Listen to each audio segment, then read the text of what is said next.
today. Stay compressing, man. 3.5 hours. Do this together, man. It starts with us. It ends with us. Hey, no cheers! Thing we got. Thank you. God bless. Thank you guys for coming. Man, we hoping they show some fight today. Today is the game 2 of the preseason.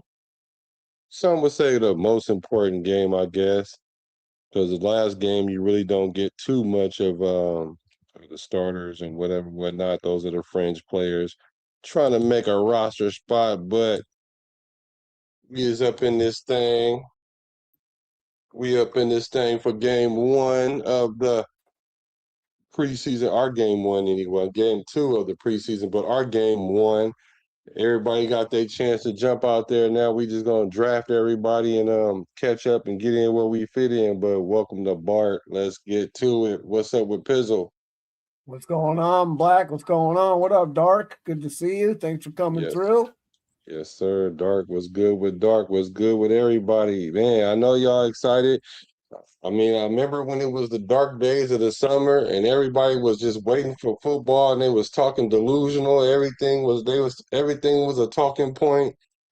Now we at the point where we at the second game. We're halfway through the preseason, so to speak. Well, I guess halftime would be technically the halfway point, but we're almost through. I'm ready for the preseason to be over with.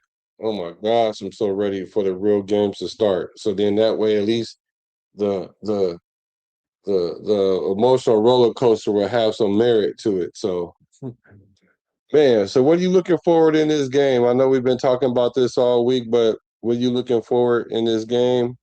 Who you looking at? The starters won't be playing for Houston, thank God, I guess.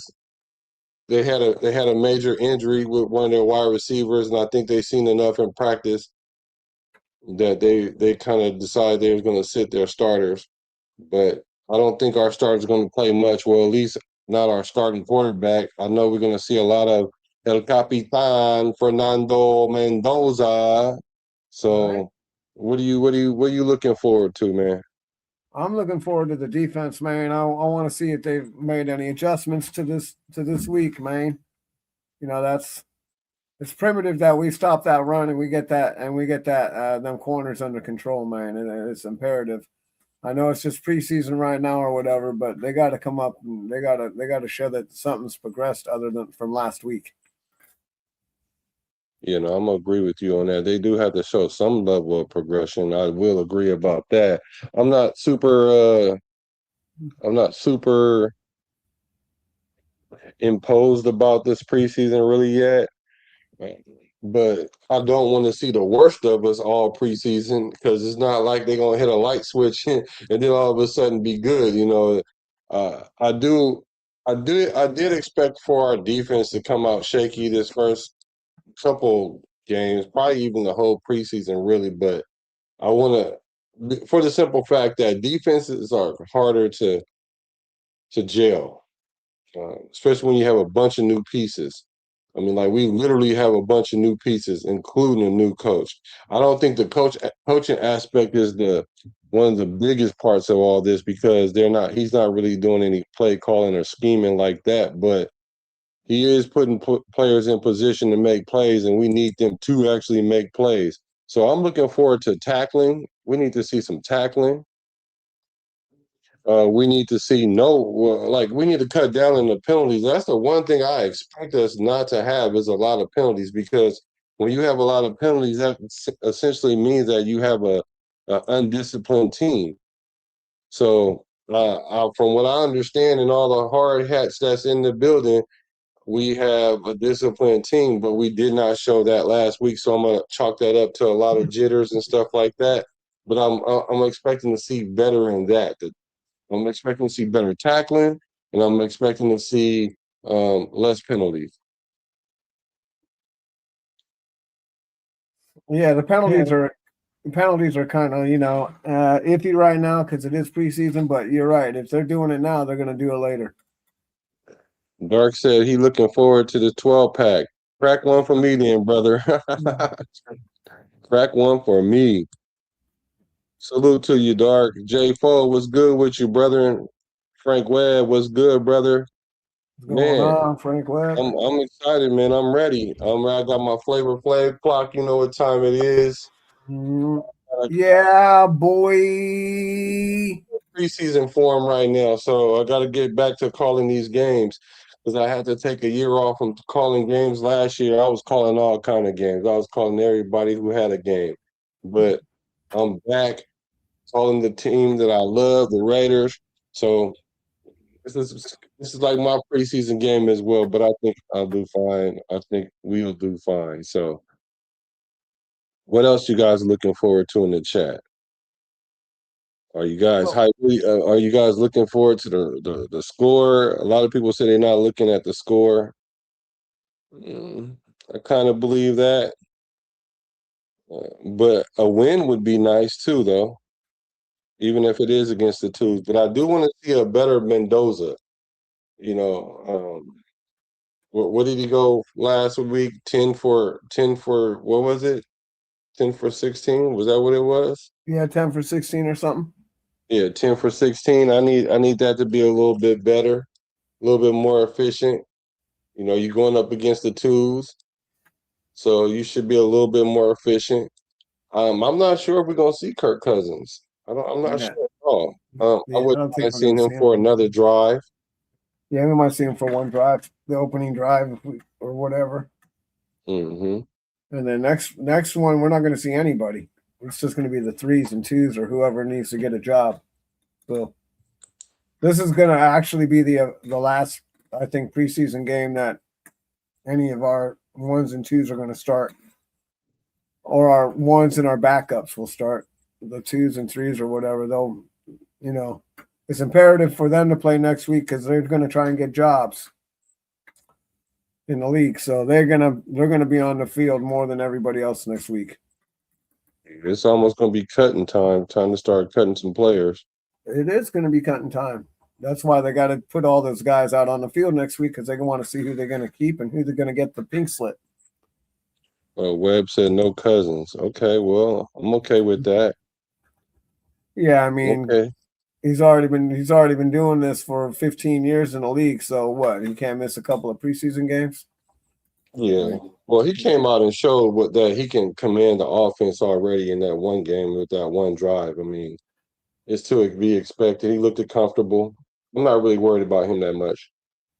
yeah, I'm not worried about him either. I'm worried or more so.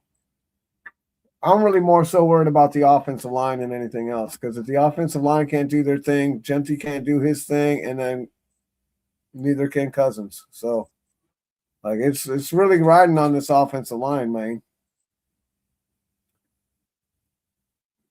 Yeah, I think the offensive line should play. Oh yeah, they I better think the O line should get some burn. get a little turn, but I don't want to be out there too long because I don't need them to get rolled up on and be out for half the season. No, But that's no, part of the risk that they take. You know. no, that's for sure. That's definitely for sure. Part of the risk is throwing them out there. Uh, but I mean, they do need some continuity, though. They do. And I these think they and need these to. three Well, and these 3 games on top of the 6 games that I'm planning on makes 9. If you're talking 8, then you're talking about 14. You know what I mean? Or 12 or whatever it is. I can't remember. But yeah, it's gonna 11. take. Yeah, you're gonna do 11. I'm gonna do 6 plus 3 is 9. So yeah, you know, 1 or 2 games different. We'll see. But yeah, I think that it's really imperative that they all play and get in sync because that's everything's riding on them this season, like every season. Yeah, I think our O line would be okay. Like, I just do. I mean, I'm not really concerned because, like I said, Kubiak then took some like worse O lines and made them, upgrade. He upgraded them. So whatever he been doing, don't stop now. Just keep Mhm. on doing what you've been doing. But I think we got better players on the line than he's had to work with. I kind of think that he feel like he's a kid in the candy store. For me personally, I think that yeah, sure he had JSN, but though he made one of the offensive linemen, you know, I think all pro or up to that level or like Pro Bowl level. But we already have two linemen that already Pro Bowl level, and JPJ could be a fringe Pro Bowl player if he can stay on the field. But I don't think he's going to play either. So we're going to see what's going on with him. But I think they're kind of trying to just hold him out until game one and let him play himself out of position. But hey, it all kind of depends on what Caleb Rogers do. Caleb Rogers can go ahead and really make a name for himself. He played good. He played pretty good last week. Um, so anything's possible. But I'm glad to see that he's trending up and he's starting to be as advertised, because a lot of people, they were high on him, and I was like, I haven't seen enough tape of him considering last year. So it is what it is. We'll see what he got this week. And if he's looking consistent like he is last week, we're gonna see. We gonna see. Yeah. Well, Zune had a good week last week, so I like that. He came in for Colton Miller and didn't give up a sack, so that's good. That's good. Want to make the super snapper heads happy and start Mendoza. Yeah, right. For sure. Yeah, I'll be right because back. no I got Cousins. Yeah, so yeah, that's cool. Everybody wanted to see him with get more and more reps. Yeah, he's going to get the reps. I just, as long as you don't try to equate that to mean that he's going to start. Like, oh, he's gonna start, or oh, he's looking good, better than Kirk Cousins, and it's just so much he doesn't know that Kirk Cousins already know, and that's always just been the situation, and that's why I've always said that he's gonna start the season, and it's not gonna be like, oh, he's gonna start 4 games, like unless the Raiders go 0-4. If the Raiders go 0-4, then I might can kind of see that, but even then, though. Even if we go put an 0-4, if we put him in, it's not like we're gonna start winning games because he in. We might win that one get the next game, depending on who we play. You know how when you put in a new coach or a new player, it sparks the team for like a week, maybe even two, and then all of a sudden they go back to default. Like if we're an 0-4 team at that point, we may win one game, but then we're gonna still be 1-5, 1-6, or whatever, whatnot. And if we're gonna go ahead and do that, I wouldn't be so mad about it, because then at that point we're kind of already conceding the season already, which a lot of people kind of want to do already. But I'm not in that frame of mind. I'm in the frame of mind just like Coach Kubiak. We trying to win some games right now. It's all about winning. Like at the end of the day, it's just win, baby. It's not just tank, baby. So I don't like to hear that whole tanking situation and scenario. So we're gonna see. We're gonna see what it is. So coming up on the kickoff, like the 5 o'clock start here in about 10 minutes. Just getting a little early start, getting people, ready. Get your feel me's ready. Smoke them if you got them. Get your drink. Get your drink in your 2-step. I'm gonna be just analyzing a lot of what's going on with these players. I want to see if Malik Benson is still trending up, seeing if his route running is better. I definitely want to see if Jack Bash is going to be consistently who he is, which I think he is. So I'm excited about this whole thing. I'm not excited about. I'm not gonna be hypercritical about mistakes and things like that. I just want to see how they play, because everything is new. Everything is new. You got to get comfortable. And once the real games start, then that's when the pressure should kind of get to you. Like, and when I say pressure, I don't mean like the pressure of like failure or anything like that. I'm just saying like the game actually means something. So every missed tackle, every blown coverage, coaches need to be on your head. In this situation, yeah, coaches should be on your head, but at the same time, it's still a learning curve that needs to occur here. And that's why I say I give, like Pizzle said, 6 games. I give it like that many games, but I give it 8 games to really, to be really patient and fair. Because I know if like he gives it 6 games, and if the average fan gives them 6 games, which I doubt they're gonna give them more like 4 games, they're gonna be whining and complaining from game 1 and game 2. And I don't want to start getting to that frame of mind until maybe like game 4, game 5, where I start being like, okay, well, I'm starting to see a trend here. We don't have a sure enough corner. The linebackers aren't doing whatever.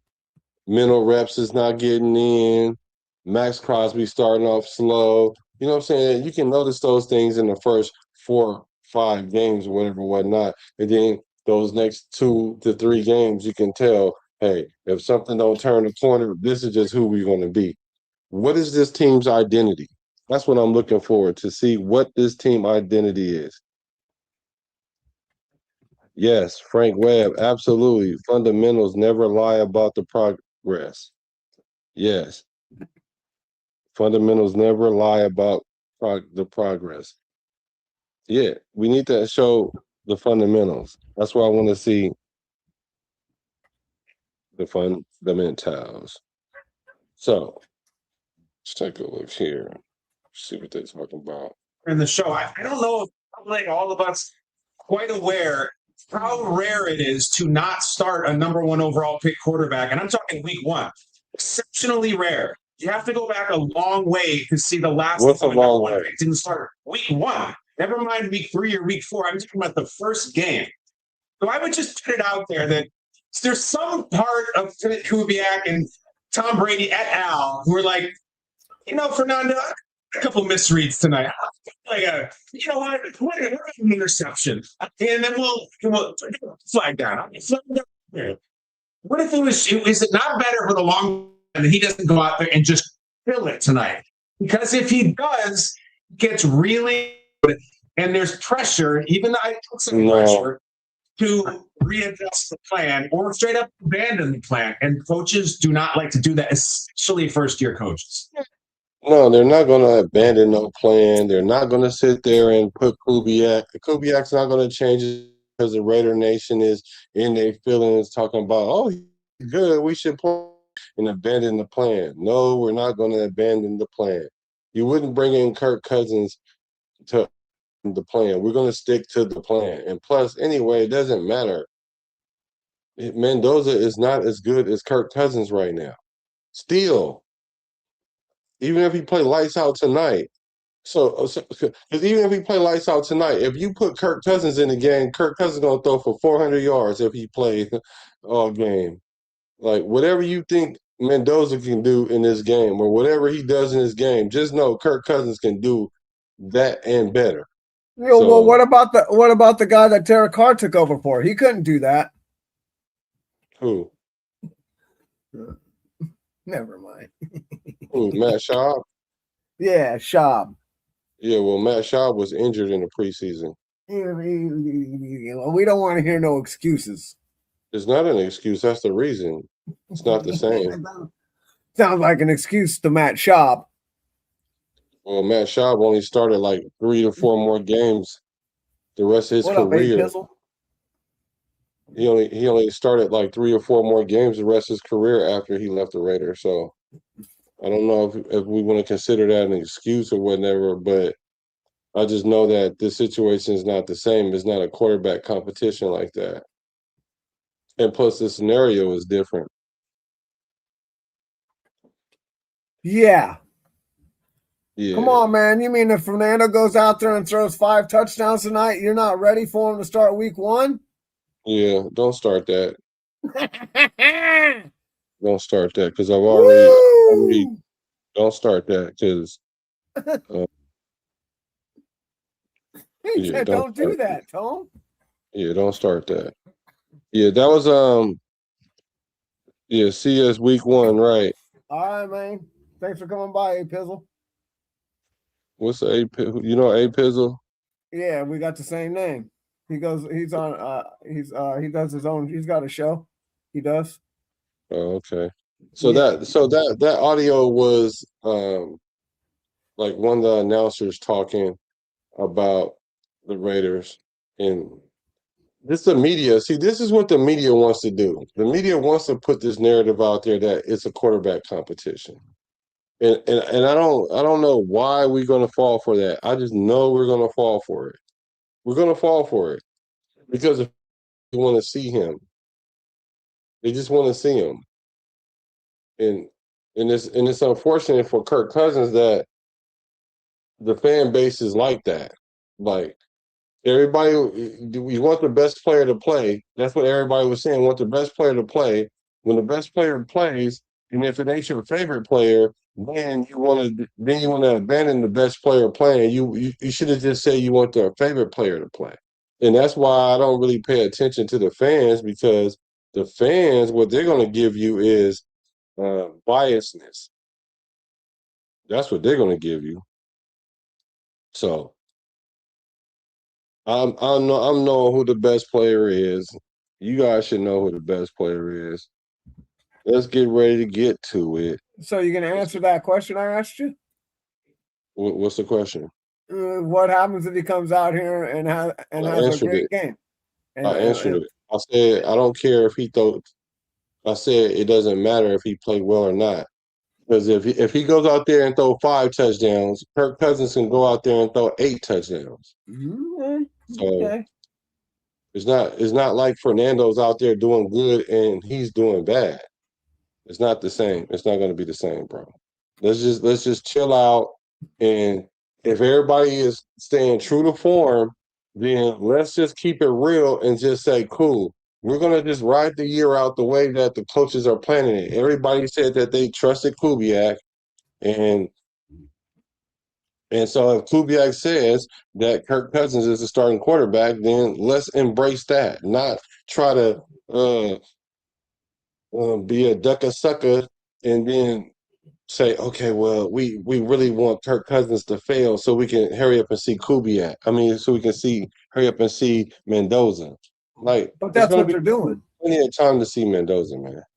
Yeah, but that's what they're doing, and that's what they're going to do all year. As soon as he comes out there and throws an interception or has a bad game, let's put in Mendoza. That's just how it is. Every fan base is like that. It's just not our fan base, and I get it. I understand why, but you got to give the old man a chance. Yeah, well, to me that's stupid, because it's stupid. Actually, I'm not even about to sugarcoat it. Okay. It's stupid because if we know that the plan is for him not to play, why are we going to just continually just going to try to make it be the plan? Because people want to see what they want to see. Yeah, well, fans, you sit down and be quiet and just watch the game. That's what y'all do, man. Because that's not no good. That's not even a good reason. I just want to see him, so I want him to play because I just want to see him. Okay. Yeah. Again tonight, as you said, which is another indication that Kirk Cousins is going to be your Week 1 starter. But really, I've been telling people that for every opportunity you get to get out here in the preseason and get reps under your belt, it's a learning experience. I thought last week in that game he was really good. Troy Aikman is calling the game, though, man. Asked to do more of the play action underneath Joe center. Buck there, very comfortable in that regard, and he was able to create a few things once he got outside the pocket. I'm impressed with the young man, and I know the Las Vegas Raiders are excited. I do like Troy Aikman, though. I ain't gonna lie. Let's send you down to the field, and here is Laura Rutledge with more. I do too, but I don't like Joe Buck. No, and it is a great opportunity for Mendoza tonight. He will play this entire first half, and then maybe even into the third quarter. head coach Clint Kubiak telling us the only way that changes is if there are injuries to the O-line. He will be playing behind the second team O-line. So Kubiak doesn't want the number 1 overall pick behind the third team O-line. We'll keep an eye on that for sure. But we did see an opportunity for Mendoza in joint practice this week against the Texans to go up against that vaunted Texans defense, those starters. We won't see him tonight, but Mendoza loves that opportunity. He said Mendoza comes in, play the first half, and then maybe a little bit into the third. So then they're gonna put in AOC for the rest of the game, you think? Ooh, I hope not. I hope they put Jacob Clark in there. I think we've seen enough of AOC. I mean, I know we're trying to pump the guy up, but he blew it last week.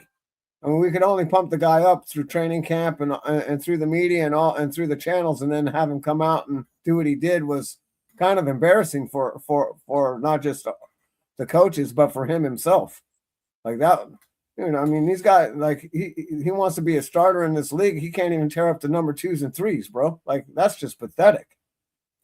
He should have lit if he was as good as some of these guys say he is, he should have lit it up last week. Well, I agree with you on that. Some people Because there should have been zero.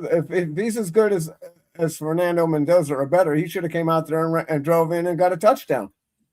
Instead, what did he do? Nothing. Well, a lot of it is blamed on the drop balls of the guys that he's playing with, and if he was playing with the 2s and the 1s, then it should be a better result. Yeah, that's this right here.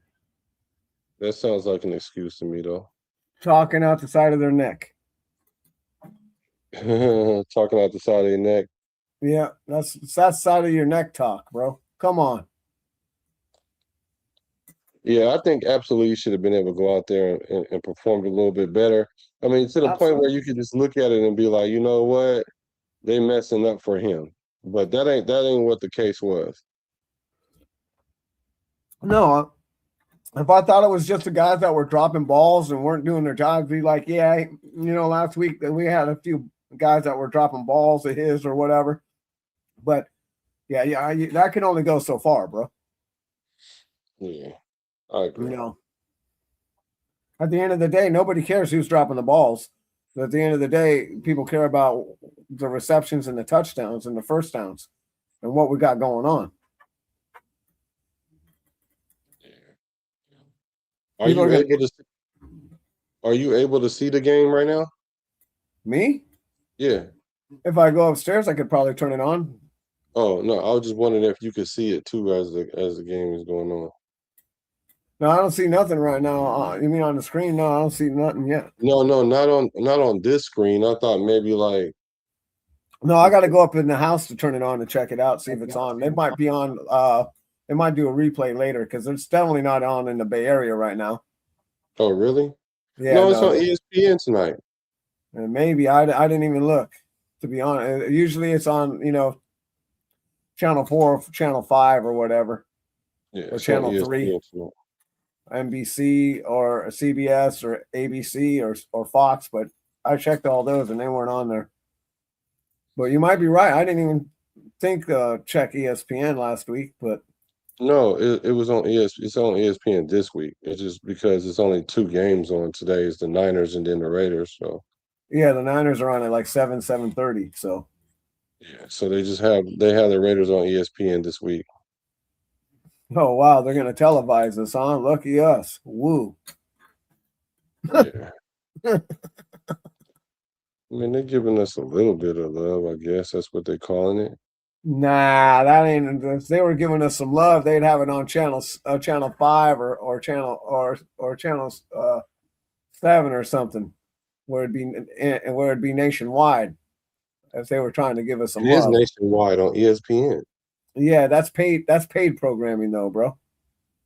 Everybody has ESPN, bro. Nah, not everybody.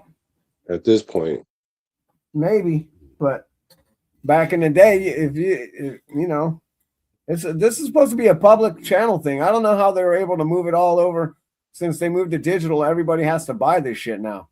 This is why you had the sellout games and all of this other stuff. If you weren't selling out Thursday night, before Friday, you weren't able to watch the game, and it was a 50-mile all-around blackout, right? Well, now instead of having a blackout, you just got to pay for cable, and then you can pay for the channel, or you can stream it, pay for Prime. Right now, we got to pay for Prime or pay YouTube to watch this stuff. It's not supposed to be that way. It's supposed to be watched by the public, bro. Yeah, it's They're making money 2026 now, bro. Yeah, I know they gummed up all the works. So it's 2026 now. They don't care about none of that. Yep, well, apparently not. They don't care about none of that. The only thing they care about is their money. how much is going to cost, and how many Where's people going my money, and how many people going to stream it. That's what they care about. Well, it looks like CJ Stroud is about to come out, and he's going to start. So that's going to be pretty good work for our defense. I'm happy about that. For sure. CJ Stroud cut off all his hair, which is, yes, it's a thing to do nowadays. A lot of people are doing. The game is on ESPN if you live in Vegas. It's Fox 5 Las Vegas. If you're in Houston, it's CBS. He cut off his he cut off his braids. Yeah, the game is on ESPN. If you live in Las Vegas, on Fox 5, Las Vegas, and if you're in Houston, it's on CBS. I wonder if Houston told him to get rid of him. Ain't nobody. Houston ain't telling him to cut his hair. That was a him decision. Okay. If they would have told him to cut his hair, that'd have been so out of line. But I think a lot of players is cutting their hair because they're kind of getting tired of the whole braids thing, and it's kind of getting played out now at this point. And not only that, to me, it's like there's so many people doing it. It's like they starting to look like girls now. Like, because nowadays, dudes' hairs is better than girls' hair, women hair. Women, they wearing wigs and all this other stuff, and lace fronts and all that stuff, and men are growing their hair naturally and looking good and it's looking feminine, I guess. So I guess he's going back to his roots. Now, you know who need to cut their hair is Lamar Jackson. But I've been saying that though. I've been saying that, especially if you're a quarterback. If you're a quarterback, you need to have that clean cut look. I'm sorry.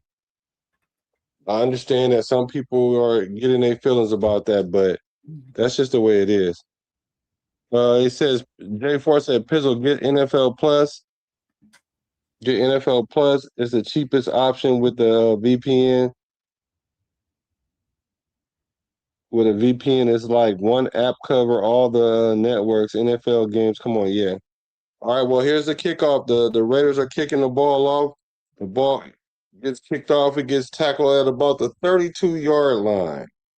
Oh, they're getting chippy already. I guess it's a little remnants from last year. I mean, the day before yesterday. We'll look at some of the numbers last season. I mean, I could play this audio. Pass yards per game has been. Let me know if y'all want me to play this audio or y'all just rather have it where I can just announce the game. Because I'm going to announce the game anyway. But then have the 7 turnovers in the. All right, it's first down at the 30. 1st and 10. They're going to go with the run game. They gave up 9 yards on it's like a counter. Who's got the ball first? Houston has the ball first. All right. Well, that ain't good. Woody Marks with 9 yards on the carry. 2nd and 1.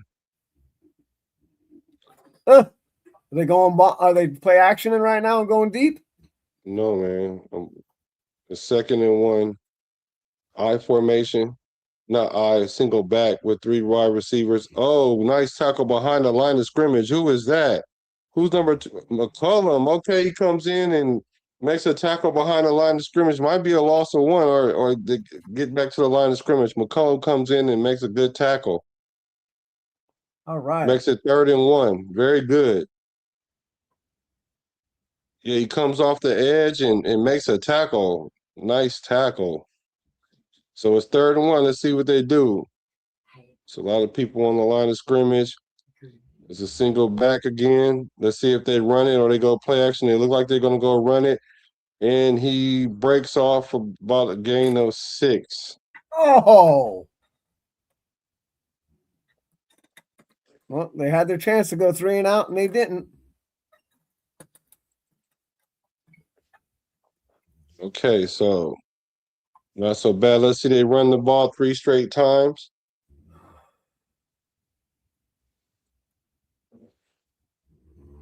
It's just good blocking. Who was 55? 55 missing tackles. All right, 1st and 10 at about the 47. Play action. Naked bootleg.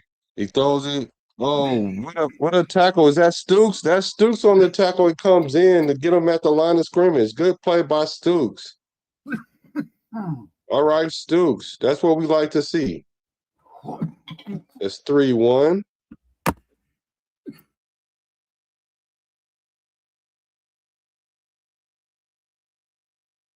It's it. Are you like 10 seconds ahead?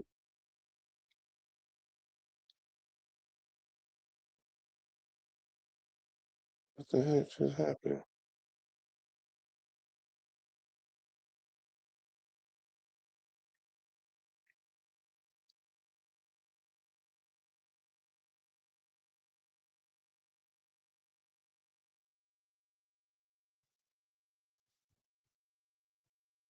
Right.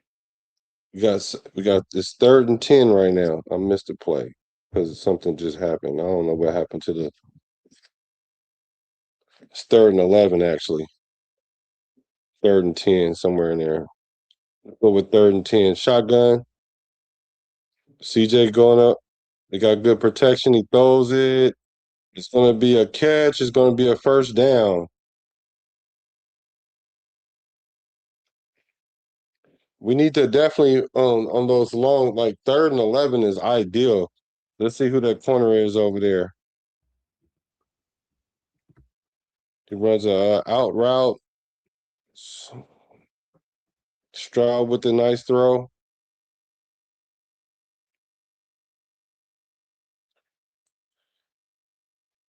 So 1st down, 2 first downs now. They're at the 42-yard line. Another play action. Looks like they're gonna go underneath. Another tackle by Stooks. Looks like about a gain of maybe 4. No, a gain of 6. So they're starting to mix it up now because they ran the ball earlier. Are you watching on? Okay, on YouTube TV. Okay. 2nd and 4. At about the 36. Go in motion. Another bootleg. Stroud is rolling out. He throws it to the ground. Everybody's covered. Good coverage by the defense. All right, 3rd and 4. This is 3rd and manageable, but what they need to do absolutely here is make a stop here. Hopefully not give up another 1st down. They're going to run it.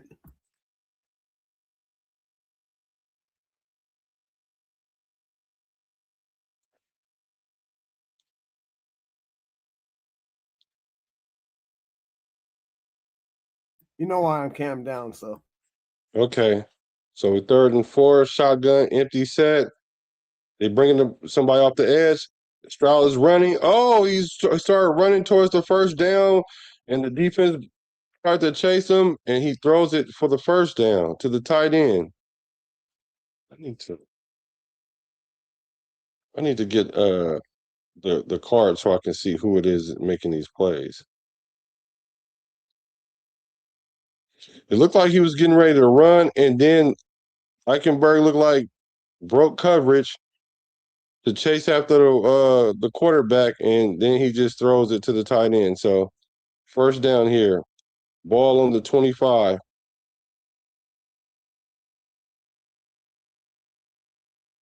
There's a flag on the play. 12 men on the field. Okay.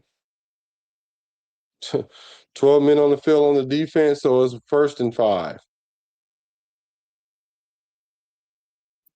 What's Coach Rob doing?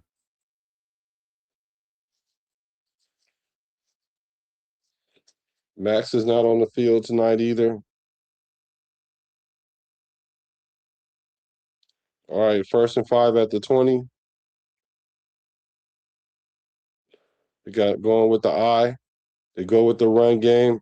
Oh, he breaks off more than 5. Oh, he hits a tackler. Oh, he runs through everybody. They score a touchdown. Touchdown, Texans. It looked like a few people ran up on him and missed the tackle. Let's see who it was that missed these tackles, because it was like 2 or 3 people, and Max don't look happy, and neither does Kubiak. Why would they be happy? Just busted off a 20-yard touchdown run.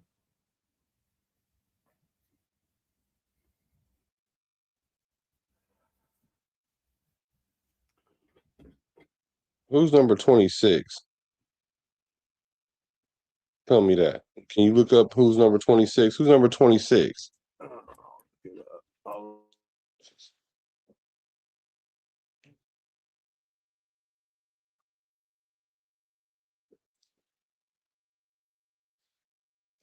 Dang.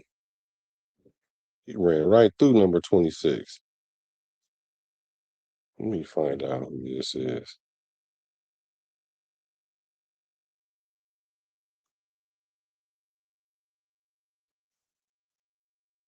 Who's number 26?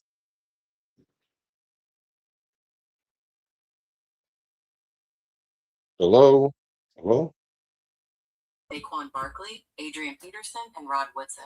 They are all star players. Yep, not a good first drive. That one definitely looked terrible.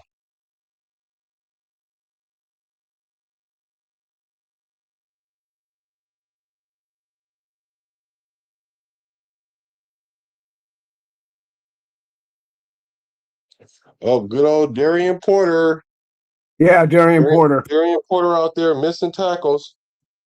That's not good, because I in my opinion, Darian Porter is one of the better tacklers. So to see him to end up getting ran over like that, that wasn't good. Porter got ran over by a reindeer.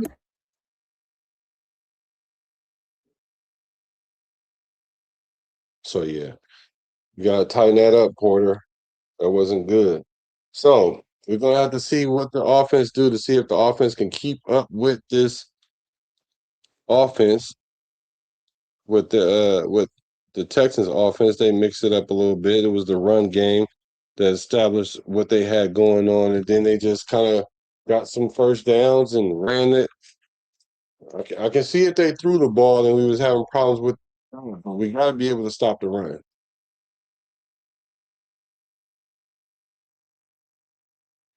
Got to be able to stop the run, especially in the red zone. Like, to run the ball in from the 20 in the red zone, that's not a good look.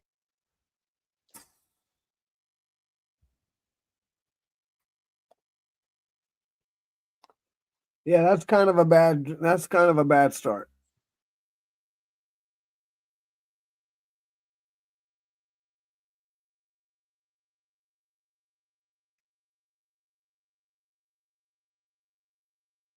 What's going on? But that's one of the things that we said we needed to work on and we wanted to see better of, and maybe next drive they'll do a better job.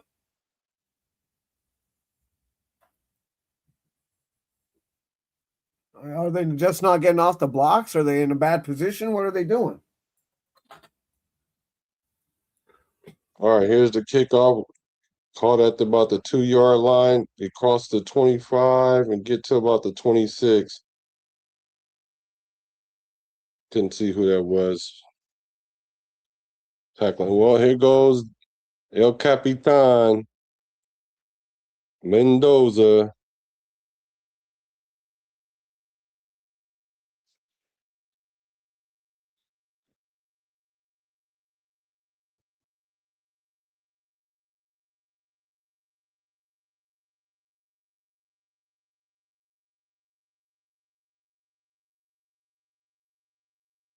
All right, here we go.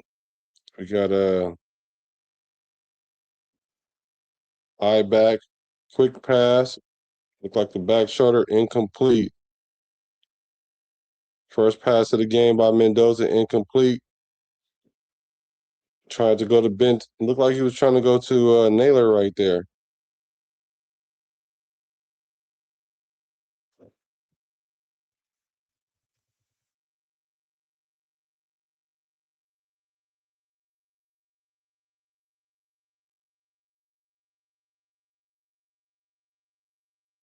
All right, 2nd and 10. All right, come on, offense. Let's Oh, do something. another penalty here by the O line. Ah, shit. 2nd and 15.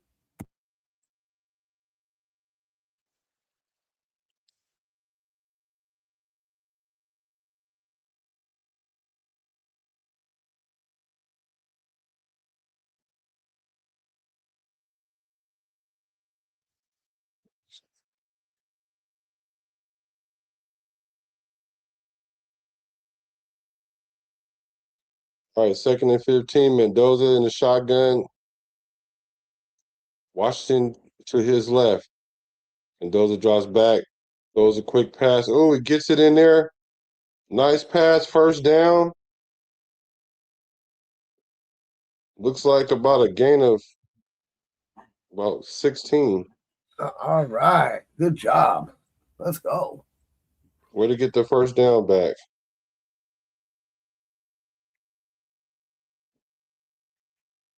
Oh boy. Mendoza threw that ball right by the defender. Like that ball went by him so fast he didn't see it coming. All right, first down. Washington in the I formation, Connor in the backfield with him. They go to the run. Oh, wait a minute, wait a minute. Oh, can he get away from his last guy? Oh, he gets caught from behind. Washington, he breaks a tackle in the middle. He ran through the middle again. People keep saying he can't run through the middle, and he breaks a tackle. And I would have loved to see him just run off from that guy. It looked like almost like a little bit of draw. It was like the defense couldn't really see Washington because it was like he got stopped at the line of scrimmage and then he found a hole and took off and ran to about the 20-yard line. So 1st and 10, we are in at the 25. Play action. Mendoza looks, he throws it to the middle field. Oh, it's intercepted. And it's going to be a pick six. No, maybe not unless Mendoza can run him down. It might be a pick six. It is a pick Jesus. six. Jeez. It's a pick six. Bring in Kirk Cousins. And it looked like it kind of looked as similar to what that play was in the scrimmage. Oh no. I thought he went and watched some tape on what not to do last night, but woo.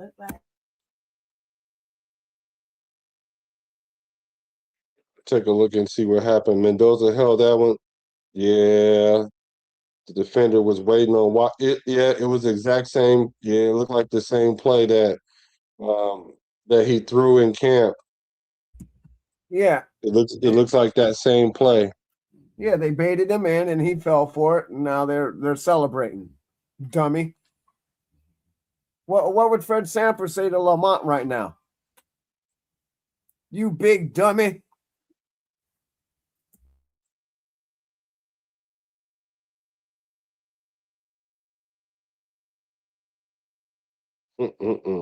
Ouch. That wasn't Ouch. good at all. 14-0.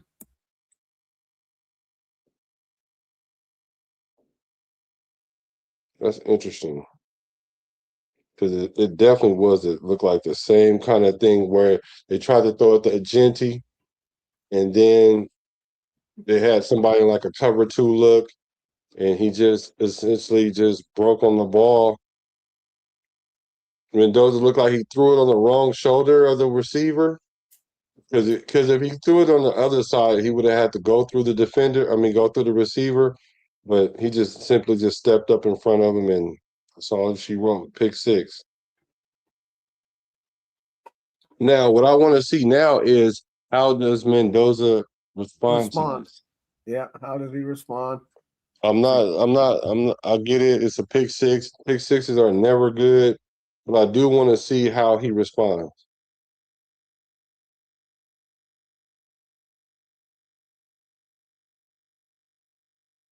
We went from Washington running and almost breaking one to Mendoza throwing a pick six. That's why I wanted to see him break it. That's the reason why when you get a play like that, you got to kind of take that home.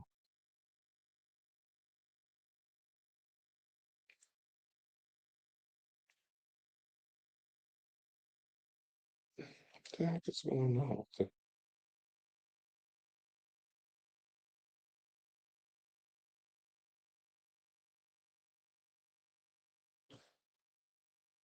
Yep, I can hear the Raider fans grumbling already, y'all.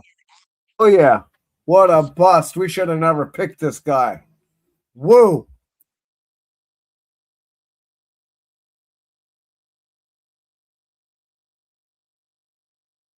And then you go look at Peyton Manning throwing 28 interceptions his rookie year.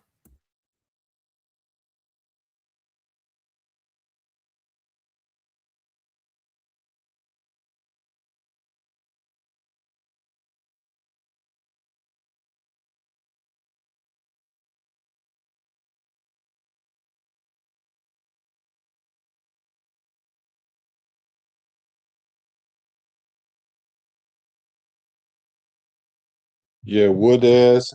He's a box safety, and he essentially was in the cover too. Looked like a little miscommunication between Washington and Mendoza.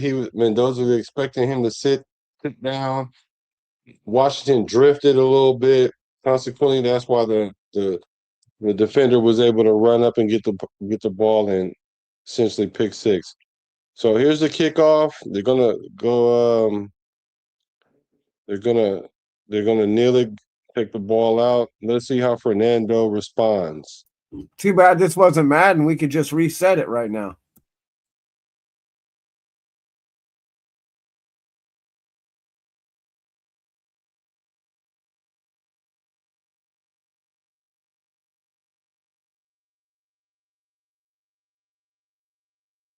All right.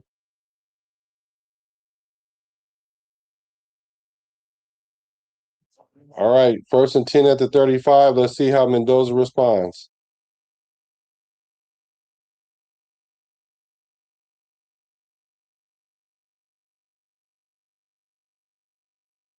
All right. I formation. The handoff to Washington. He gets stopped in the backfield. Looked like a loss of 4.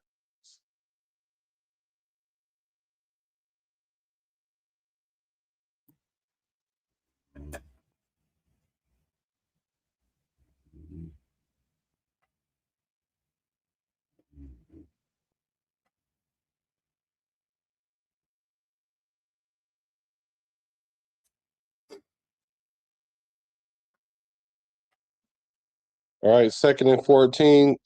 7 minutes, 42 seconds here in the first quarter. Rough first quarter already. Shotgun with the receiver to the left. Oh, he runs a draw. Let's see who this is. Washington maybe picks up 4 to get to the original line of scrimmage.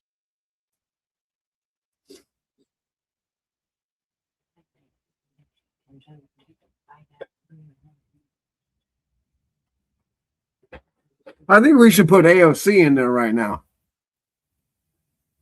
See what he could do. See if he's really the savior of our franchise.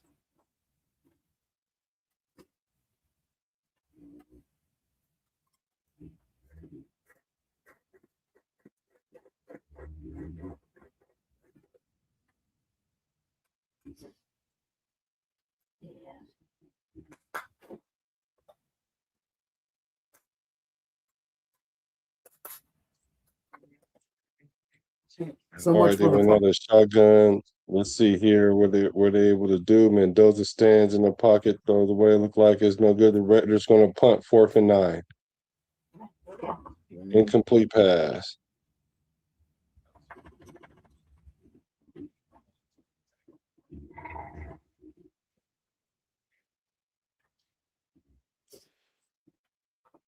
That's no bueno. That is no bueno, bro.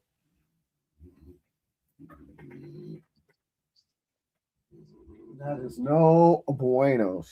All right, AJ Cole hits it in the coffin corner. Jadeveon Clowney is in the game. Who that? Yeah, let's see how they respond. Yeah, that's not good. They went 3 and out right there. No.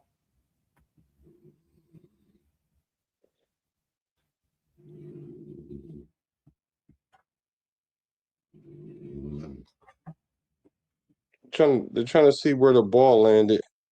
That's the funny thing about rookie quarterbacks, right? Well, it's a penalty, illegal touching. Oh, geez. So since the touching was within the at the 5-yard line, so now they get the ball at the 20-yard line. Oh, jeez. More penalties.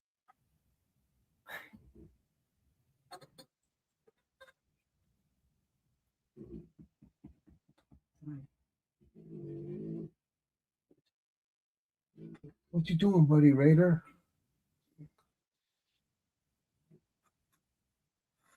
Oh boy! So we went 3 and out right there. This is going to be interesting here how we respond here. Now we need the defense to definitely do something here because if it gets 21-0 in the first quarter or like beginning of the second quarter, you might as well put in Jacob in there. You might as well put Jacob Clark in there after that.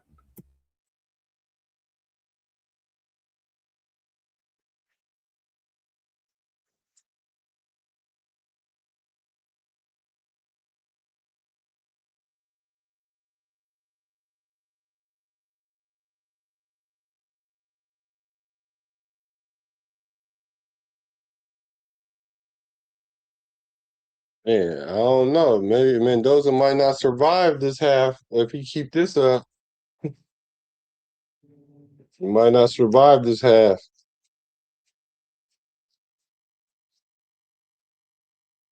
Did he go over there and talk to Kubiak? Are they talking? Are they trying to figure out what went wrong or anything?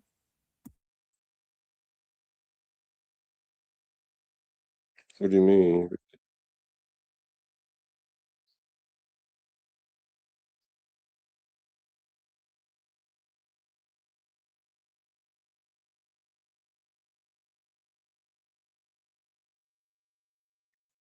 Yeah, I don't know. They need a little bit more continuity there, and they playing the defense. But it looked like their starters was in. Houston starters are in, so Mendoza got a little taste of what it's like to be in the NFL and the speed of the game and the accuracy. And that's the reason why I'm saying that, like, Kirk Cousins is going to be. Well, I don't even know if Kirk Cousins could have avoided that. It could have been a better throw, but if the running back is drifting and not sitting down in a hole, then that's what happens. You're gonna get an interception right there. Let's Yeah, see. but Cousins might have thrown it to someone else, or just thrown it away because he's No, seen he that wasn't gonna before. throw it away. But I'm Well, sure he's seen that before. Mendoza's easy to trick. He's a rookie. Yeah, it's not a matter. It wasn't a matter of tricking. It was just miscommunication between the running back and the quarterback because he made the right read and he threw it to the right person. The person just did something different than he anticipated, so it ended up being an interception. Yeah, well, maybe he was. Maybe somebody needs to tell him he needs to sit down there and not drift. Yeah, well, that's what they'll probably end up telling them. All right, so the ball's on the 20-yard line, 1st and 10. They got the backup in now. Let's see. They're going to go for the run. Oh, and the Raiders make a stop. They lose 5 yards. Fadukasi with the tackle. All right. The Finally. guy that we just signed, the D tackle we just signed.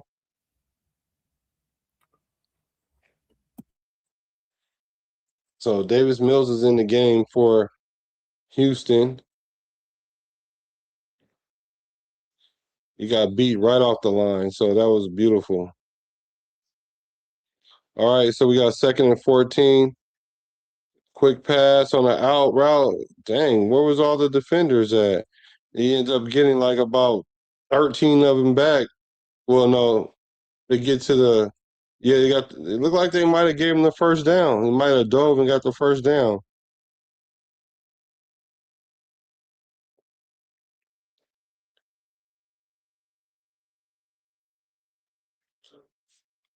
Yep, 1st and 10.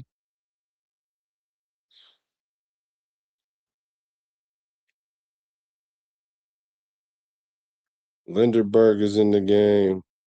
Yeah, we need our starters in the game. This preseason is about to be ugly. We're not even playing our starters.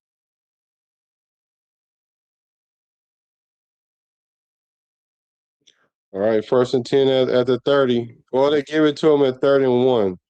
Here go to running. They try to stop him, but he ends up getting look like a gain of 2 for the first down. But there is a flag on the play. Oh, geez. Holding. Offense. That might get us a 3 and out. They might actually help us right here. Personal foul, face mask. Ooh. Number 96, Jonah Lalu. Oh, jeez. That's 15 yards.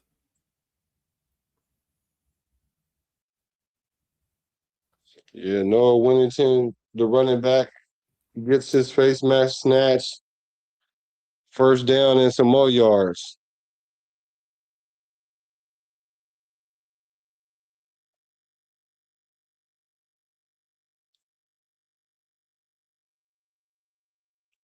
Play action. They throws a screen. He got blockers. Let's see if they can make it 10 yards. He gets a gain of 12. Look like Eichenberg with the tackle.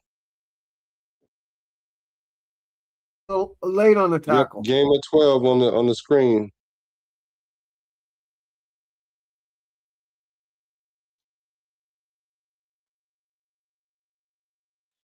Well, they ran a blitz from the safety, but if you can't get to the guy, you got to jump.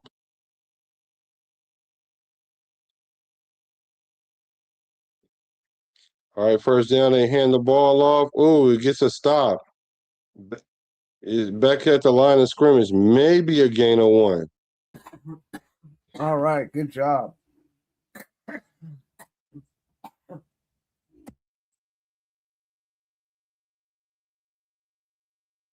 So we have 2nd and 9.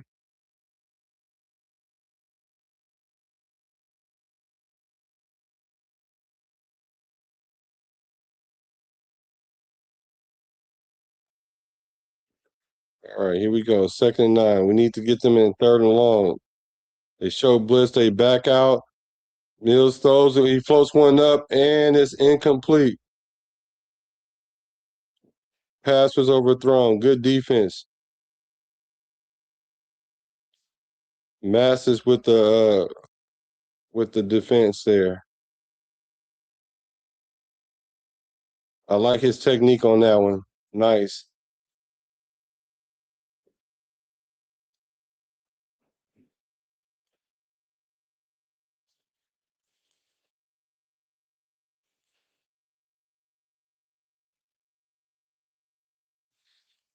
All right, 3rd and 9. They throw a screen to see if he can get there. He's going to get there. Oh, nice tackle. Who is that by Stooks? Stooks slapped that boy.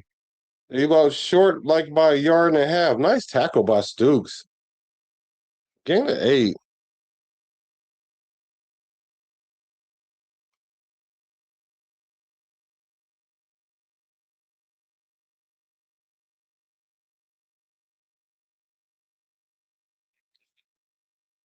Good. So it's 4th and 1. They're going to go for the field goal here. 51-yard field goal.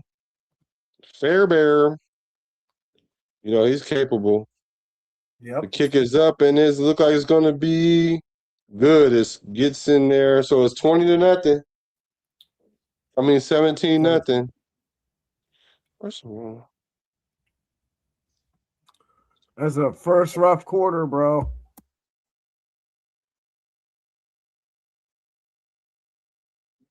Well, it is what it is. So 17-0 here with the field goal. Thank you, Mark Lewis, for the early notice. Yeah, but I have something for that if you want to make that a habit. I got something for that. Woo.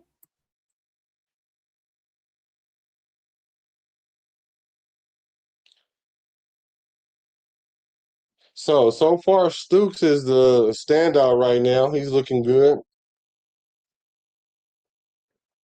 Where we're lacking at is in that linebacking. It's almost like it's the D line, and then there's the safety. Well, really, the secondary. There's no linebacker presence.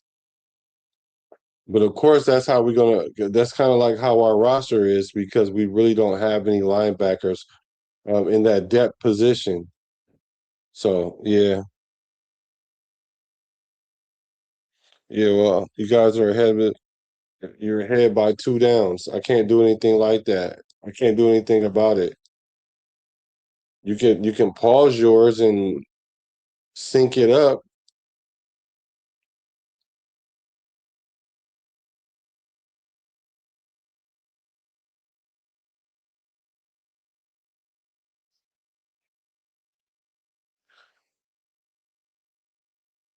Yeah, Mendoza started off good, nice throw to Naylor, but it was an 80-yard pick six though.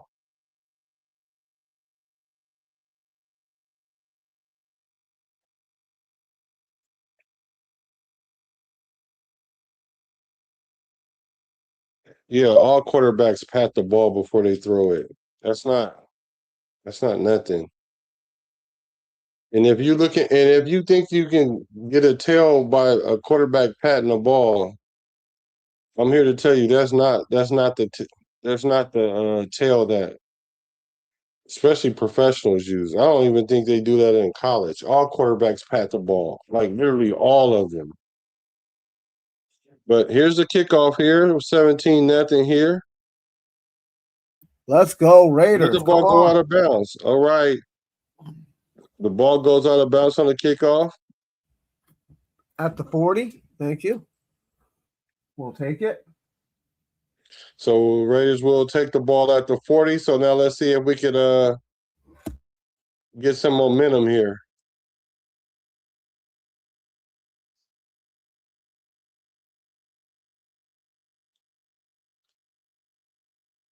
How you think the game's going so far? Oh, it's going great. Okay. Well, that's one way of looking at it. All right, first down with the offset eye. They go with the run game. Washington he stays in. He's able to get like 9.5 yards. He breaks a tackle. He almost looked like he's going to get taken down, and then he was able to run off yards. Nice. This is why I say he's more like Adrian Peterson than McFadden, because McFadden would have went down on that first tackle. All right, 2nd and 1. They're going to hand the ball again. He's look like going to get a gain of 1, 2, maybe 3. First down.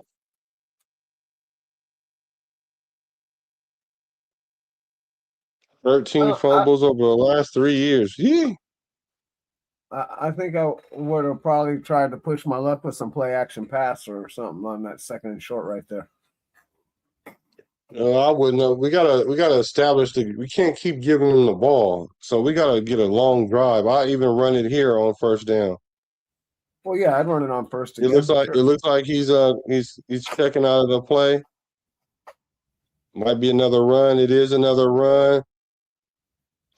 Washington only gets maybe a yard. What the hell is that? Then he threw him down like after the whistle. He ragdolled him? So it's gonna be 2nd and 9. Would you say, Webb? I can see why you guys like Washington so much. You can or you can't. You know, because sometimes you might mean you can't, and then you type you can. You didn't like him already? I like him. Or are they in the pistol? Look like he's gonna throw a swing pass. Look like the lobby breaks a tackle. He gets the first down. All right, first down Raiders. Let's go. Good block by Hayward.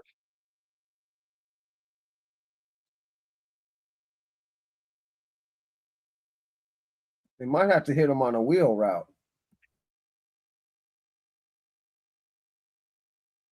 All right, here we go. Raiders on the 38, 1st and 10. They're gonna go. Oh, somebody comes off the edge, but he gets it off. Hayward with the catch. He's fighting. Oh, he's gonna get the first down. Is he? He's not even down yet. So he looked like he got a gain of 12, but he did get the first down. Mendoza stood in there. Oh, what they say with? Oh, I guess they blew the whistle. So they got 9. So it's gonna be 2nd and 1. Mendoza takes a big hit there. It was a medium hit. Why they blow the whistle?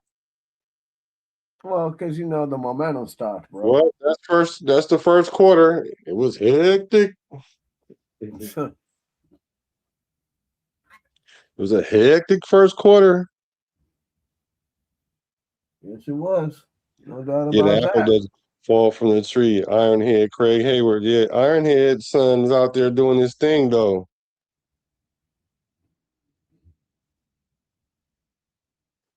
And a lot of people that seem to think that Ironhead was an ain't though.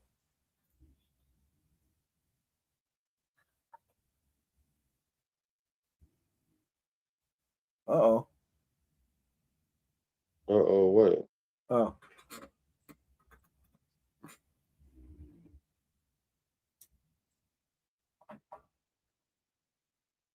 Yeah, so long first quarter right there. I'm sure it was a lot. Let's get out of this first quarter. Hopefully we can get some points on the board here somehow.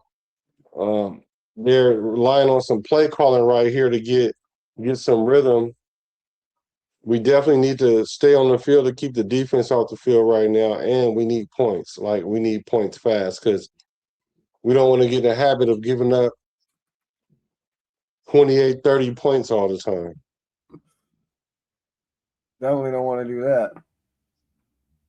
I mean, just that one mistake, man, puts us way behind the 8 ball. But there's time. There's plenty of time. We're only really 2 plays out of it. It ain't too bad. Yeah, they'll be all right. Yeah. And besides, it don't even mean nothing. But those mean nothing games are about to stop pretty soon. Well, I can see how we handle adversity. That's one thing I can tell by what's going on here. Even just from Kubiak's standpoint, like, do you tighten up your play calling, try to get some type of rhythm? That's what it looked like he's doing here. But we got to see how we close this drive out, because the way one play can swing this game, because had we not thrown that pick 6, the game wouldn't be as ugly. Mm-hmm. All right, Mendoza under center, single back. He's going to go with the play action, but the defense does not. I mean, the offensive line let somebody just come in and gets a sack. It looked like McDuffie comes in with the sack. He was like, he came untouched. Who was that? A loss of 11. Let's see who gave that up. Meredith. Oh, yep, good old Meredith. Hey, Good old Meredith. Looking to the right, while his man running right by him. That's Meredith. Is Kubiak throwing his clipboard down on the ground yet? What the heck was Meredith looking at?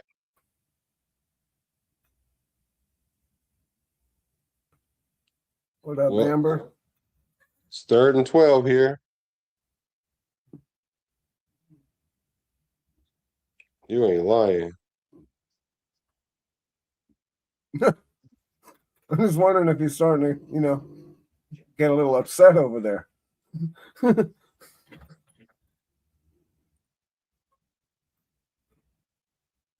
That's one thing I did miss was the scowl at Chucky.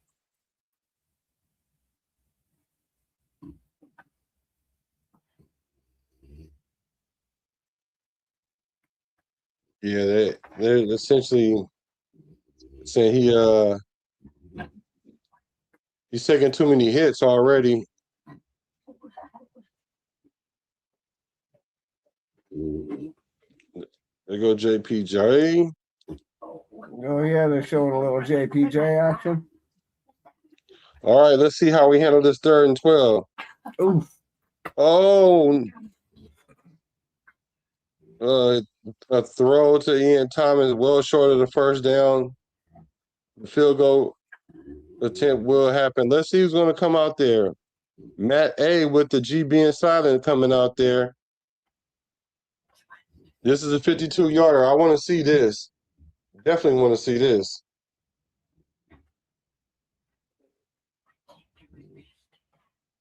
Let's see if he can hit this 52-yarder. oh man, well, come on, man, with the silent G. From the left hash, the kick is up, and it is good. All right, Nice. silent G. Yeah, good. Like I said, I wanted to see us get points in this drive, which we did. And it was a pretty smart play call not to try to get all 12 yards back to get the first down. Go ahead and get like 4 or 5 yards, make the field goal manageable. And so instead of like a 56-yarder, it turned into like a 52-yarder.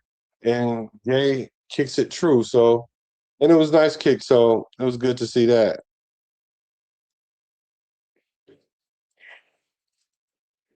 Now, defense, can y'all do something? We need the defense to show up somehow, some way.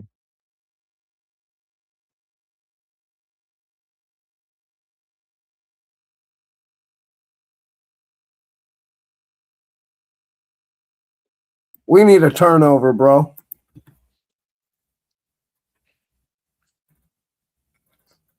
Coach Rob has got to dig in that bag of tricks, and he's got to pull us out a turnover right here. A stop would be good too, but a turnover would be even better.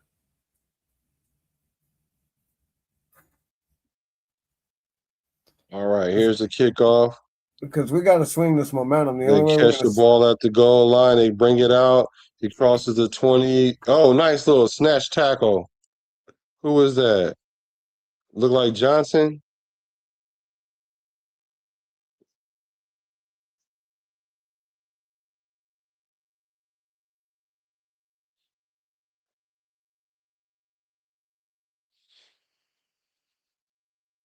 All right, let's see how the defense responds here.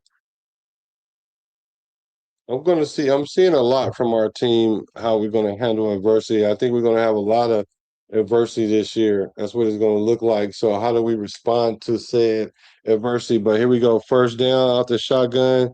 He's looking around, can't find someone. He rolls out to the right. Look like he's going to go and get a couple yards. Gets ran out of bounds.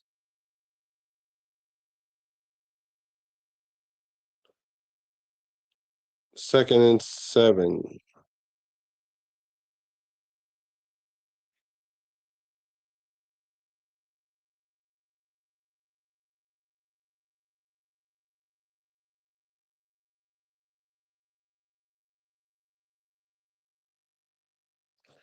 All right, 2nd and 7. Ball at the 26. Shotgun goes with the screen, and here it comes again. It looked like they grabbed him around close to the line of scrimmage. Masses with the tackle. I did like to see the speed to the ball right there by the Raiders.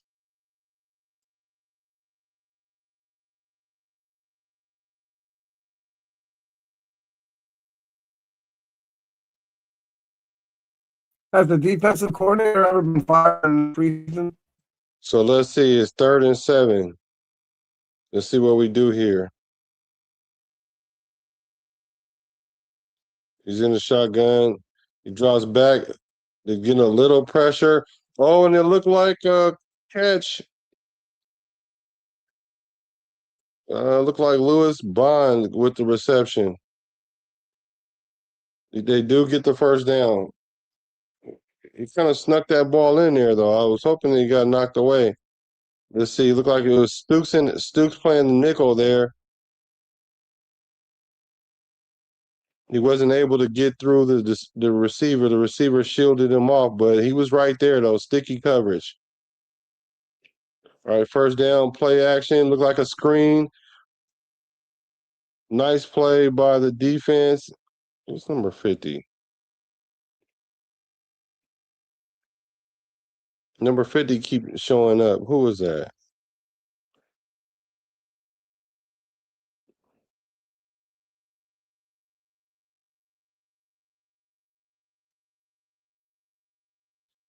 They did pick up 7 there, though.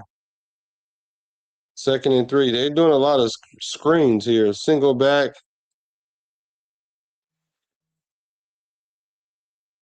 Look like they're going to go with the run. He hits the hole. Good tackle by Dalton Johnson.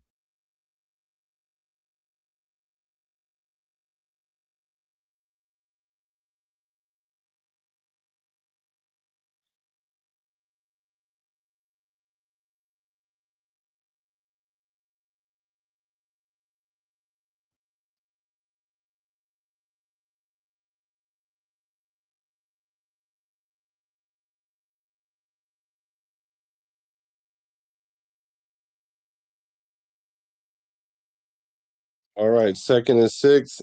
Look like he's changing the play. They're almost near midfield. They give the handoff. Winnington gets about a gain of 4, it looks like.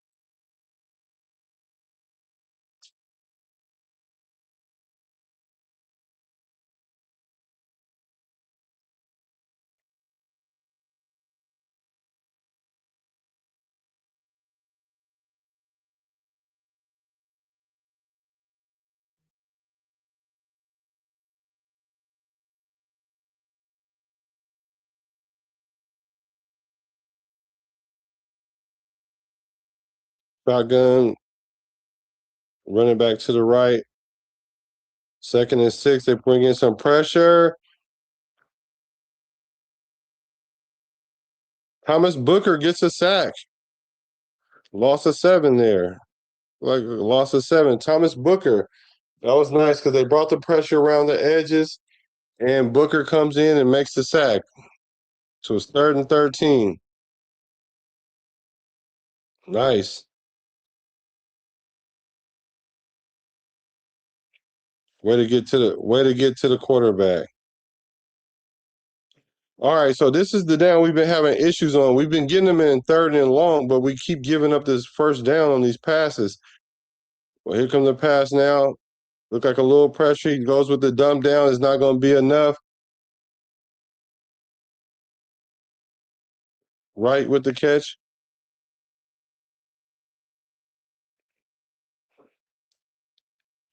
Who was number 50? Number 50 keeps showing up on these tackle at the linebacker position.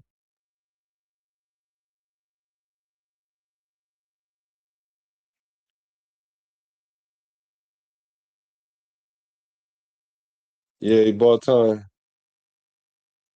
He forgot Booker was on the team, right? At least he showed up tonight. Alubi. And they punted the ball. Nice. And they do get the ball, and at about the 9-yard line, Benson catches it at the 9-yard line. So that's good for the defense. They had him go. They got him off the field. So if for some reason we can come down here and score 7 here, that'll show me that we're fighting. I don't want to see us go 3 and out here, and I'm going to pay attention to the play calling to see what dictates that? We're on the 9-yard line. I'm anticipating us having like a drive here. We need Oh a yeah, drive. a 91-yard driver.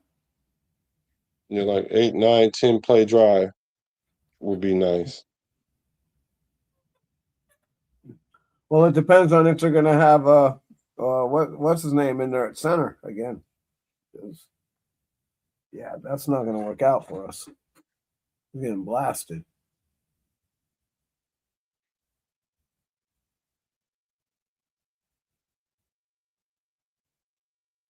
Mendoza is 3 for 6 for 36 yards Oof.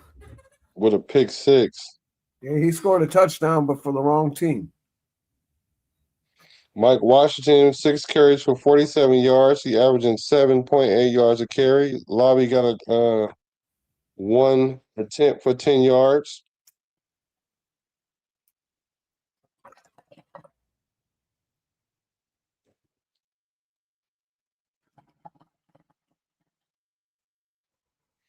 Let's see. Stooks with 4 tackles so far. McCullum with 4 tackles. Ruby with 3 tackles, 2 of them things solo.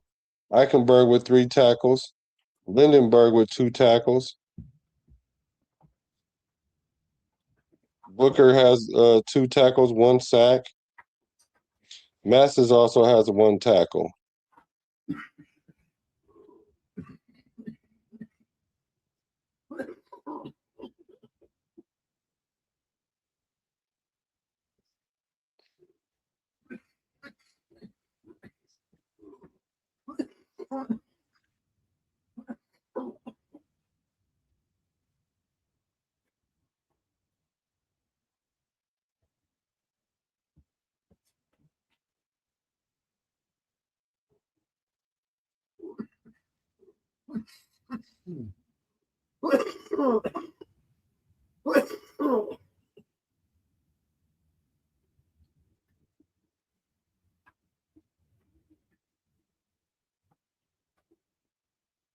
Yeah, thanks, J4. All right, well, we get the ball out. Ooh.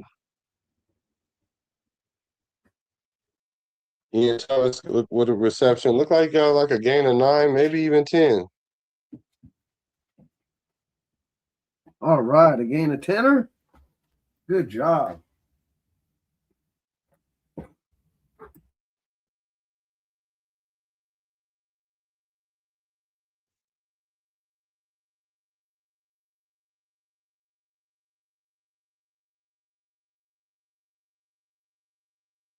All right, 1st and 10. They give the handoff. Oh, Washington gets tackled.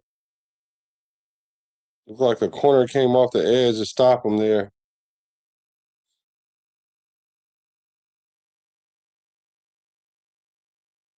They sent the old corner blitz. They were running to the outside and he came in and made the tackle. Nice. No, it was a defense. We're on offense. Hey, you can't help it when somebody makes a good play, man.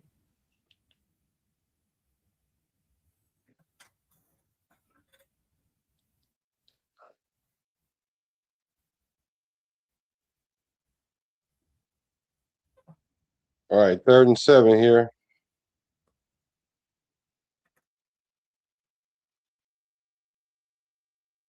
They're interviewing Max Crosby, so they kind of have a hard time keeping up with the play. So, Oh yeah, what's Max Crosby saying? well, here it goes. Mendoza got a lot of time. He throws it. Oh, it ain't a catch. It looks like it's Malik Benson with the catch. All right, our rookie. 1st down Raiders. Rookie showing up. Good job.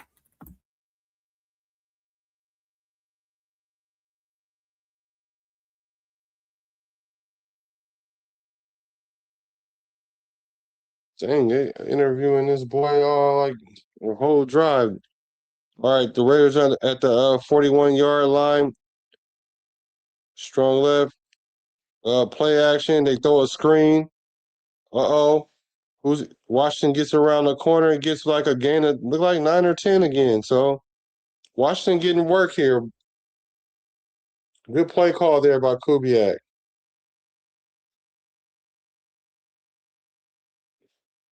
Yeah, the play calling right now, that's what's going to make the difference in this game right now. Because he needs to, change the play calling up, get us back in this game. Mendoza's just got to, go out there and execute. All right, so the Raiders do make it to midfield, which is, good. So it's 2nd and 1. They hand off the ball again. Easy first down, about a gain of 6.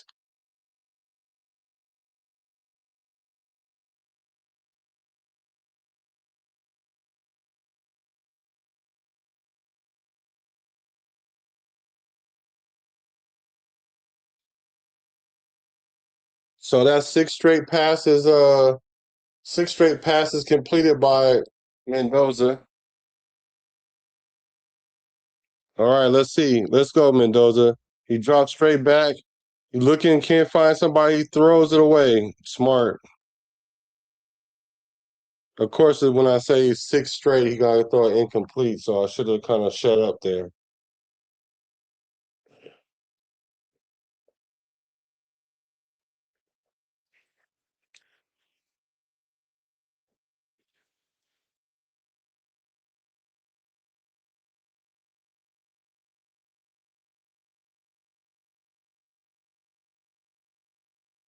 All right, let's see here what we got here on 2nd and 10. I'm thinking we're going to run it.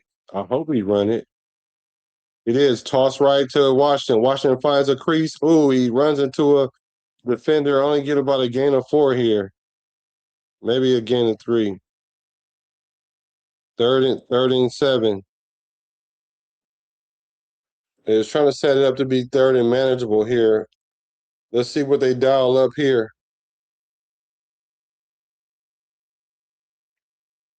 Washington with 9 carries for 55 yards.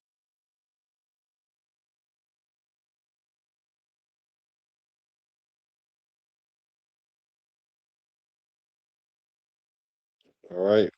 3 wide receivers. Mendoza's look. He fires. Oh, nice route. Malik Benson with the drop. And he could have got the first down, but he dropped it. Oh, he dropped it all the way in his hands. Perfect throw, too.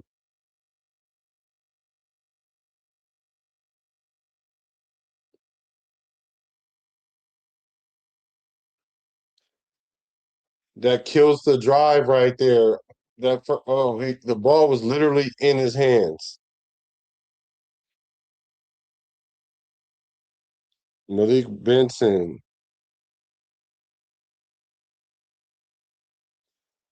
Cole kicks it into the corner. Let's see where they get the ball to. Like fair caught on the 9-yard line. Well, that was positive right there because we started that drive on the 9-yard line, got to midfield, should have got that first down there, but essentially the drop ball on 3rd down ends the drive.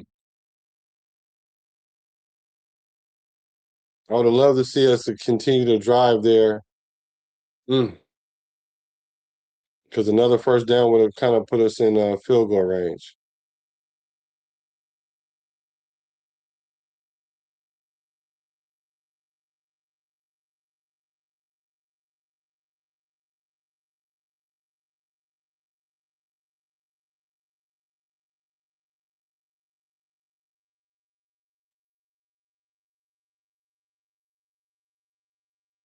Yeah, J4, I agree with you. Despite that pick 6, Mendoza he doesn't look too bad. Yeah, he definitely looks better. He's settled in, and that play that we tried to run in practice didn't work in practice, and it definitely didn't work in the game either. So it was a pick 6 in practice, and it was a pick 6 in the game.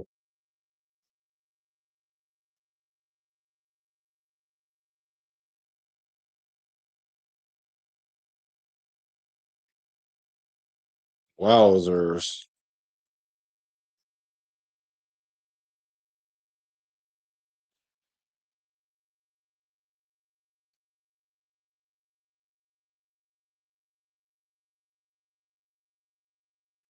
Dang, I'm not happy about that drop pass because that killed that drive. I would have loved to see us go down there and score on that drive. But let's see how the defense responds.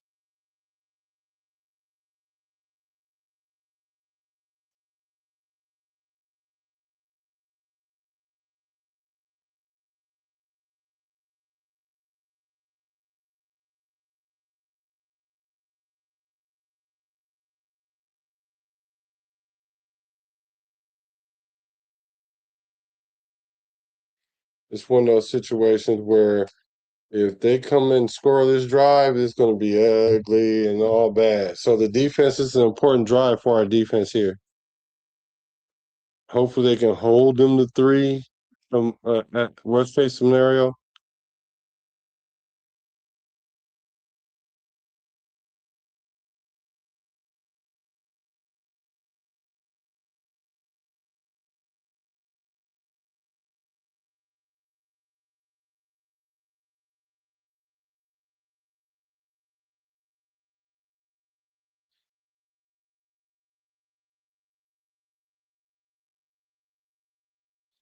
All right, first down, ball on the 9-yard line. They're going to go with the run. Oh, and they swallow them up at the 5-yard line. Look like a loss of 4. We're seeing some penetration by our D line, and they're making some stops in the run, so that's good. That's promising.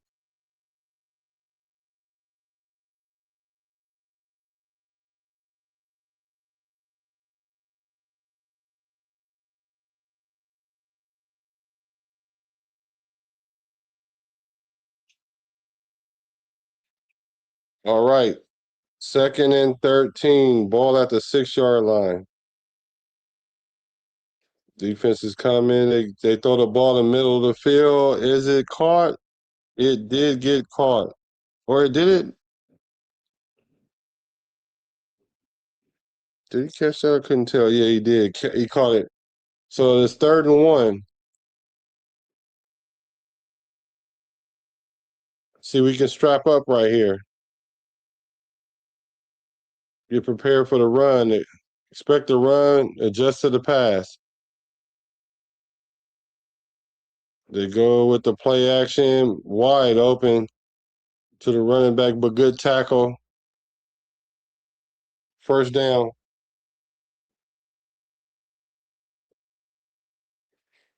These extended interviews, they're interviewing CJ Stroud.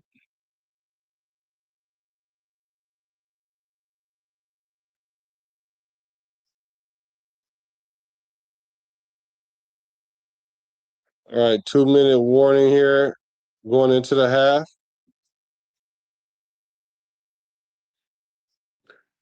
Marlon Klein gets that in first down.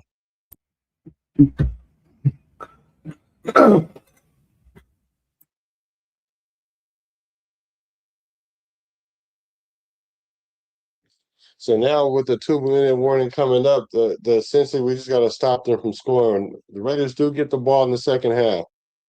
That's why we needed to score going into the half.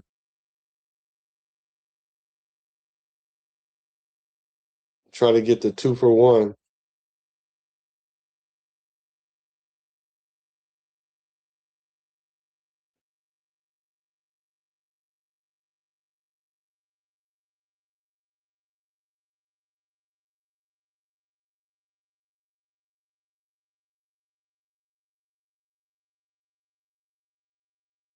So what you thinking, Justice for 12? Frank, what you guys thinking?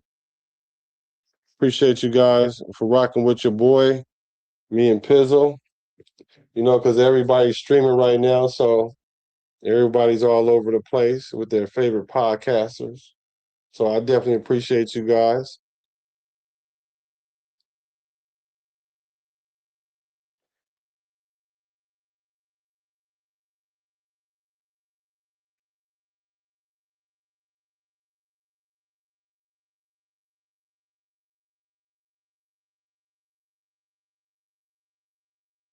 Right.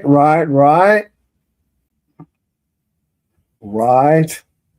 So who do you think is going to come in the second half? You think they're going to let Mando come on in and stay in there? Let him try and pull himself out of this holy dog. Yeah, it'd be nice. See him get like See a how drive or two. Yeah, let him see how he handles the adversity. See if he can come back and score a touchdown, a touchy. Well, to see if what's up with Poppy Blanc? What's up with you, brother? No, they get the ball in the second half, so at least give him that drive right there to see if he can score.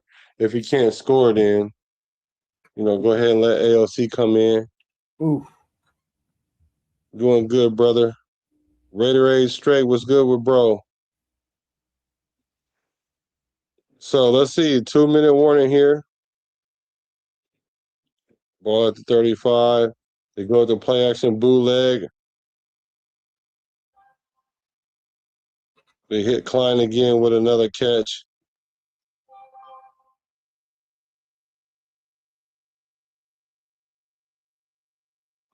Second and 3.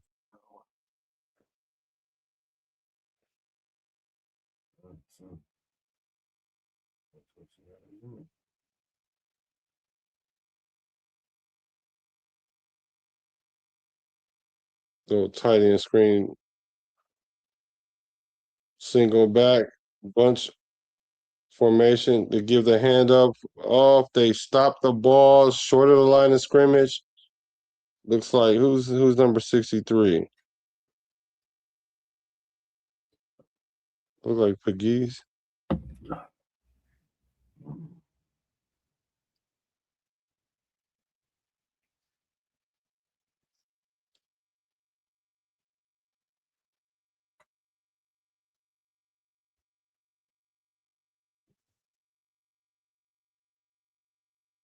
All right.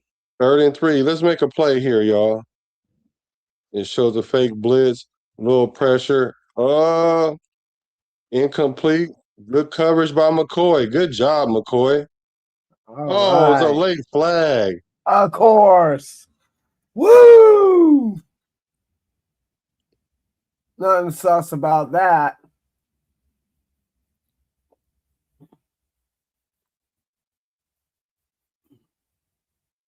Oh, come on. They gave an unsportsmanlike on Jamal McCoy to give him a first down. Yep. What was that? That's typical. Oh, he was official. standing over the guy. Oh man, you can't do that.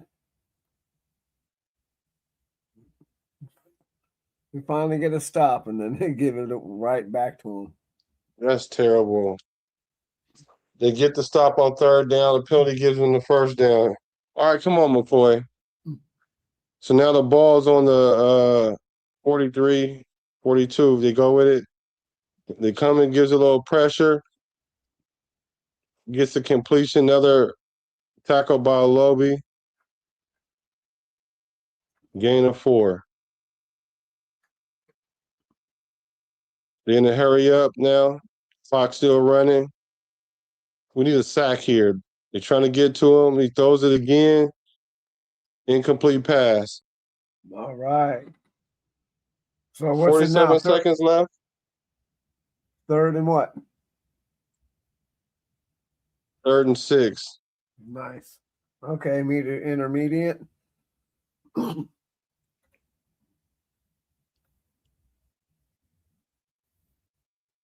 That's terrible.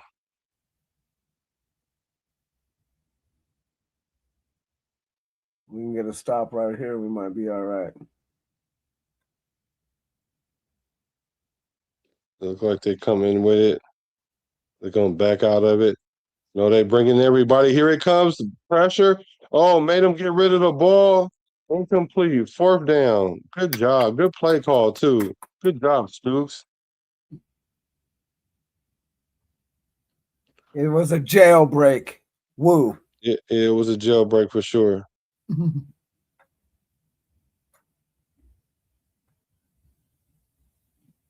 Yeah, it did. It worked perfectly. 57-yard attempt by Fairbear. All right. Bear, Well, bear. hopefully he'll catch He it was 9 short. for 15 from 50 plus last year. Let's see if he can miss this one. The kick is up. It's gonna wiggle, and it's good. Oh, damn. They didn't have anybody over there to kick to try and knock it out. Did it just like barely go over? Did it go over 38 by seconds left into the half.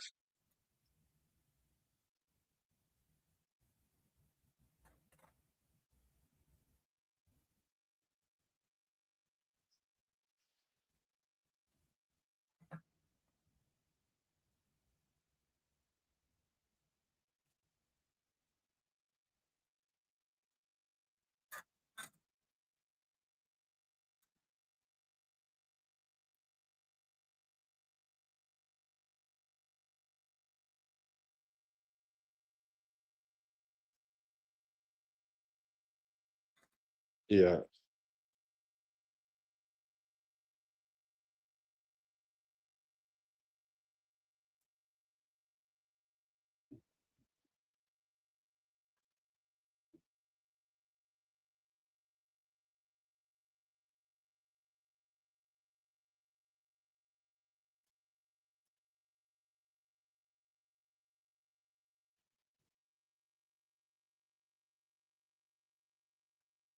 What's that? 38 seconds left. 3 points here starting. Here's a kickoff. It looks like it's going to make it to the 1 yard line. MB is returning it. He got a little crease and get to about the 33.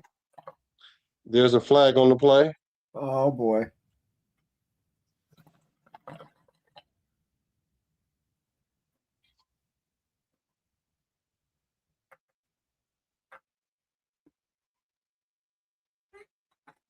Holding on the Raiders. More penalties. We should just go in and just like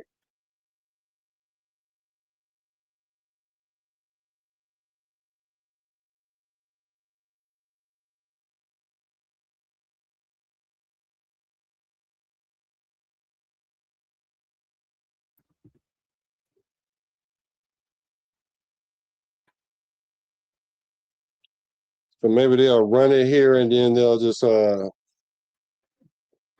to hold it. halftime. Well, I don't know. They're going with the shotgun. He throws it to the middle of the field. Nice check down. Watson gets a gain of 9, close to the first down. They call a timeout. Maybe we'll get a 24 field goal. seconds left. Trying to get us. Maybe we'll get a touchdown, but at least get a field goal. Get us something.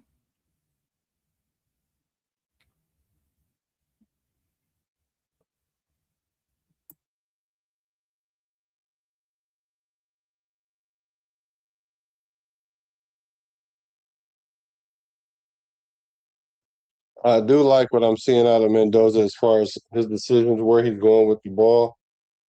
I expect him to make mistakes sometimes, but overall he's real decisive with the ball and he's getting it there. Another shotgun, looks around, he's going down the middle of the field deep. Incomplete pass. It wasn't there. He tried to go to Brandon Johnson.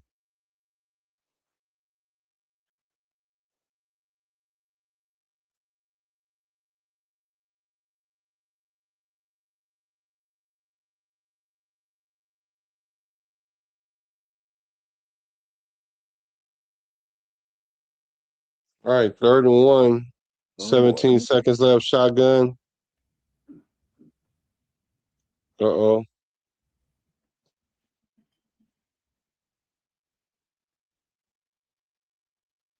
Malik Benson catches the ball but getting knocked out. What's going on with Benson today? It could have dang near been a fumble. He caught it and got it knocked out. Malik Benson is starting to show. It's everything that everybody says is a good thing. Did he lose the fumble? Good play by the defense to knock the ball out. He was kind of being kind of lax days ago about, like like catching a ball and securing it, tucking it away. You got to hurry up and get it in. So it looks like your boy Malik Benson is not having a good game today.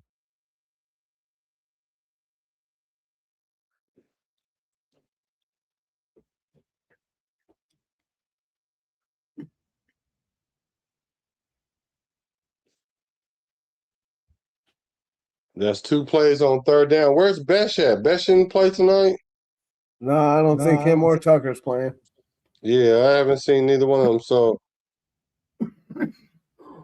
looks like they're gonna probably kneel it and go into the half. They are gonna kneel it, go into the half. Well, it's 20-3.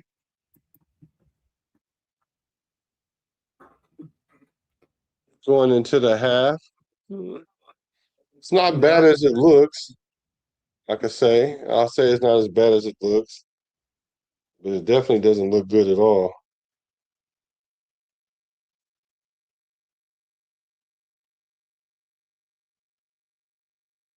Yeah.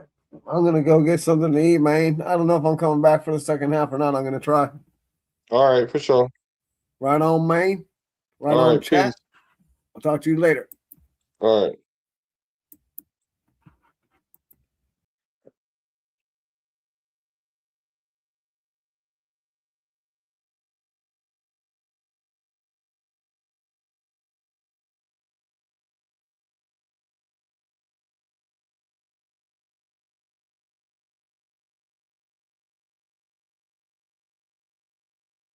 Yeah, tough first half there for our boy Tucker. I mean, not Tucker, but Malik Benson. Let's see. Let's take a look at the first half stats.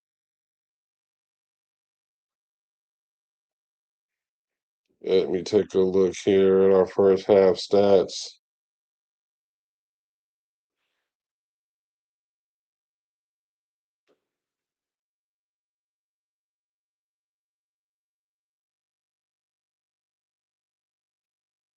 Let's see. Okay.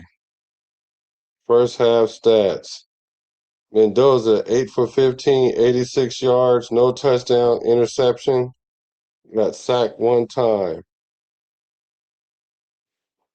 Mike Washington, 9 attempts, 9 carries for 56 yards, 6.2 average.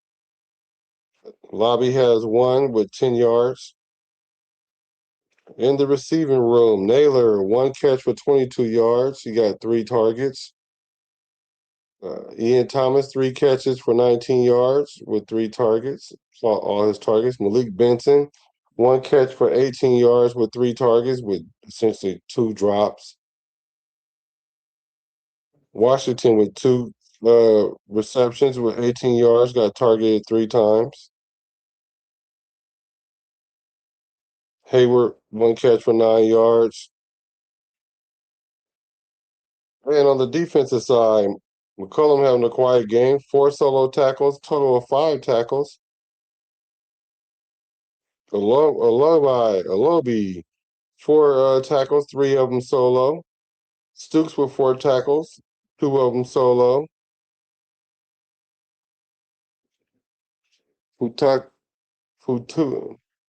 Futukasi, Fatukasi, Fatukasi.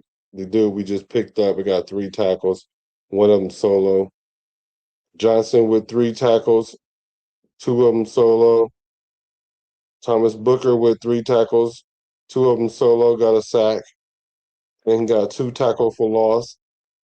Stooks has a tackle for loss as well. Eichenberg, 3 tackles, 1 of them solo. Lindenberg, 2 tackles, 1 of them solo. Belton Johnson comes in with 2 tackles, 1 of them solo. Darian Porter giving up the cookies, got 1 tackle. Masters got 1 tackle as well. Laulu got 1 tackle assisted. McCoy definitely got a tackle, but he got that 15-yard penalty that cost us points. He does have a pass deflection as well,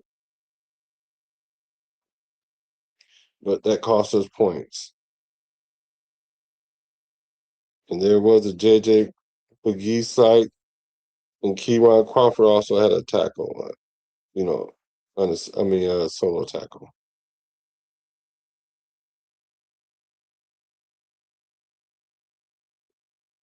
Let's see. Let's look at the Texans stats. Mills 11 for 15 for 93 yards, no touchdowns, no interceptions. CJ Stroud 4 for 6 for 27 yards, no touchdowns, no interceptions. Marks come in with 4 attempts, 37 yards, 9.3 average, got the touchdown. Longest was 20 yards. That was for the touchdown. Whittington was 7 attempts, 9 yards, 1.3, so they shutting him down.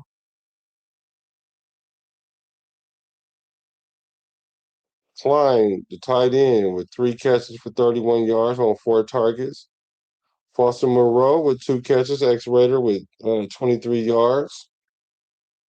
Wayne with 2 catches, 13 yards. Watson with 1 catch for 12 yards. Bond with 2 catches for 12 yards.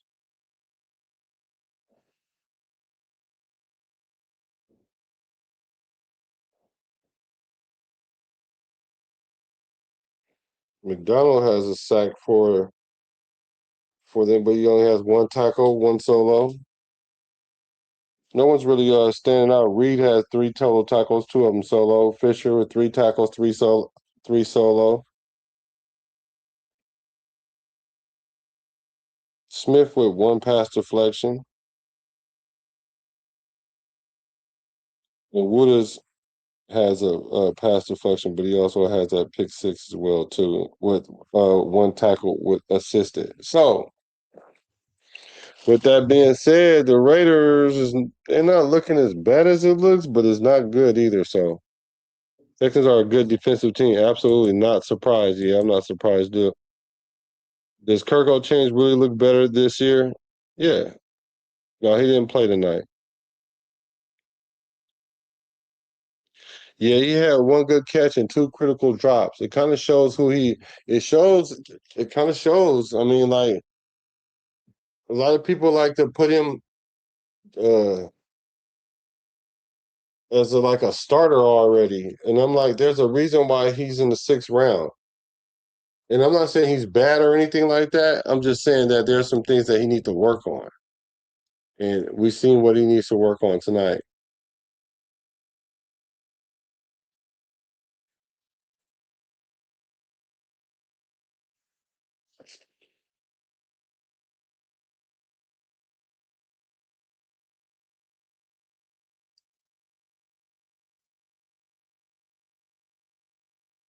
Yeah.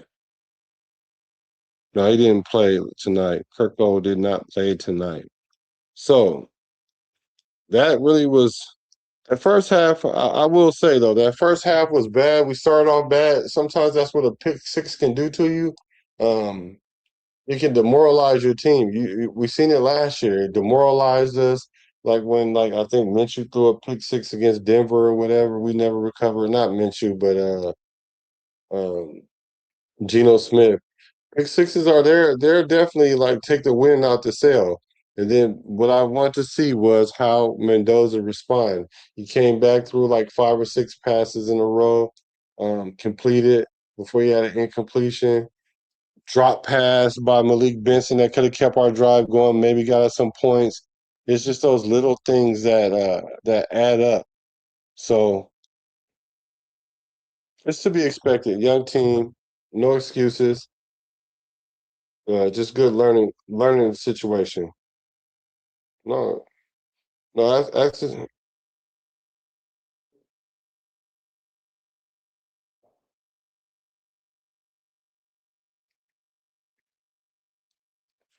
yeah. So wait. Let me uh let me make room for my G.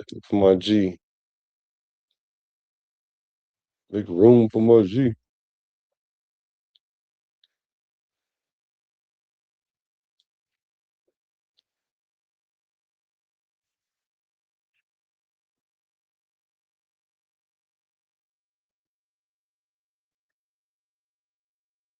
Yeah. So I'm not as bad. I'm not as mad.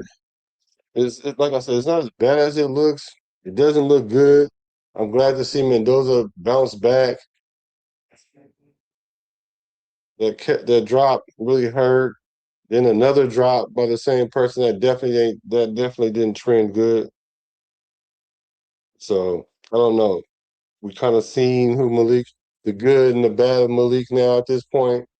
Um, but I'm happy to see it because people would think that this guy is better than he is. And that's not to say that he's not a good wide receiver. It just shows he needs some work. And that's one thing I kind of felt like he just needed some work. Just needed some work. He's definitely trending up. I just don't think he's there yet. And that's why we gotta probably keep a Dante Thornton, a Jack Bash. Because those things won't happen like that as much or as often. And even that interception at pick six was just miscommunication. We the people, what's good with you? Benson sucks. Pick six are horrible. It's a momentum killer. Absolutely. Yeah, I don't like that late flag on him either. But the reason why they called that on him is because he was actually standing over him and then he did that. And then plus we couldn't hear what he was saying either. So that might have played a role in it. Maybe if he would have did it while he wasn't standing there, that's it, so much of a rookie mistake. But I'm glad to see that he has that confidence because he could have really went into the tank from last week and he came back with confidence. So if we're not looking at the score and we're looking at how the players are responding to adversity, overall I'm liking what I see. So I'm not in love with it, but I am liking what I see overall. Yeah, I'm not in love with it because how the results are yielding, but at the end of the day, I'm not mad at it. Jermod McCoy. Let's see here. I'm gonna be mad if okay. Yeah, I was about to be mad. Everybody's streaming right now, so thank y'all for hacking in right now. Thank you for the people that pulled up at halftime. I read the stats off. What do you guys thought so far in the first half? Are y'all ready to crash out? Y'all ready to crash out or what? I'm not ready to crash out over it.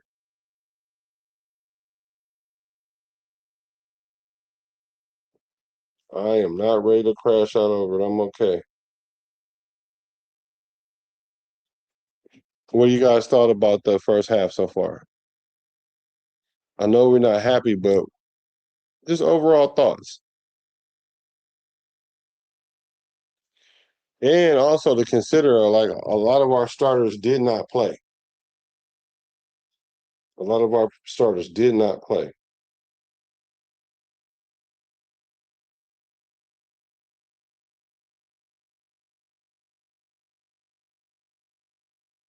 Hold on. Um,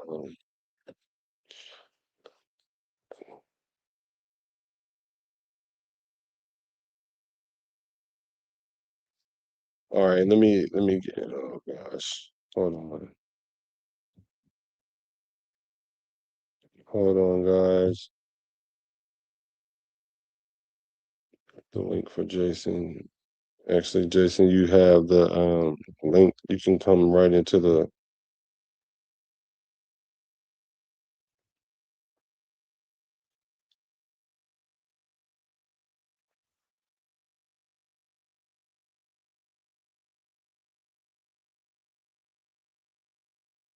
Are they kicking the ball off? We get all ready to quit halftime. Okay, hold on. Let's see how we respond. That's all I want to see is how we respond. Let's see. Let's show some fight.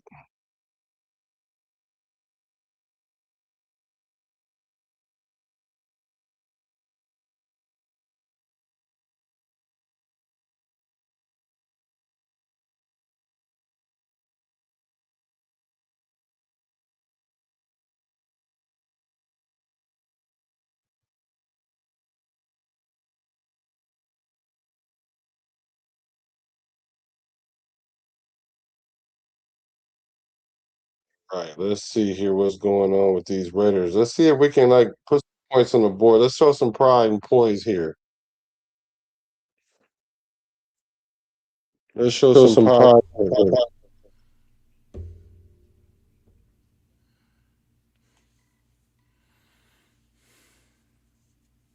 Check. What's going on? You must have you have heads up? Hold on. Oh, I got you. All right. Let's see who's starting the third quarter. It look like Mendoza is not in. Maybe AOC could bring us back. Is this AOC? Uh-oh. This ought to be cute. Oh, is that Dante Thornton out there? Oh, nice run by Dylan Lave. Can you hear me now? Yeah, but you headphones. I got headphones in, so it must be. Let me see here. Okay, first down, Raiders. Way to start out. The AOC comeback tour.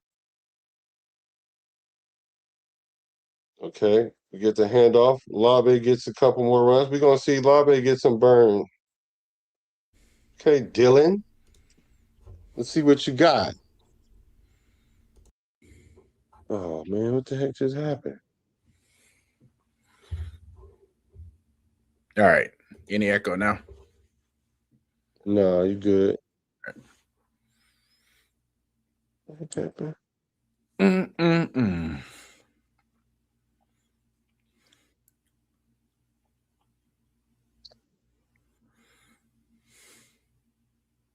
Let's see.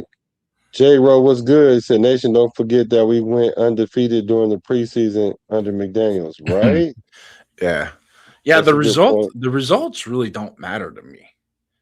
It's just the picking up those visuals. You know, Red Straight said, let's not forget Houston made the playoffs last season and they've gotten better. Let our rookies take their licks so they can grow. Yeah, I'm with you on that. Yeah. Like I said, I just want to see how our team responds. Yeah. Yeah. And that's what I saw. And that's what I saw. I saw, you know, they got the ball shoved down their throat the first drive. The defense kind of stepped up, got a little attitude in them, a little bit of little moxie, you know, and then the same with Fernando. Throws a pick six, he comes back and he goes 6 for 6 after throwing a pick six. So it's like, you know, you can't be mad at that, especially in a preseason game, you know, because it's kind of like you especially that pick six. That's a huge learning situation, you know. Same with Benson. Benson's 2 balls that he dropped, you know. Those are learning situations. So, I don't know where BDQ went, but give me a thumbs up if you give me a thumbs up if you still see me rolling without BDQ here.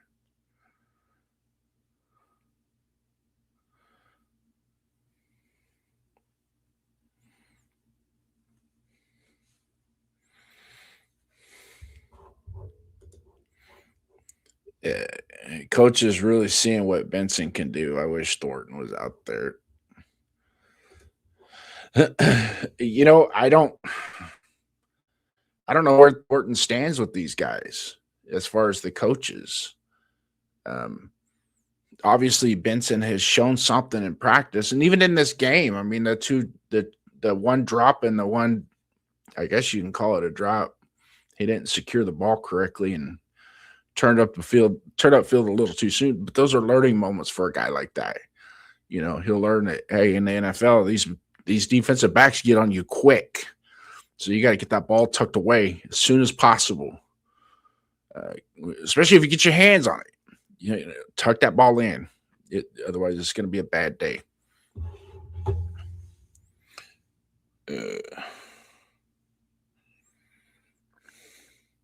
Let me send him a text, see where he's at.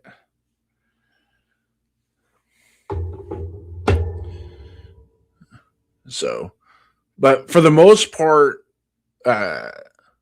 having what I saw after that for the first drive, I was mad. There's no doubt about it, because I just thought it was rinse and repeat of what we had last week. You know, no attitude, no tenacity, no aggressiveness, and I'm not looking for scheme. I'm not looking for any of that stuff.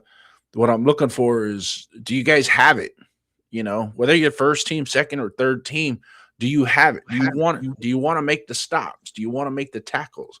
The first drive wasn't good. They ran it right down our throat into the end zone, but they came back. You know, they bounced back. You know, the gift pick six. You know, that's a good teaching moment, man, because I'd much rather him do it now than 10 weeks down the road when he's starting and we're trying to make a play, maybe making a playoff run, and he does something like that. But on the flip side of it is, and this is how Fernando is, and people don't realize that when he does make a mistake like that, he rebounds and he comes back. That's what makes him a good quarterback. Yeah, that's a pretty consistent thing about him, is that is kind of like his DNA. And like I said earlier about that is, I love to see that in your quarterback, that he gets better after a mistake happens or as the game goes along, because the game is not a sprint, it's a marathon. So right, you don't want to lose, because if you lose your quarterback early, then it's hard for like the rest of the team to follow them. So I'm happy about how he going about his work. Like you said, coming back 6 for 10. I mean, throw 6 in a row. Could have looked better, but some drop passes by Malik Benson. Yeah, it is what it is. He's a rookie as well, so these are the growing pains, you know. Mm-hmm. Yeah. Yeah. It's just growing and pains. I expect Benson to make those corrections. You know, it's like, okay, on this pass right here, you realize that these NFL defensive backs, they're going to get on you quick.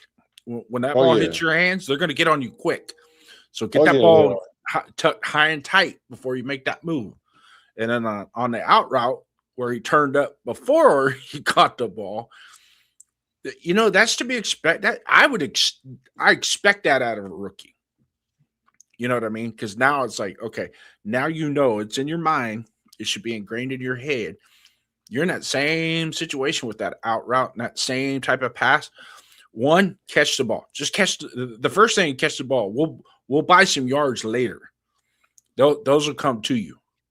But just catch the ball first, because catching the ball is going to get a first down anyways. Yeah, that was just a lack of it's a lack of concentration thing right there. And then the deep throw, I can tell just by watching that when he went to release that ball, he was already pot committed to make that throw, and he just put it. It's like, you know what? If my guy can't run underneath it, ain't nobody gonna run underneath it. Oh goodness! Good layer throw right there by Rippon. Yeah. First down. We need somebody on defense to flash right now. That's it. Just give us something. Mm-hmm. I like, Fakutasi, the new guy that we just signed this week, man. He showed up. Yeah, he definitely showed up. He got a sack and he's getting tackles. And I think Booker also kind of sees the writing on the wall. It's like, hey, ain't nobody locked down the starting position, boys. Yeah, for real. That's a good point. Because he like Weber said, I forgot he was on the team. Like, come on. Yeah. McCullum is out there playing good. He's Yeah. out there making tackles. Yeah. So Now we got he's making a name for himself. we got the crowd favorite of Cian Sloan in there. Mm. So nice. Let's go. All right, so they throw the ball a little too high. I'm about a play behind you. Or are you? Yeah, that's okay. It don't matter. I don't like to do stuff like this when I'm watching Raider games, but because when I'm watching it on a delayed stream feed, or you know what I mean. So yeah, if I could pause it for a play, I would, but I can't. Don't even worry about it. We're at that point now that this is just we're just gonna pick spot. Yeah, we're gonna pick spots. We're gonna talk about it, and hopefully, guys are in the chat. There's a lot of content creators that are live right now, and the same thing on their channels. Their numbers nobody's watching them like you think they would. It's because there's a lot of fans that are like us. You know what? Let me just sit and watch, and then let me digest it, and then we'll talk about it. Yeah. But for the most part, like one of the things that I mentioned the other day, what was upsetting me the most about last week's game was the lack of attitude, lack of tenacity, right? And not so much the scheme and all that stuff, because I 110% understand that, right? But there are some thought that, especially like my old school thought is, we're not even going to call defensive formation. You guys just need to go out there and just hit somebody and tackle somebody, because they're going to run a vanilla offense too. So, I mean, it's just incumbent upon you guys to go out there, just make a statement. And that's kind of what Houston did, when they went out on defense. They just made a statement. It's like, we're just going to line up and we're just going to make plays and show the attitude. And especially when, and like with them, they're supposed to be the elite. That's a block in the back, dude. You can't fucking do that. Dang, come on. That's a fourth special teams penalty. D. Camillus is gonna be pissed. D. The realist is gonna be mad this week. Oh, he's already mad. Yeah, he's already mad, but he's gonna take it out on them now for sure. Like, you can't have 4 penalties on special teams. Like, that's not acceptable. And mind you, like 3 of them was in one half. So, and then you got the 4th one on the kickoff. So yeah, and this was blatant because you can see if you can see his nameplate on the back. Don't even touch him, and that guy's out running him anyways. Yeah, that wasn't. You didn't even have to do that. Yeah, you didn't have to do it. It took you blocked him in the back after he outran the player. Yeah. So yeah, that's not good at all. We got to tighten up these penalties, because that's what I don't want to see. Because you can't not play well and trying to figure your way out, and then when you try to figure your way out and you actually make a play, then it's a penalty. So not only have you now haven't figured your way out, now you just dug a bigger hole for yourself to try to find your way out of. So yeah, and we could take that exact same conversation back to McCoy's penalty, right? And McCoy's penalty. Was it a ticky-tack and sportsmanlike conduct? Yeah. Okay. Yeah, I 100% agree with you. Though. But it wasn't necessary to do that. You know what I mean? It's like you made the play. And when you stand over the top, when the player's on the ground and you're on top of the ground, don't even acknowledge him. Don't stand near him. Don't look at him. Get away from him. Just start. Like, if he would have taken 5 steps out into the field and did that and stopped and went like that, wouldn't have been a penalty. They wouldn't. I don't even think he had to take 5 steps. All he had to do was turn around the other direction and do it. Yeah. Well, and then was he was standing over him. That's what made it bad. Yeah. And then one of the things that they were talking about on the television broadcast too is one of the, you know how they always have these point of emphasis things that they're going to do. It's like, as far as I'm concerned, if the rule's in the rule book, it should be a point of it. Why are you making a point of emphasis? Oh, we're going to make holding call, point of emphasis. Well, damn, holding's been around for 2 centuries. Why all of a sudden now you're going to make it a point of emphasis? But one of the things that they mentioned, though, with this situation with McCoy was they're really going to concentrate on the celebrations on the opposing team sideline. And that way it prevents a lot of the riffraff on the so if you're on the opposing team sideline, they're gonna watch you. They're basically gonna hold their flag in their hand and wait for you to do something on the opposing team sideline. So yes, like I'm gonna go back to, like I said before, ticky tack, really ticky tack, to be honest with you. But I'm not gonna argue the penalty. He should have. He deserves to celebrate. I get that, but just like get away from the player that's on the ground, move up, look at your team, and go like that, and then walk away. Wouldn't have been a penalty. That wouldn't have been a penalty. Yeah. So, but and then plus in the preseason, they're gonna try to make it a point of emphasis anyway. Yeah. Well, Lobby gets a handoff, gets a few yards. I mean, Lobby getting a little burn here.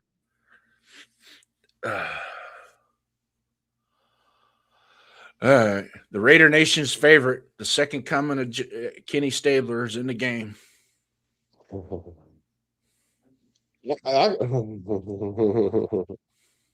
I'm gonna hold my comment until at least like 2 more drives, because if I see the same thing that I've been seeing in this first couple drives, then it tells me a lot how they feel about Aiden O'Connell. Because they should be letting it rip with Aiden if he's really all like that. Because down 17 points, let him try and bring us back, right? Yeah, well, yeah, at least get in the end zone, because we haven't gotten in the end zone yet. Yeah. Oh, so we throw a third down pass 2 yards short of 1 yard short of the sticks. That could be the receiver fault for not, getting to the sticks.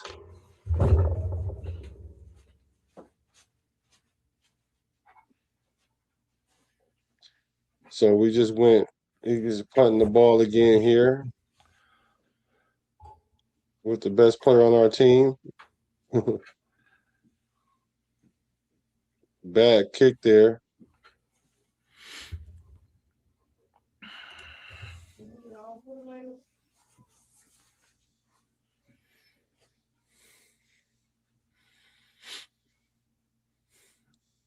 Yeah, buddy.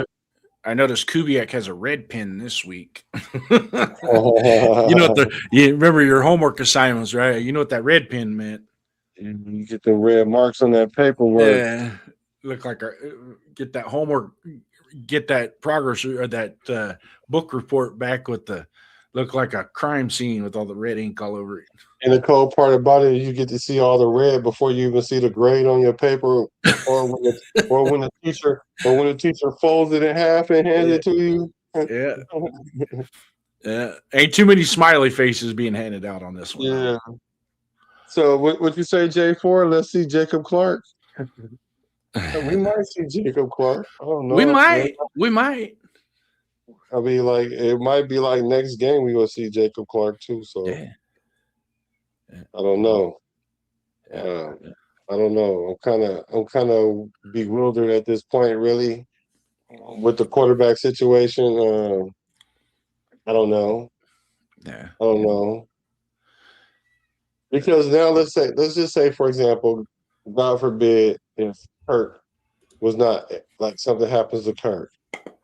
Just from what you've seen so far, would you wait for Mendoza to mature a little bit more, few games, by putting in AOC, or would you just go in and just rock with Mendoza? I'll be quite honest with you right now. I would just go with Mendoza. I would just go with Mendoza. But here's the deal. Once you insert, whether it's injury or performance, once you put Mendoza in the regular season, that's it. You can't turn back. You can't do like Carolina did with Bryce Young, put him in, and they decide after 10 games, well, we're going to try and win games now, so we're going to pull you and put the red rocket in and expect growth out of the kid. You know what I mean? I think that scenario in and of itself hurt Bryce Young more than it helped him. Well, isn't Bryce Young's playing much better after they took him out and put him back in though? Well, no, because they didn't put him right back in though. Well, I mean, like after like 2 or 3 games, and then his second year, he still kind of had some jitters going on, and it's almost like he had to start over.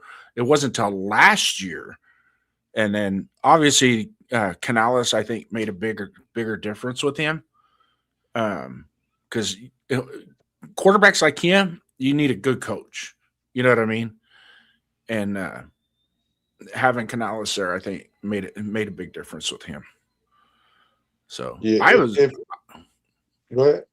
was almost like, after year 2, I literally was like, I think Bryce Young's going to be a bust, and then he balled out last year, and I'm like, ooh, change that. I'm changing that story.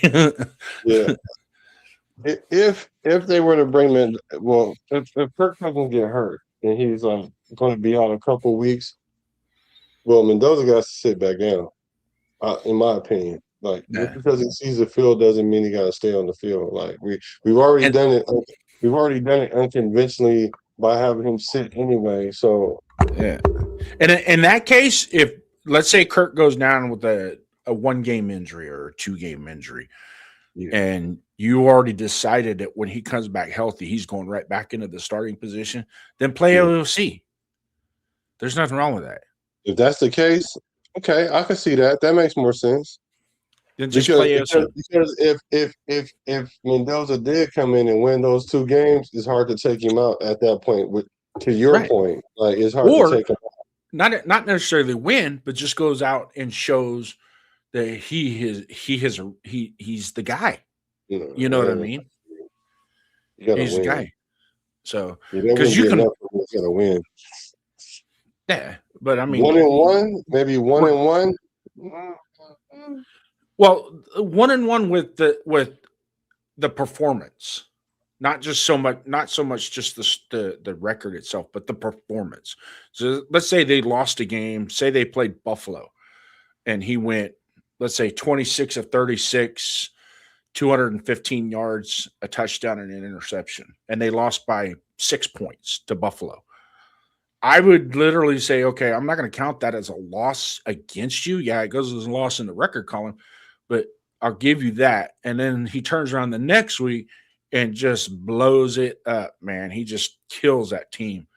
Does his old, 19 of 22 for 250 yards and 6 touchdowns, type thing. You know what I mean? Then you just go, okay, with those 2 games, it's like, yeah, I think we should leave him in. Just let him finish the season, and what becomes of it becomes of it. Because at that point, judging by what I'm seeing so far, is there's a part of that schedule that's going to mean something. You know what I mean? And we got to take care of business. And hopefully schematically, both offensively and defensively, can curtail some of these mistakes that we're seeing. But that's to be determined. So it's hard to gauge. We're watching preseason games. We're watching practice is basically what we're watching. So it's not. Okay, AOC. See, look at that's AOC throwing these inaccurate passes, and the thing that he's known for is being accurate. Yeah. Because I thought that was about to get picked off. Let me look at it. He has lapses, though. People don't realize that. That was a fumble. Oh, we got the fumble. That's what it was. I thought I seen. Who was that? Oh, Johnson? Yeah, okay. So what we have seen in this game is that D line step up. Yes. After the first drive. That first drive was still pretty. It was pretty bad. But after the first drive, they locked it down. It was like, okay, all right. Because we got some sacks and we actually made some stops in the run. And now we got a turnover there. People were looking for a turnover. We got a turnover from the D line. Turnover. So that's good. So we have responded in that sense. So I'm happy about that. Yeah.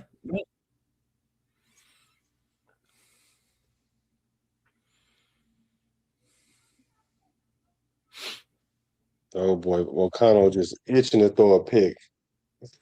He's just itching to throw a pick. I'm telling you. But here goes the flag. Let's see what the flag is. Hopefully, it's against the defense. Okay, it was pass interference. Because I'm like, he's itching to throw a pick here. I could just, it's just. Yeah. Oh no, he still should have caught But that. you when you look at a really good coached defensive team, even their second string, their second level guys are playing at a high rate. A lot of intensity, a lot of attitude. Everybody's competing. It's almost like they're competing to make the play. You know, everybody's funneling to the ball.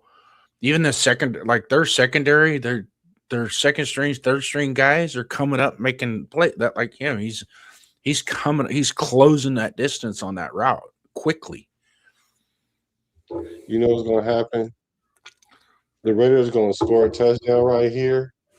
And all the AOC fans gonna be like, "We scored a touchdown when AOC was in the game." Knowing AOC looked like trash this whole drive. That's the story of his career. It's gonna happen. Yeah, it's gonna happen. Yeah, I could just see it happening. We running the ball. We do an ending around. You know what I'm saying? Like everything but AOC is the reason why we got down this field. Oh yeah. Yeah, you can see it now. In fact, that's why I'm going to tune in tomorrow night's show. I'm sure there'll be a lot of statistics thrown around, and we saw Joe Montana play last night in a preseason game. Let's see here. We 3rd and 6. Let's see what AOC can do. I see somebody open. Yep, I saw him. Go ahead. Yep. See, remember I told you we about to score a touchdown, a little check down that he got. It's amazing how I just seen that like 8 plays ago, like 6 plays ago. Hey, I'm going to lob one at you. Washington. What about him? What's your take, man? Solid. He's solid. I would have liked to see him hit another gear and run that in for the end zone, so that way with that pick would have never happened though. And he's got that gear. Yeah, that's why I was wondering. I was waiting for him to hit it. Yeah. He's got it. I've seen it. He got that touchdown, Dylan Lobby. I told y'all. I told you the touchdown was going to happen. I knew it was. I might as well. Here it comes. I can hear it now. All the AOC fans. Yeah. Well, you know, the AOC in the game, we scored our first touchdown. Yeah. That was a good handoff. Good technique. Yeah, it was beautiful. Beautiful handoff. Right. You know what I'm saying? Looked like a 4th-year starter. I mean, a 4th-year player there. So so when it comes to Mike Washington, I did like what I seen from him. It appears that he's gonna not always, but he's gonna get some chunk runs. Like that's gonna be his superpower. Yeah. Is gonna be that. You know, he might only get 5 to 7, maybe 10 carries in a game, but he's gonna have that one run that's gonna be like 30, 40 yards. Which is gonna be beautiful. Huh? Which is gonna be beautiful because it's gonna complement. He's going to compliment Genty very well. Yeah. Yeah. But, you know, some coaches, some really, especially predominantly run-oriented coaches, if they get a running back that gets hot in a game, they'll stay with them. And that's probably going to piss a lot of fans off, a lot of Genty fans off. But I've already said this. Don't be surprised if that cat starts ripping it up in a game. You can't take him. I mean, if he goes 20, 30, if he hits 2 or 3 runs of more than 10 yards back to back to back, I literally would walk over to the coach and go, don't take him out until they figure out how to stop him. Mm-hmm. You know what I mean? Yeah, I know what you mean. And I can even understand what you mean. Nah. And I'm I not just saying don't it's going to think. be all the time, but it's just going to. I mean, we saw it with some of our best duo back combinations that we've ever had in the history of our team. That the second guy, all of a sudden, he starts pop, pop, pop, pop, pop. You know, like with McFadden and Bush. Every once in a while, Bush would start tap, tap, tap, tap, 10, 12, 15 yards. And I was like, well, might as well just leave him in because he's hot. Because every time we give McFadden the ball, it seems like 18 people are tackling him. Yeah, I just from what I'm thinking is how Kubiak is operating is like everybody has a role, Mm-hmm. and his role is to come in and apply pressure to Chinty. Sure enough, Yeah. not to the point where now we about to play musical chairs with the starter. Like I don't think that's what's going. I don't think that's what they want. I Nah. don't think that's what they want. And now I'm all for riding the hot hand. I'm not saying you shouldn't ride the hot hand, but Right. that shouldn't be it shouldn't be a carousel every week that like, all right, whoever's a hotter running back is the one's going to get the most carry. Absolutely. I hope that ain't what happened. I hope that don't. Absolutely. If Genty is your number one back, he's your number one back every week, week in, week out. Because he too is one of those guys that when he starts getting hot, you just keep giving him the ball. That's what we that's what we did. There was 3 or 4 games that just off the top of my head that it's like there was one, I got into an argument with somebody, I'm not going to mention no names, that I said they took the ball out of his hands. Well, his end of game stats was 6 for 7 yards. I said, yeah, but what was his longest run? He had 6 carries for 7 yards. So he only got 6 carries the whole game. And mind you, we were in the game all the way till the middle of the fourth quarter. So there's the excuse of the score was getting out of hand. We had to start throwing the ball. That was bullshit. And even the beat writers were calling that coach out. Well, I can't remember his name, the coach we had last year. But anyways, that's irrelevant. I know his name. I'm just not repeating it. He said that, the game was starting to get out of hand, so we had to start throwing the ball more. And I was like, did you watch the same game I watched? The score was never out of hand.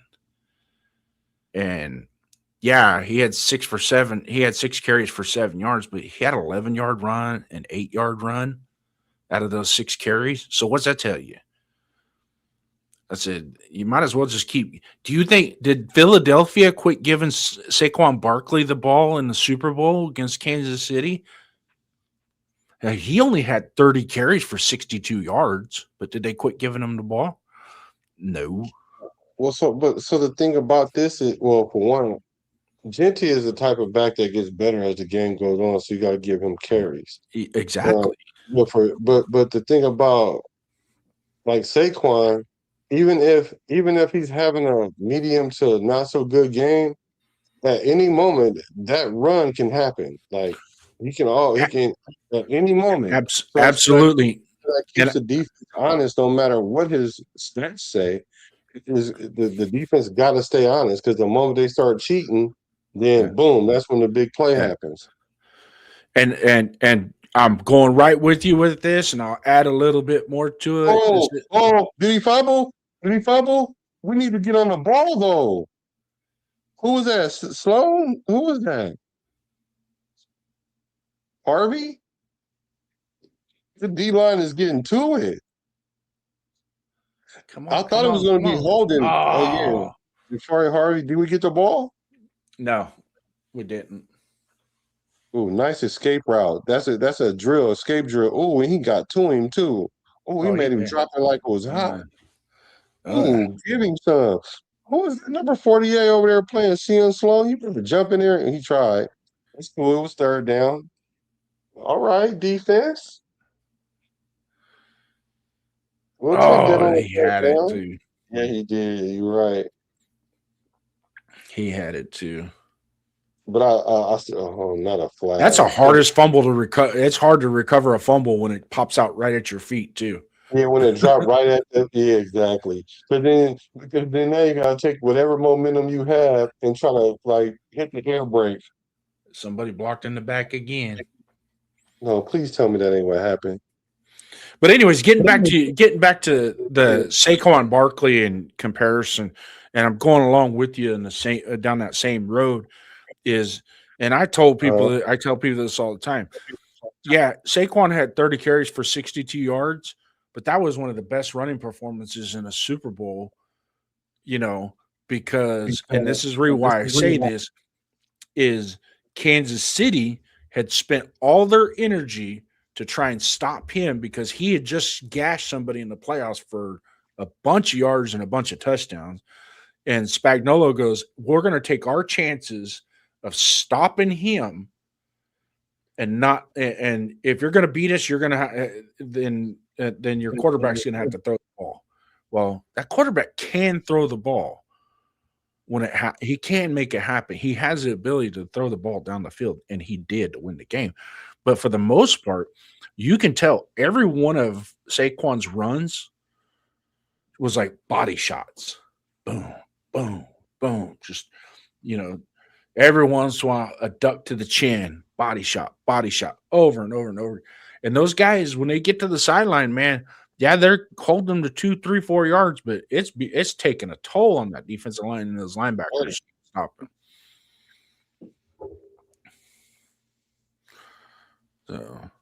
So what's up with Hemby?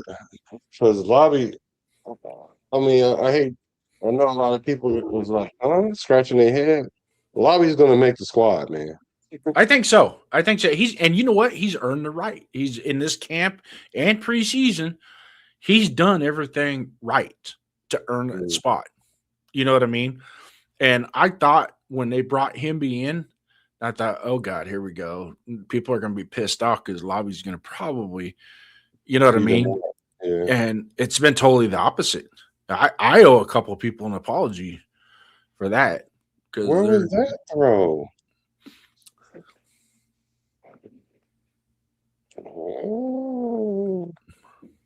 What's that? That throw by AOC. Like the dude was wide open in the middle of the field. Yeah. He wound up like it was a 3-2 fastball he was throwing, and he threw it like above the catcher head.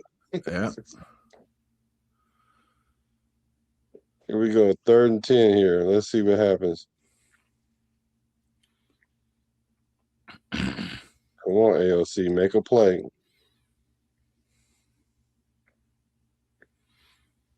I just want to know that. Right, see. So go ahead. You know what? AOC got to go, y'all, because that was another open play right there. What's going on with his accuracy? I don't know. He's like the opposite of Samson. Like the longer his hair grows, the worse he get. Like it's usually you cut your hair, you get worse, but the longer his hair get, the worse he is now. Like, he's like what's going on? What the heck is going on here? We might as well put in your boy Jacob to see what happens. My boy. I mean, not necessarily yours. He's like, my boy, where did I claim him? You're not on my taxes. Hey, I'm a Nando sexual. Hey.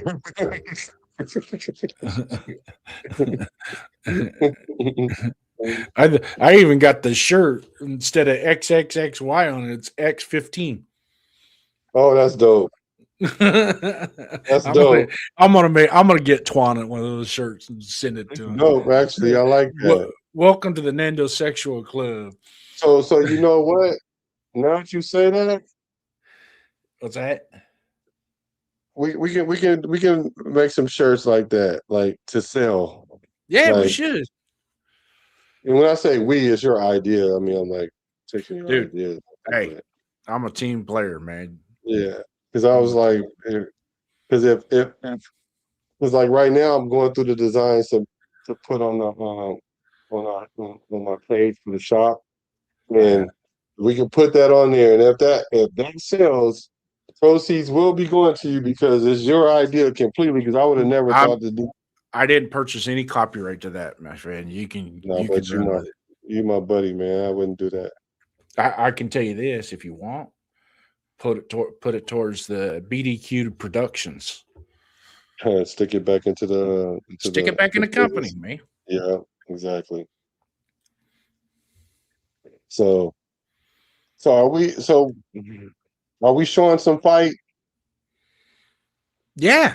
And really after the first drive, actually after the pick six, Mm-hmm. They've gotten 2 field goals, and there's been not like show-stopping plays or anything, but the tenacity, the attitude is there, and that's what I'm looking for when I see these preseason games. Just show me something, because you've been around before. You get your nose bloodied a couple times, you get tired of it. You got to fight back. You got to fight back, and that's after what happened last week and the start the first series 5 minutes down the field, and the other teams going over the sidelines saying we couldn't even do that against Dare. We did it against their defense, and yeah, there's probably you probably got some 1s and 2s for excuse purposes, but explanation purpose is, we're sending you out there. You're the first team on the field to start the game. Make a statement. Just make a statement. We're not going to blitz. We're not going to do all this shit. Just when the ball snaps, just, if they knock the hell out of all 9 guys on the field and that one guy slipped out and scored a touchdown, even in a preseason game, I'd be all right with that. I'm just glad we didn't tuck tail. Yeah. That's what I'm happy. We didn't tuck tail. Thank you. And to the naysayers of the Mendoza, the anti-Mendozers, that are going to be like, oh, we do a big 6. And all right. Well, if you want to root for Ty Simpson and the Los Angeles Rams, fucking go ahead. Go root for him. I don't care.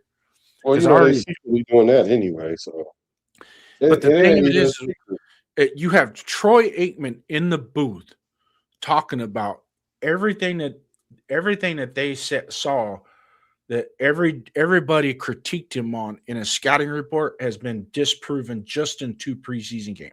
His ability to take center balls for snaps under center and have good footwork, check. The ability to go through his progressions, check.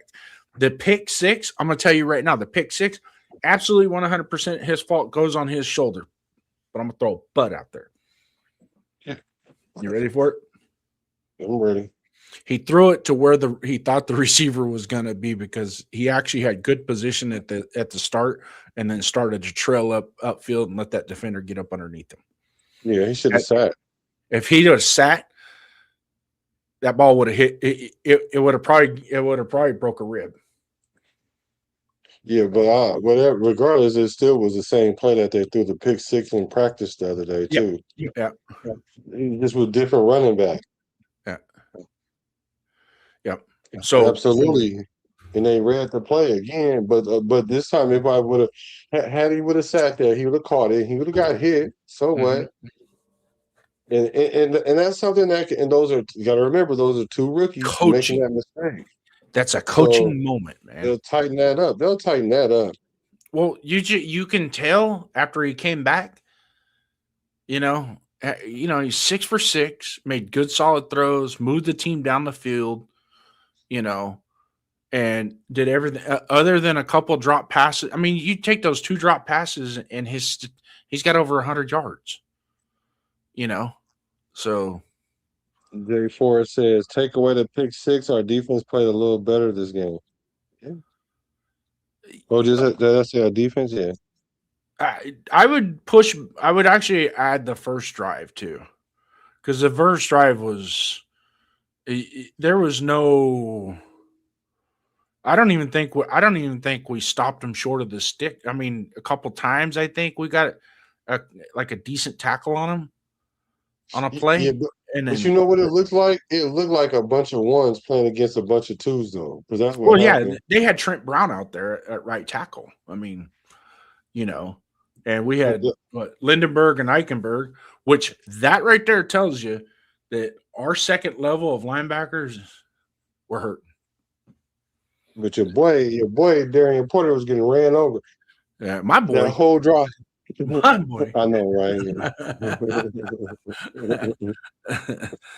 Oh, my boy. The boy. Let me say that. I The can tell you boy. this: watching Akeem Massis in this game, that might change. That narrative might change in the next couple weeks. You like Because Masters? he played a hell of a lot better in this game. Even the one catch that he gave up was highly contested. It's like, ooh, just that might be. He couldn't get through the defender to get to the ball. That's all that would boil down to. And that comes down, and that might have a lot to do with his size.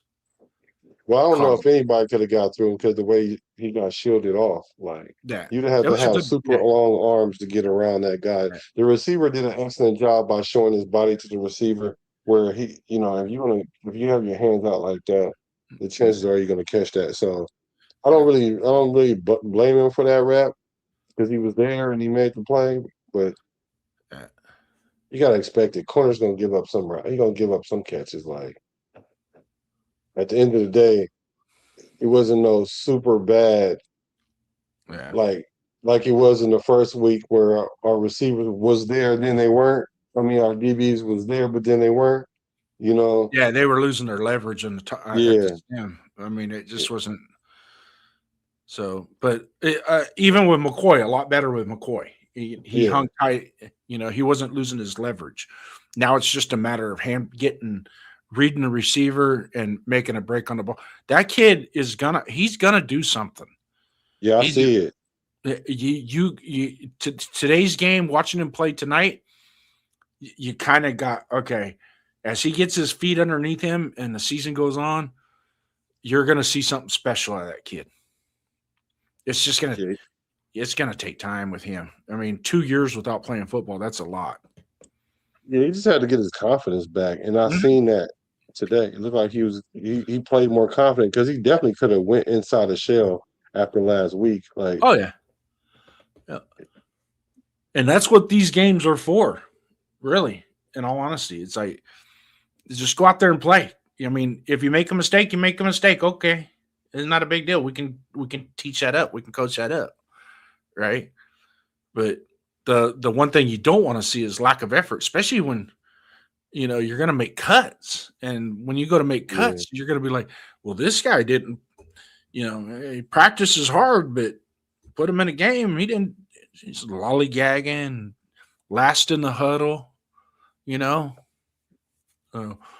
just stupid shit like that get you cut. Get to the outside. There we go. Who is this? He ain't even getting no run. Hindi. Because whoever this guy is, who is this that just ran that ball? 32? That's that guy we just signed from the Texans. Played for the Texans last year. I ain't even going to try and pronounce his last name. Starts with the letter O. Wow. Come on, don't we? If we score again right now, I am gonna be. See, I like this with Genty on the sideline, and he's got a play chart in his hand, and he's watching his stuff, and he's taking notes.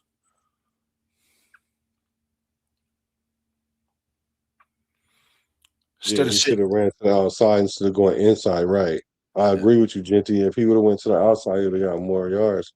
Yeah. Okay, come on, AOC.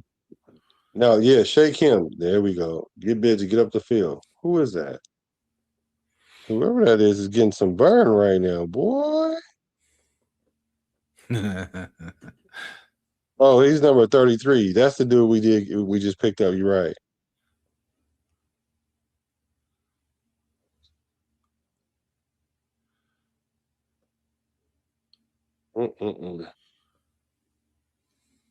That's big for him to come in and know the plays already like that. Yeah. But then again, that's why they pick up the certain players that kind of might know the scheme already. Yeah. There go Hemby.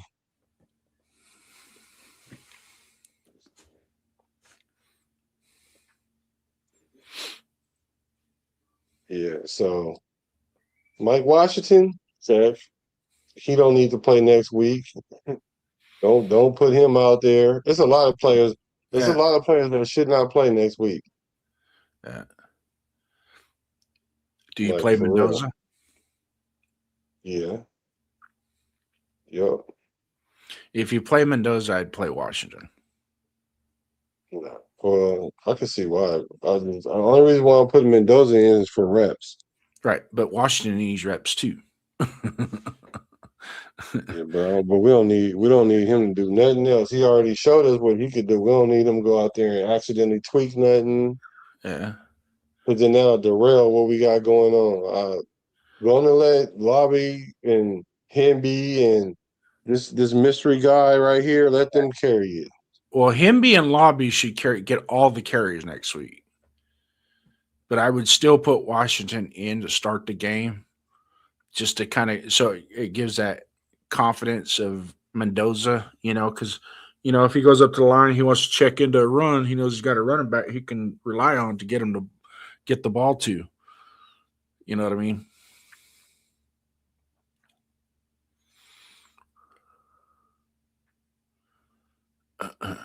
And see, this is another thing too, and I noticed this with the second group of wide receivers, not so much the first group, because we didn't see Tucker, we didn't see Besh played a little bit, but no Brock Bowers, none of that stuff.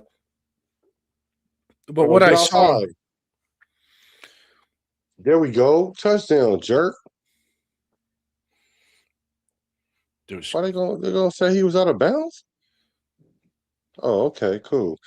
And y'all better not say AOC nothing because we kept running the ball, y'all. Do not come on Kanye West's internet and start talking about how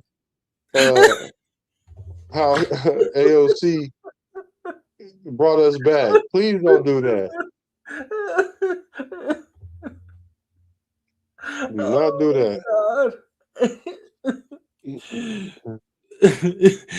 Stay off Kanye's internet. Do not go to his internet. Do not come on Kanye West's internet talk about AOC brought us back. Do not do that. Yeah, he never went out of bounds. Good run. Yeah, it was. Way to run strong.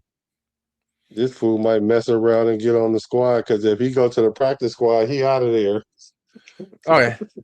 Well, he that run right there looks like he's a natural in the run scheme.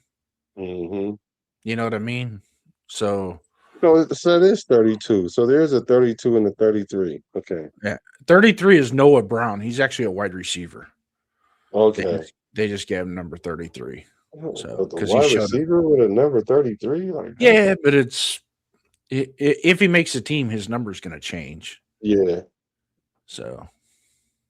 Yeah, touchdown. Give us our Munyon.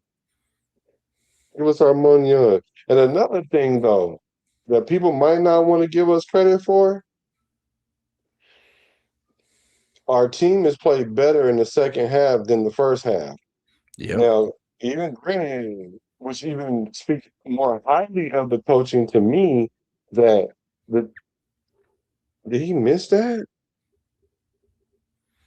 Who missed that extra point? So what it says to me is this: where it could have been a big drop off, there wasn't no drop off. Actually, the play was better. We need a kicker, man. That's Tokyo. That was Tokyo. He did that. Yeah. Oh yeah. He did some hop, skip, jump thing that before he kicked the ball. It was like that was. You knew he missed even before the ball was put down. It's over, y'all. The Tokyo, the dream is over, y'all. Yeah. He's not Godzilla. He's Godzuki. Sorry, y'all. And I already knew it. He said Tokyo needs to be cut tonight. We need to cut him tonight. That boy is out of here, boy. That's why when he was doing that interview, he was talking about he was playing in the NFL. I'm like, boy, you ain't got no NFL check yet. You better quit playing. Boy, that sucks. That sucks, boy. You missed the extra point, so you missed a 38-yarder and a 35-yarder. Yeah, you're out of here, brother.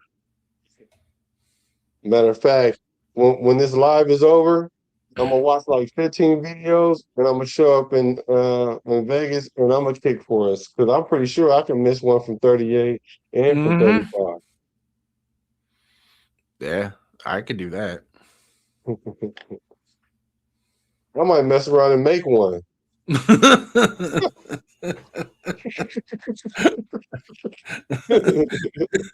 might mess around and make one for real though, like a 30, like 35, 38, somewhere in there. And when we get about 40, that thing gonna go straight to the sideline or something.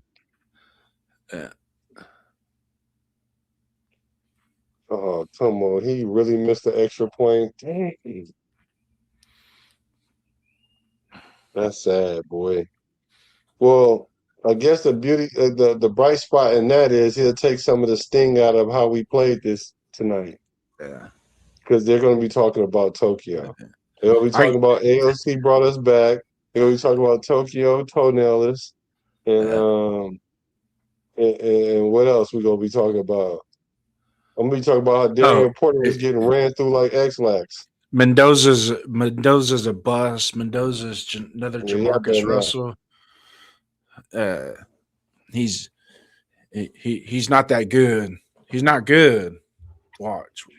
And Mendoza, what I can see though, for real, like if Mendoza sit legit for a year, like if he really sit like it ain't even gotta be a year. If he sat like 6-8 games. 14, nah, that's not enough for me. Like 14, 15 games. Yeah, he like when. So the stat I'm giving 25, 82, and 2, right? Because first year, I mean, if you're the number one, and then when the next year they kind of play, the quarterbacks kind of play better, and so they'll go from like the 3 wins to probably like about 6 wins or something like that. I can legit see Mendoza coming in, like his floor would be like a 6 or 7 wins. Like his floor would be that. Like I can see that coming in his rookie year, which would be his rookie year if he didn't play. Instead of it being 3 or 4 wins, it'll be like 6 wins. So and maybe more if we were able to sneak us in a legit wide receiver that could take the top off. You know what I mean? Somebody that we're able to draft in a draft that and our line would be 1 year in. Yeah, and wins and losses go against the quarterback because they always judge the quarterback by wins and losses. But if you got a trash defense, you could be the second coming of Joe Theismann or Joe Montana or Tom Brady. If you ain't got a defense to keep them from scoring, it ain't gonna matter. My man called him the YouTube toe. It's over for YouTube toe. Yep. It's over for the kid. Yeah, he might be back on you. We might have some competition on YouTube. No, we need to go get Carlson. I hate to say it. You know what? I would pick up the phone. I would pick up the phone. I see why we got rid of him because he incrementally got worse. Once he got that bag, he literally got worse. But did we get rid of him, or his contract expired and we didn't renew it? Well, I think his contract was expired and we didn't renew it. But I'm saying we got rid of him because we didn't retain him. That's what I mean by getting rid of him. All right. But even with that being said, though, I'm more confident with him than I am with either one of these. Even if you put both of these kickers together, I would be more confident with. Ooh, where's the flag at for that? I thought you can't crack block nobody like that no more. So this will be interesting. Now, Aiden kind of come down here and throw a touchdown. If he comes in down there now and throws a touchdown, shit. I ain't even gonna watch your show tomorrow night. Then I'm not even gonna be on the internet for until Monday. I'm not even gonna get on the internet till Monday. I'll watch y'all shows. Yeah, Saturday's gonna be interesting. This is interesting by all stretch of the imagination.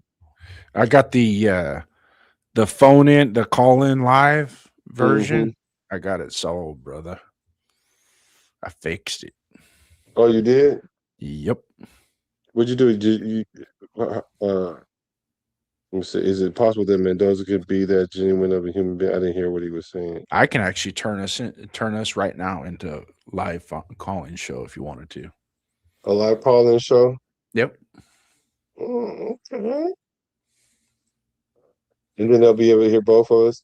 Yep. Well, we'll see. We'll see how many people come in after the game. As soon as the game's over, I'm checking out because what time is it? Actually, yeah, it's 7:45, but I've only spent about 15 minutes with my wife because the game was on when she came home. So you better get on that. There's only the preseason. Happy life, happy wife. Happy spouse, happy house. Man. Yeah, because once regular season starts, it's like I watch football Thursday, Friday, Saturday, Sunday, Monday, and then reruns on Tuesday. Right.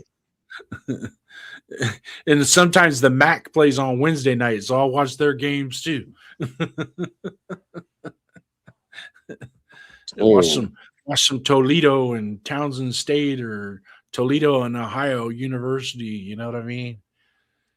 So, yeah, I'm gonna tap into what you call that, college this year. Yeah, I already went through the 506 Sports app and picked out some games. Really, in all honesty, there's a couple the first week, but other than that, it's gonna be a while.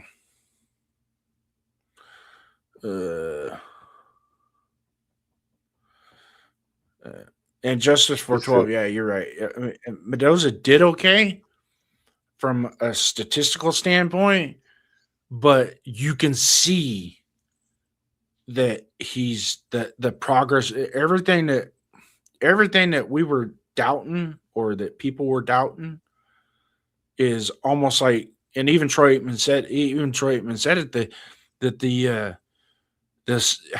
how it was presented was not necessarily, the case. And a perfect example is him, right? Because the first 2 years he played college football, he ran the wishbone. Now, do you draft a wishbone quarterback into the NFL? Ever? Maybe in the 40s and 50s you might have, but not in the 80s and 90s, right? Who runs a wishbone still? Huh? Who runs a wishbone still? I don't know. I wish they still ran it. That's what we ran in high school. Yeah, but that makes for a quarterback that you don't know if he can throw or not. Well, that's just it. The reason why we ran it, because we had quarterbacks that couldn't throw the ball in the ocean standing on the side of the beach.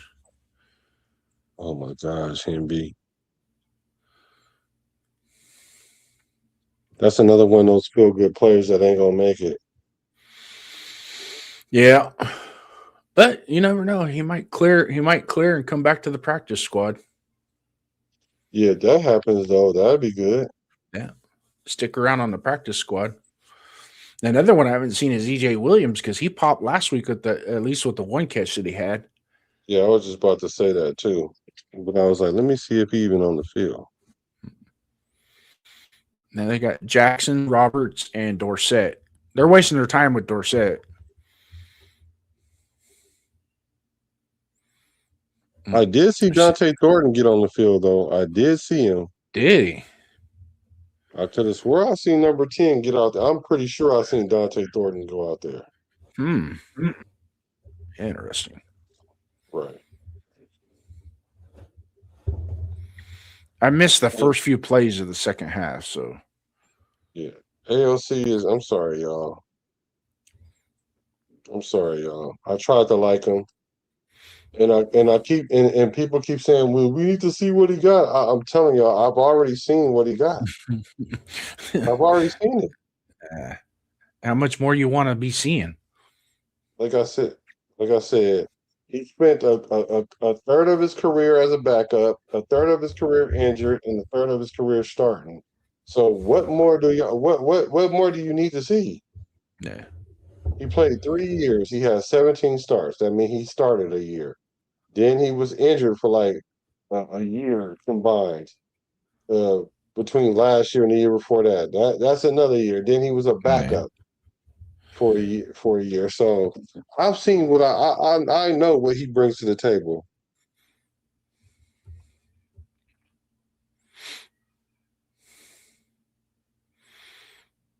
Let's get a pick 6 right here. That'll be beautiful. Might as well, huh? Or a fumble. Like we already got 2 fumbles. I guess 3 would be asking a lot. Hitting. Yeah.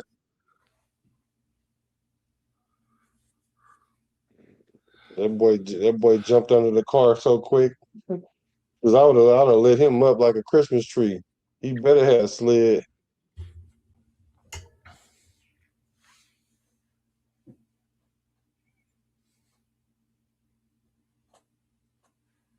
That's amazing. Like, I mean, granted, we gave up 17 points in like the first quarter and the third, and they only scored 3 points since then. Yeah. Same thing last week. I mean, like they scored 6 points and a half. Like, see, there you go. Attitude. That's what I don't care if you're the 5th string. Just show an attitude.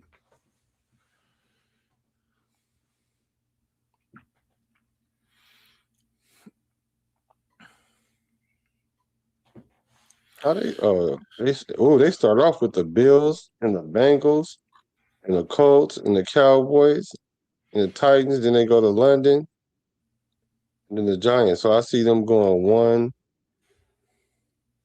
1, 2, 3, 4. They might go 4-3 at the bye. Then they play the Chargers. Oh, weak Chargers. They better Chargers. I want the Chargers to lose. Hit him. See, who's number 57? Why you didn't hit him? You should have made him pay for that.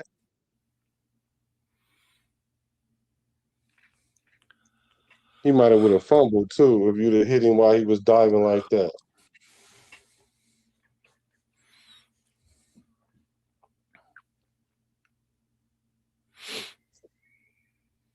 All right, 2-minute warning. Hold your breath. They get a first down on that? Yeah. Yeah, they'll probably just clock it now. That'd be good. That's what I'm saying. When he dove like that, I would have hit that fool. Yeah. I would have dove and hit him right when it because the first time he was running, he slid. So I'm gonna be like, oh, you got away that first time. Yeah. And then that second time, I gotta hit you now because you over here stealing yards at this point. Yeah. Yeah, so anyways, I'm not gonna do a show tomorrow, the Pride and Poise show, because I'm gonna be busy. I got a lot of stuff to do tomorrow. And then I'm gonna be busy Saturday too. Oh really? But I will be doing Raider Nation Voices Saturday night with Jeff. Okay, Saturday night.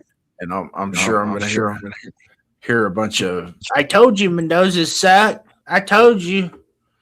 Yeah, well. Yeah, you told me. Like, that's pretty good. That's pretty good. That's pretty good. You never even watched him fucking play, but you know he sucks. That's I'm like, nice. no, you just a hater. He threw a pick 6. That's That's going to happen. That's going to be happening. He's going to confuse coverages. starting off. Like that's what's going to happen. The only thing I have a problem with is that they tried to run the same play. That's my only issue. Well, that's just it. That's just it. Is because see, I didn't see the interception in practice, but if it was the exact same play, then there's got to be some type of issue there. It's the same concept. Even if it was the same play, the same concept. Running back out the backfield, running out, and you ran right into the defender that's standing there. Mm-hmm. Like it was cover 2. The dude was just standing in the flats, and then like it could be corrected. Like you just know next time, just sit there. Especially in the zone. In the zone, you don't run across the zone anyway. Yeah. That's how you end up either getting hurt or getting the ball picked off. Yeah. Running across the zone, you got to find a soft spot in the zone and sit there. Yeah, and that comes with experience. That comes with experience, when you know. But I'm glad he got that little pick out the way though, because now we know he don't walk on. Yeah. But it's a funny dynamic because a lot of people want to see him, and it's a few. I don't know if it's a lot, but it's a few people that want to see him fail. There's about 5% of Raider Nation that want to see him fail, so they can say, "I told you we should have never taken." 5%. I would say at least about 5%. It was more until last week, but there, I would say 5. There's a little network, and unfortunately, I'm part of that network that they do that. They're just like, but they're all fucking minor birds, is all they are. It's like my boy said, flights to Japan are cheaper from Texas than they are from Vegas. Oh yeah, they are. What up, Frank Weber? What's up, Webb? That's crazy work. He said flights is cheaper from Texas.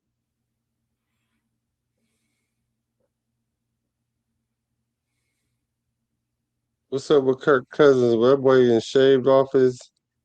He looked like he looked like it's week 1 coming up next week. He ready to go. Yeah. Hopefully this is it. Hopefully this is the. Don't exactly. I'm about to say don't start tripping now because. Why we didn't see Jacob Clark though?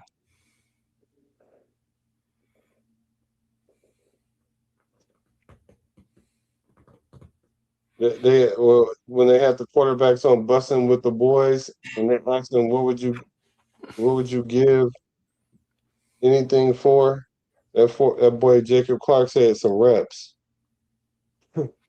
Nice. Right.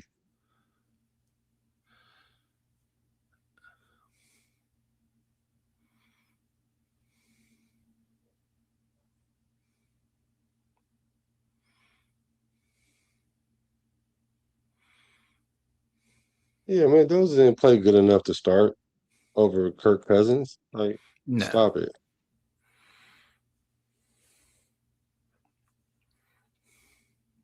No. Oh, nice. Come on, D-line.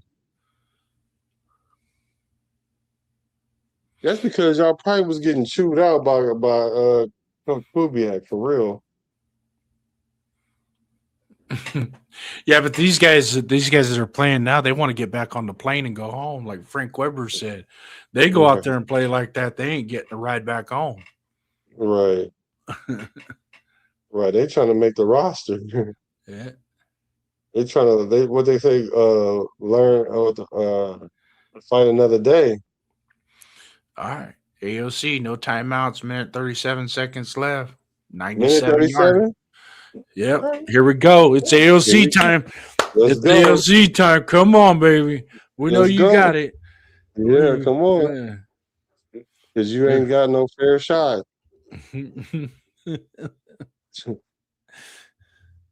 Take us to the promised land.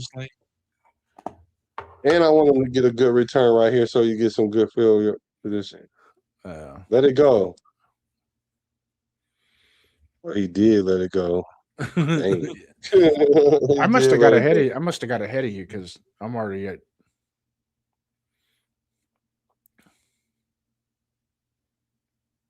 Yeah, I don't know. I think my little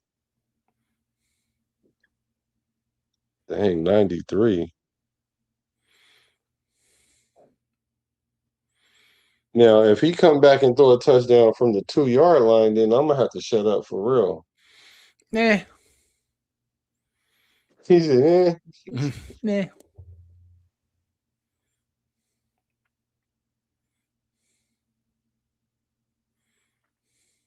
But it's cool though. We didn't get blew out. Yeah. There for a minute, I thought we're gonna catch a goose egg. Oh, it looked like we was about to get blew out. Get out of bounds. A Goomba Wale. That guy showed something, man. He just showed up the other day. A Goomba Wale. Last Monday or last week sometime. A Goomba Wale. And I think he was with the Texans. With the Texans, they loaded up their backfield, man. They got Marks and Montgomery and Nick Chubb. Which I know Nick Chubb's on the downside of his career, but he still has a tendency to rip off a bunch of big ones against us. What would you?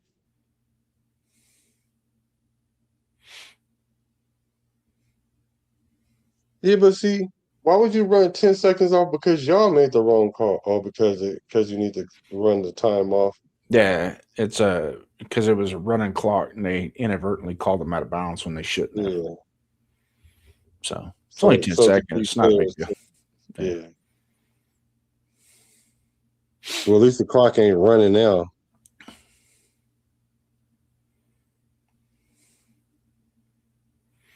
We need like a big play right here. Yeah. Come on, ALC. Oh, they in prevent defense, so they just throwing the ball underneath. He's just shredding that prevent defense.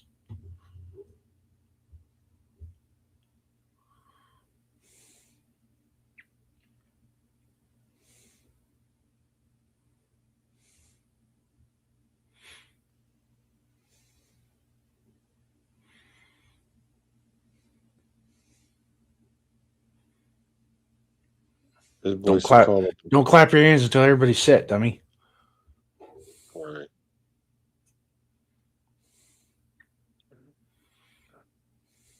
This boy Dorsett wearing lucky number 13. Mm-hmm.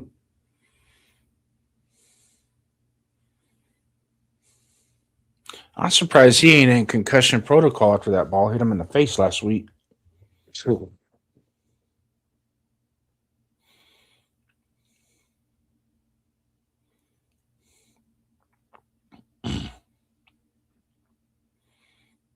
Come on, man. You got to throw it down the field at some point. Well, I hate to be the bearer of bad news to everybody. I just saw Kubiak's play sheet for AOC. Yeah, more options at In-N-Out Burger.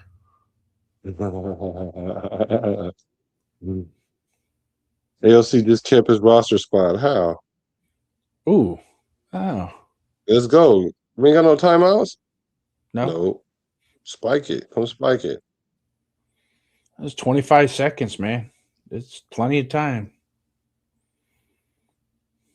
You got to be kidding me. You got to be kidding me. He got a touchdown. He's in. I don't know what happened because it skipped on my end. All I saw was it say touchdown. Yeah. You know what? Maybe I will watch Fight or Flight tomorrow night. Hold on.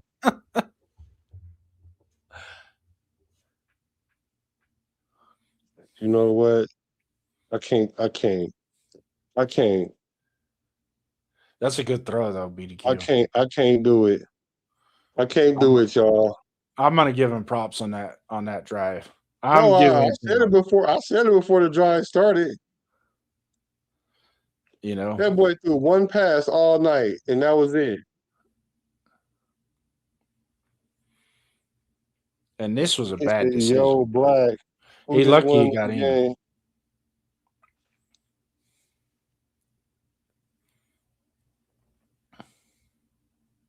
Hey, it's over, cuz.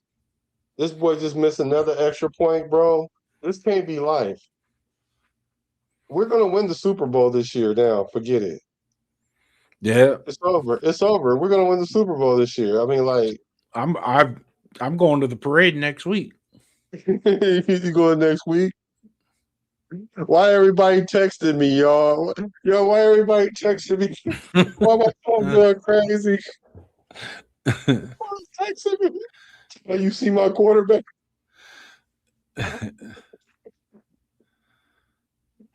Hey, you know what? I'm gonna have the most views out of all my shows all year because everybody gonna want to talk about.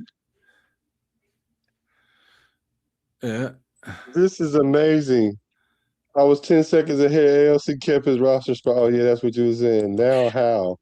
I Say the never name thought and put some AOC was respect going to on get his cut freaking name. anyways. You know what I mean? AE. So look, Anthony Estrada, you don't even come over here like that. I appreciate when you do come over here, but I'm not gonna lie though. I ain't gonna even I'm not gonna front. I already called it like 2 scores ago that what was about to happen. I already called it. I already said AOC was going if he and especially at the beginning of this drive, I was like, if he go down and score, I'm going to I'm not gonna come on I'm not gonna be on the internet till Monday. But now I can't do that because it's like I'm running. This is crazy. You ain't lying, J4. This is crazy. So AE, I'm gonna say it. The MVP of the game is Aiden O'Connell. And he should start over Mendoza.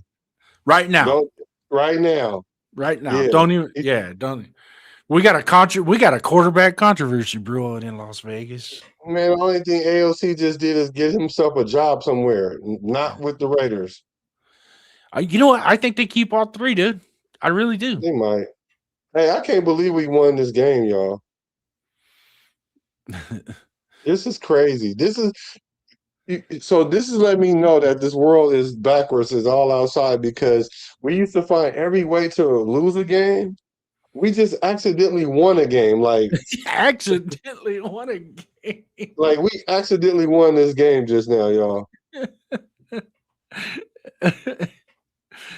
That's what I'm saying. We're gonna win the Super Bowl. And we got an intercept. You know what? We winning the Super Bowl now.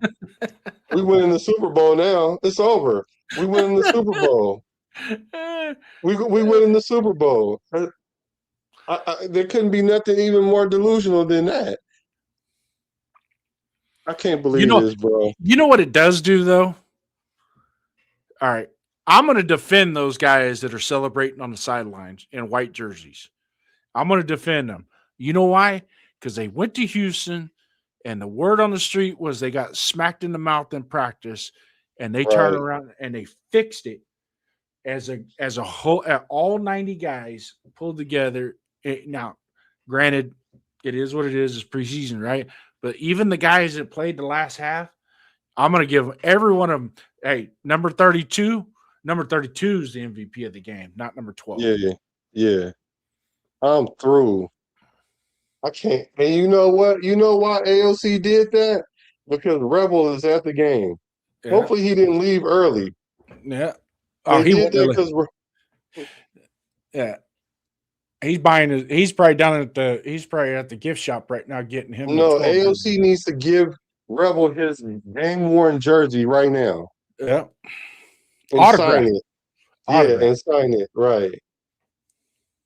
I can't believe it, bro. I can't believe it. I can't believe it. We're winning the Super Bowl. I don't care what nobody say at this point. We're winning the Super Bowl this year.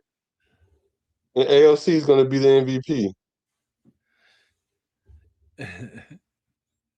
Bro, Uh, that is funny, bro. hey, I'm gonna check out, but before I leave, you know how you there's this theory that I came up with that the best way to eliminate come from behind wins. You know what that is? How is that? Just don't have to come from get ahead. Don't have to come from There you behind. go. We wouldn't be in this shit. There Hey, you peace go. out, brother. I'll chop it up with you tomorrow. Hey, I appreciate you riding the rest of the way with me on this one, bro. I It, appreciate you. You it already was a know. smooth ride with Air Ride. So we Talk- might have you might have to, bro. You're 1-0 when you come on the stream. Like, This might have to be a regular situation. yeah, you actually like willed I'm, us to win this game. I'm just like that. Remember that Bud Light commercial where that guy takes his beer bottle and turns it because he's superstitious? I'm the Yeah, same way. I am me too. when the season starts, when we win a game, whatever I was wearing that week and where I was sitting in my chair or in the couch or wherever, where the remote control is on everything, I put it right back the way it was a week before when we I'm won. the same way. I So, can't believe it, bro.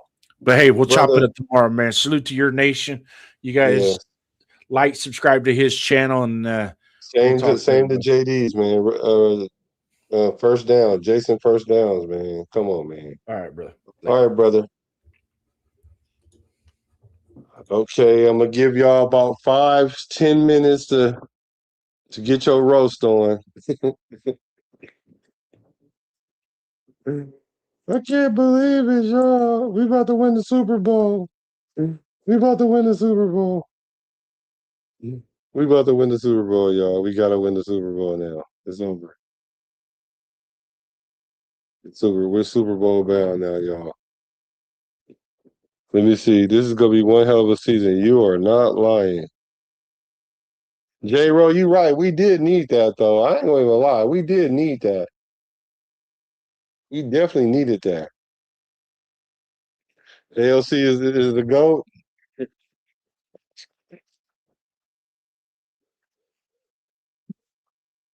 ALC just got him a job with the Miami Dolphins. That's what he did with the Atlanta Falcons. That's what he did. He just earned him a job with the Atlanta Falcons right there. I can't believe it, y'all.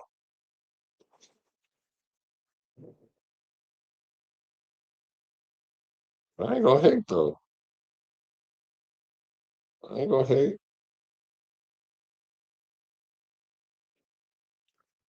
AOC Black. Who should be QB2 now? Don't do this. Don't do this. J4, don't do this. If if people jump off at all these other people's live stream to come over here just to troll me, if I promise you, if that happens like within the next 5 to 10 minutes, we're gonna have fun this year. I'm gonna have a whole lot of fun with y'all this year.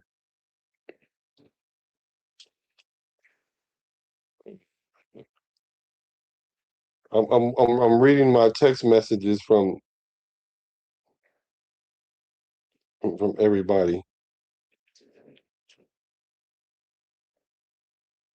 Yes, J-Ro, you're right.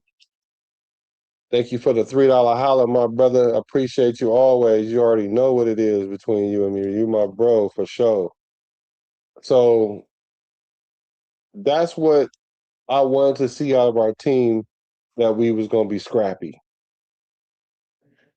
I want to see the fact that we were gonna be able to uh, show some fight.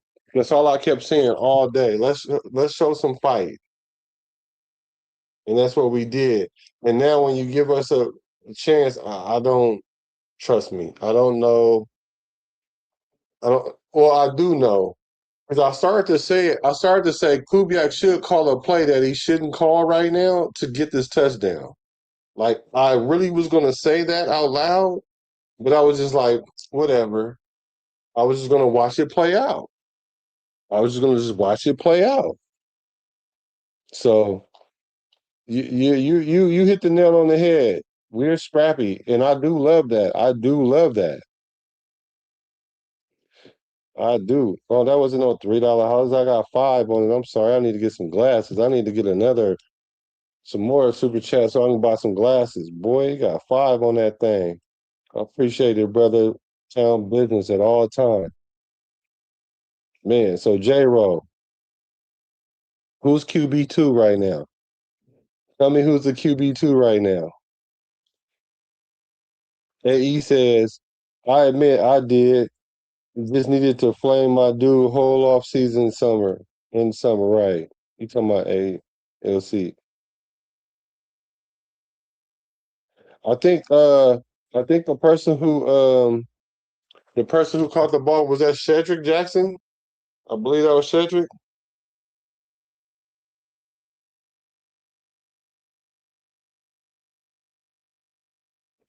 I mean, you know what?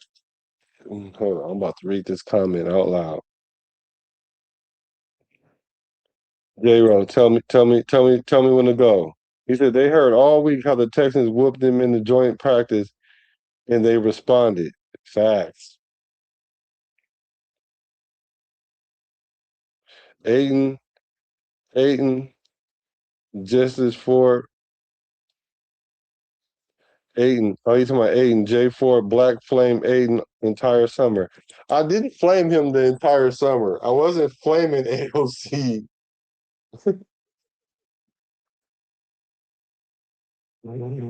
I wasn't flaming him. I was rotisserie. I was slow cooking him. I didn't flame him. It wasn't flambéed. I was rotisserie. He's still rotisserie chicken. I told y'all I started to like AOC a little more and more. But the thing about it is, please do not come on Kanye West's internet and act like that AOC is the one like that. I keep telling y'all. I told y'all that before it even happened. I seen it coming. I seen it coming like 3 scores ago, and 2 years and 3 scores ago. Like I literally called it. I called it before it even happened. Now don't act like y'all didn't see that. I called it before it happened. I knew it was gonna happen. Just like we're gonna win the Super Bowl now. It's it. No, I wasn't. I told you I wasn't flaming them. I was rotisserie cooking them. He said I never thought that Kirk was QB1. I even came up on the pod and argued with you about it. Yeah, but so what do you think? So you think he QB1 now because of that? No, I wasn't. Are you tripping? No, I told you I was slow roasting your boy. And he's still almost done. Trust me. He almost done. The meat he got super. Well, I don't want to say it like that because it sounds kind of funny, but okay. So you got Mandalorian who threw the pick 6 today. AOC at QB2, and then we get rid of Kirk Cousins.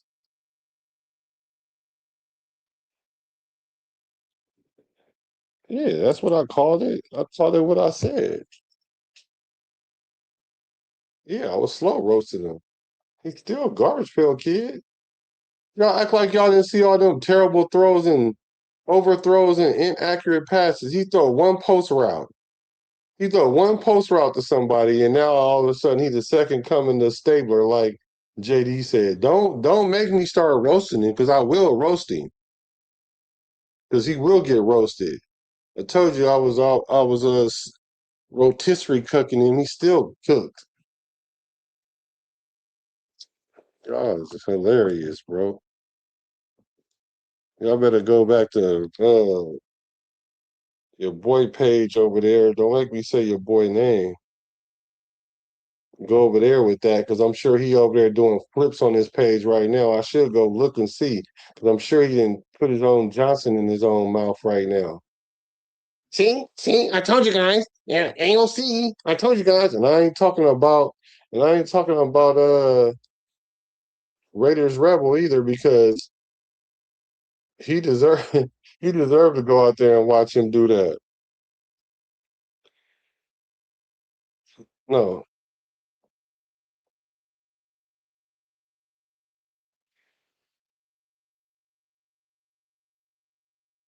I gotta send this time in back.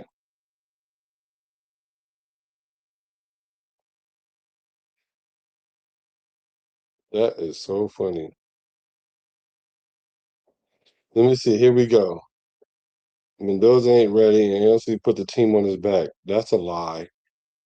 He didn't put his team on his back. He made one good throw. He's supposed to. He's supposed to be this starting caliber quarterback. Like if you threw a starter out there, you don't think Kirk Cousins could have threw that?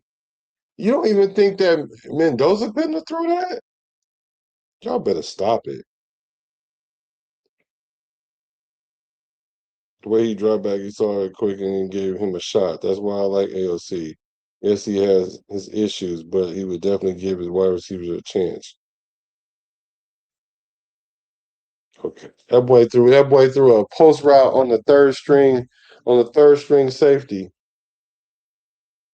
And now AOC is the second coming of Rich Gannon. Who else wore 12?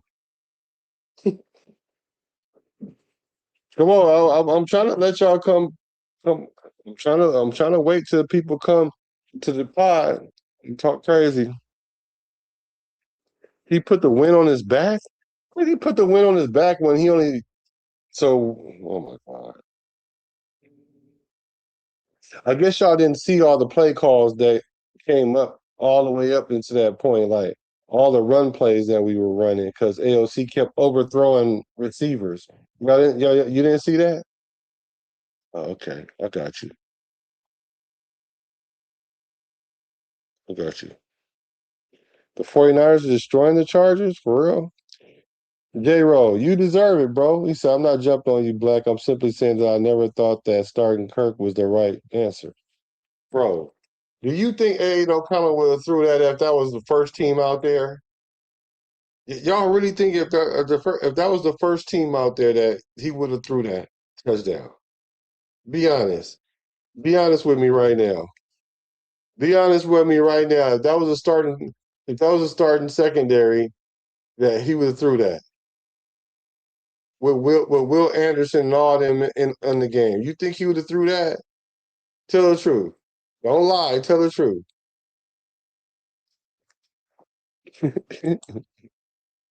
But if y'all think about it, AOC played like AOC. Yeah, he did. Lucky. He played lucky.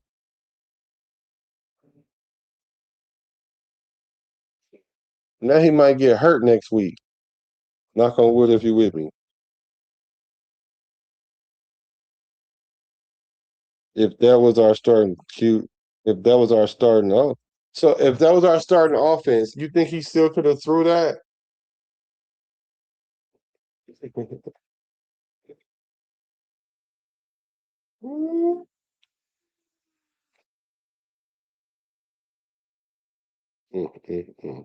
Got to be more careful.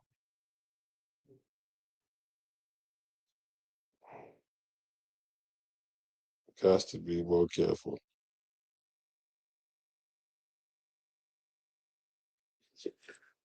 I'm here for it though. Remember that game a few years ago when we scored 60 against the Chargers? What was AOC numbers that game? Let's look it up.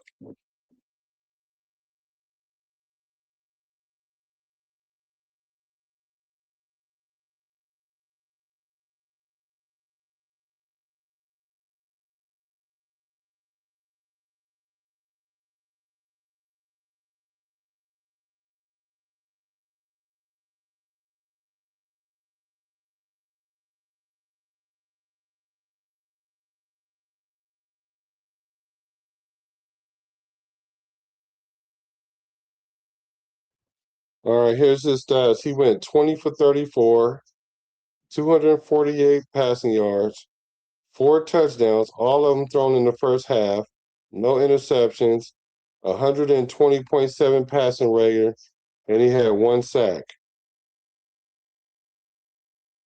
They was leading 42-0 at the half. Okay.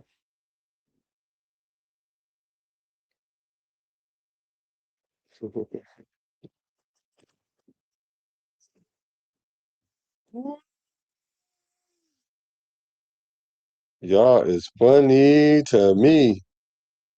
Ain't no count on him now. I thought I seen somebody. I thought I saw somebody say he was him. AOC missed some receivers this game, but he hit the one that counted the most. Okay, I'll give you that.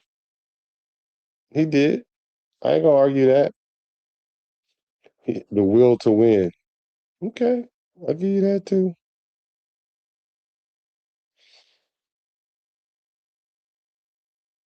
Why so shocked, bro? I've tried to tell you he's him. He is not him. He is not him.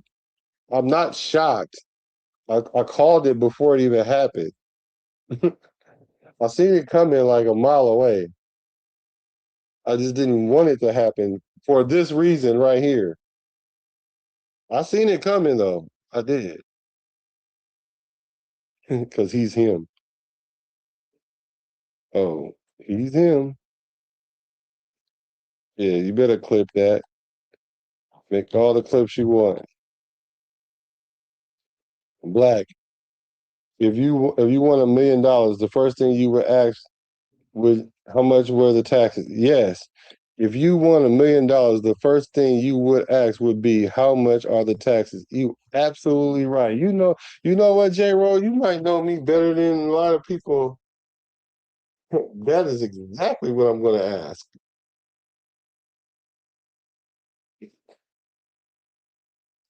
Exactly what I'm gonna ask. Okay, so his numbers were not spectacular. He just had 4 touchdowns.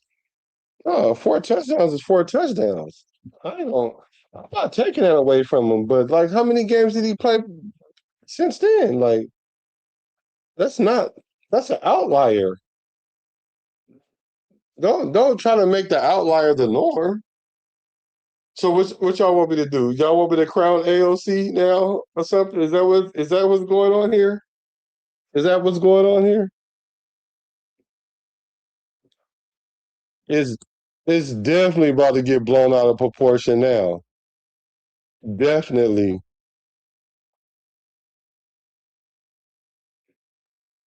So I'm trying to figure out what am I supposed to do here? Like, am I supposed to crown AOC or something? He threw a post route for a touch. It wasn't a touchdown, but for the game winner, essentially. And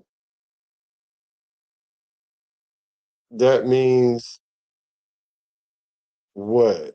We're gonna forget the 2 touchdowns that was ran in and the defense. We're just gonna forget that. We're gonna forget how the defense played, and we're gonna forget about how we ran the ball in for 2 touchdowns while AOC was stinking up the field. Hmm. Hmm.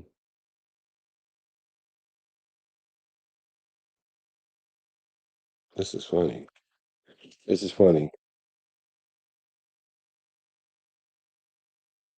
He said, "Black, I just can't believe what I just seen. We all tripping."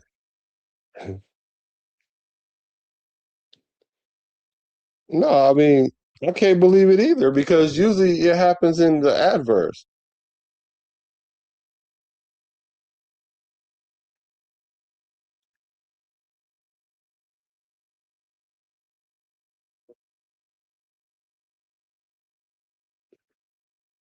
Nation, we had a good night. Let's enjoy the W. We get them and not major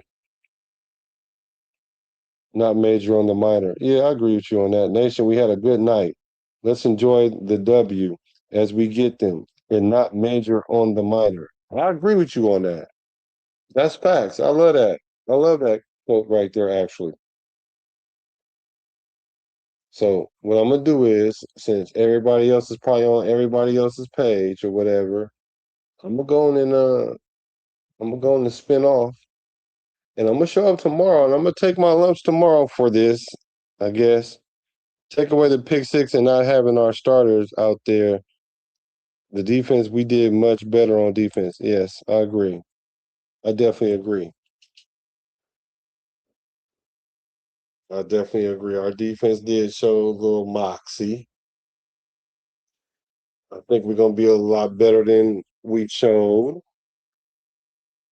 but AOC, huh? Yeah, good thing Jacob Clark didn't come out there and do that.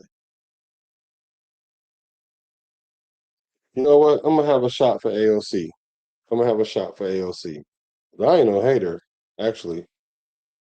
But I ain't about to sit up here and overblow it. That's what I ain't gonna do.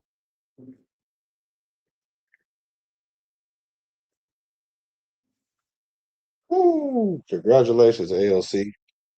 Because I know that felt good to do that. And just think, Houston for sure thought they won that game.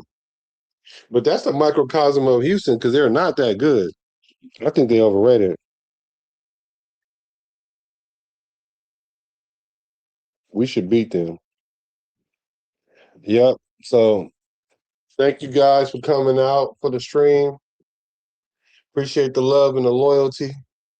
Y'all already know it's one nation. That's the Raider Nation all day, every day. Because I'm a Raider. JD's a Raider. Pizzle a Raider. J4 is a Raider. J Rowe is a Raider. AE is a Raider. Frank Webb is a Raider. Who else? Who else? Whoever else showed up, you a Raider from the Bay to LA. Hold on, wait. We got some people coming in. I'm letting y'all. I'm gonna let y'all get off where y'all mad at. I'm gonna let y'all get off where y'all mad at. Let me look at ALC stats for this game, actually, before I go out. Cause y'all tripping. We definitely winning the Super Bowl this year, though. We winning the Super Bowl this year, y'all. We winning the Super Bowl now. If that's the case, let me see the stats.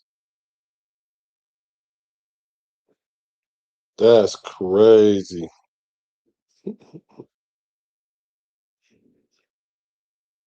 All right, here we go. Let's look at AOC stats.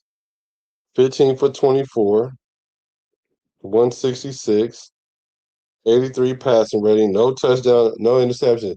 This is such a classic AOC game. So he played better than Mendoza in the game. If that's the case, he played better than Mendoza, right?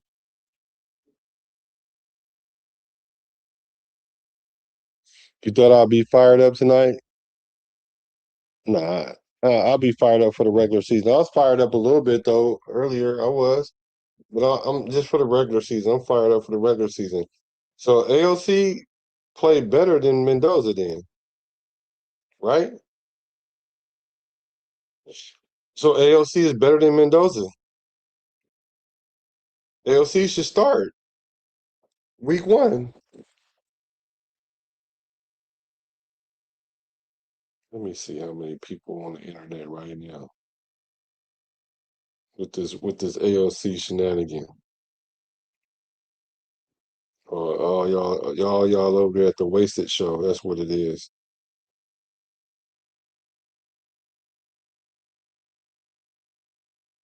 It's all right. Y'all better enjoy it now.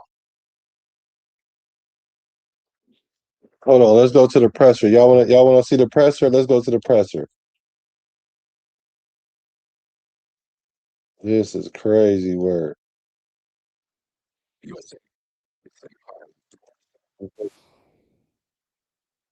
Let's go to the presser, y'all.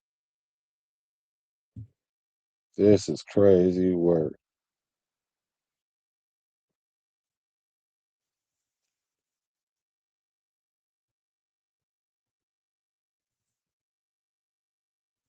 Let's go to the presser.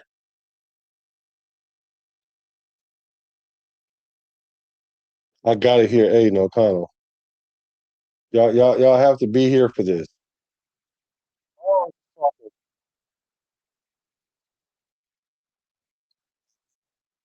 On them, and you get to see where maybe you're not as good, so you get to see some strengths And that all comes out during practice. And yeah, it was fun to watch this week. Us compete in practice and then carried over to the game. Preseason continues Yeah. to just really impress. You got to do a lot with him. Would you just discuss his maturation, please? Yeah, it's been awesome to watch him grow. I mean, it feels like I practice I watch a snap, look away, watch a different snap. He's somewhere else, working hard, putting his best foot forward. And to see a rookie come in and just work, keep his head down is really all you can ask for. And so super proud of Trey.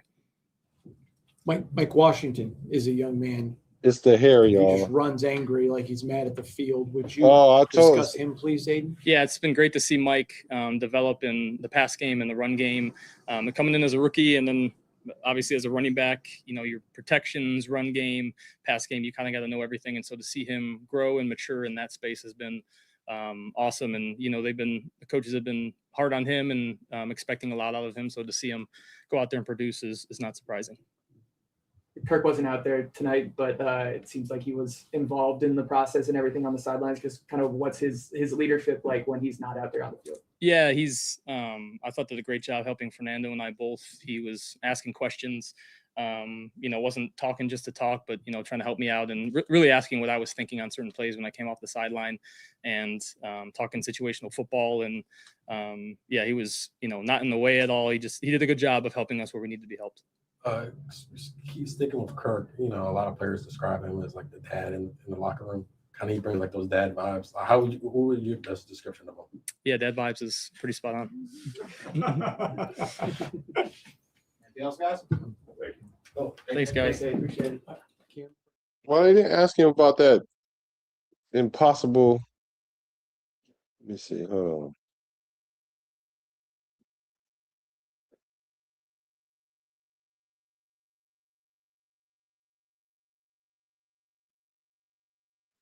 Aiden, how good does it feel to be back in here after leading the team to another win?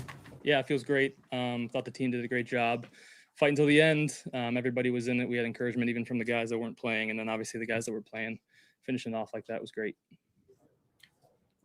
For you, it's been a good camp. And to be able to get this and to get that first win for you, it's not really a confidence issue. You've been doing this a long time. Your confidence is good. But just talk about the feeling in that locker room with your teammates, please. Yeah, it's amazing. Camp is hard for everybody, and I think everybody works really hard. Coaches, administration, our players, obviously, strength staff, equipment room, everybody works hard. And so it's a grind, and to be able to pay it off like this is awesome. And yeah, to celebrate with the guys is, it's why you play the game.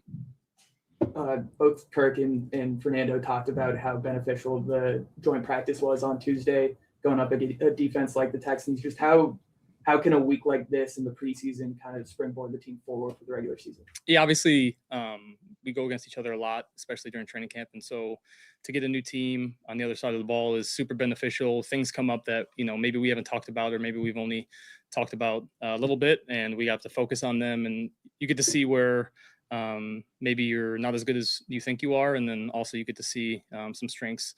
And that all comes out during practice. And it was fun to watch this week. Us compete in practice and then carried over to the game.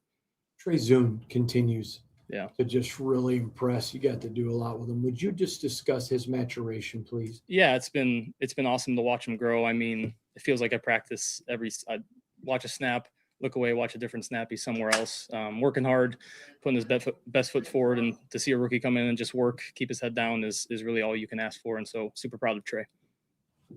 Mike Washington is a young man.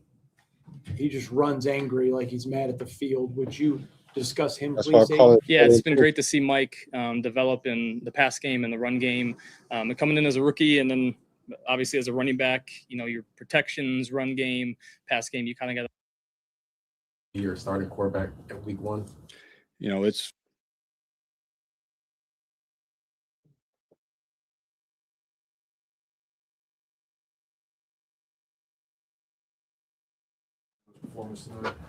I think plenty to clean up, plenty to get better at. Plenty that we can do better for him as coaches, plenty that he can learn from. But what great heart that we showed in the second half. The whole team, offense, defense. I'm really proud of our guys. Well, with Kirk Cousins not playing, along with like Max and other guys, it's safe to say Kirk will be your starting quarterback at week 1. we got another week. We're playing. I don't want anyone to be comfortable in their job.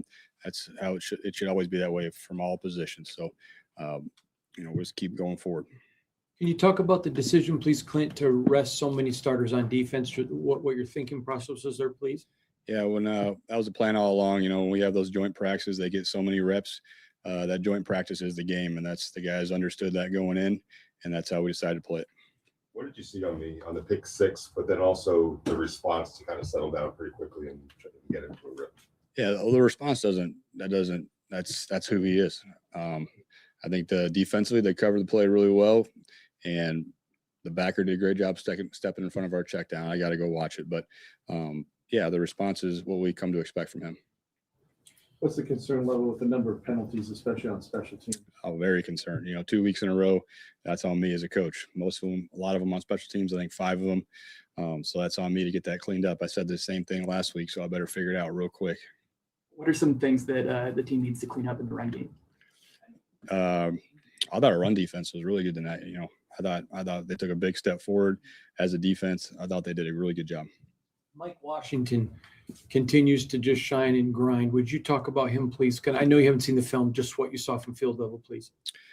I see a very talented young man with a bright future ahead of him that is extremely humble and hardworking. So if he just keeps that mindset, he'll keep getting better. He has plenty that he needs to improve on, and he knows that.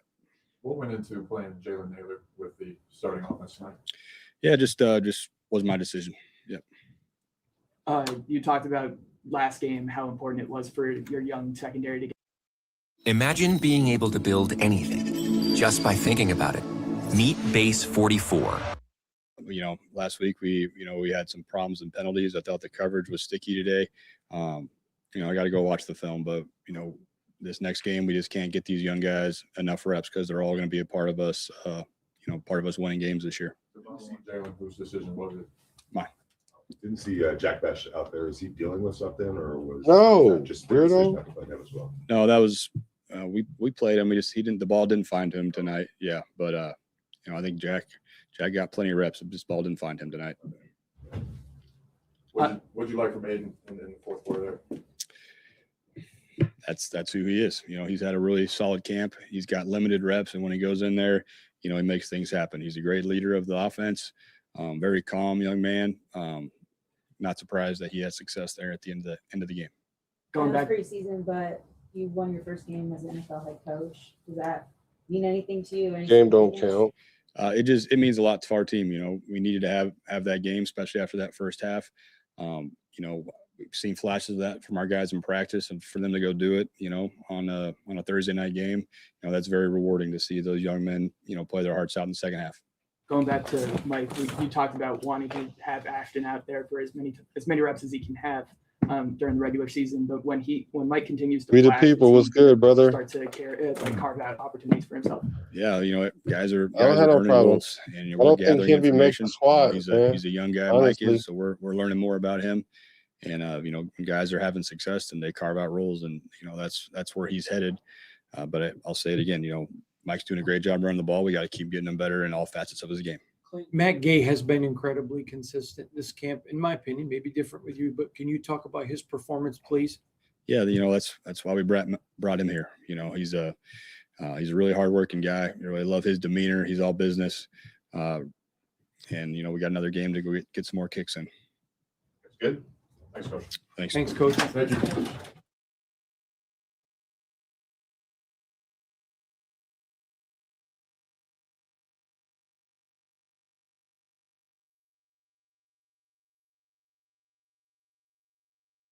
I think that who else was supposed to talk? All right, let's see. They call Mike Washington Iron Man. That's what they call him. That's interesting. All right, so I'm here. I'm here for it.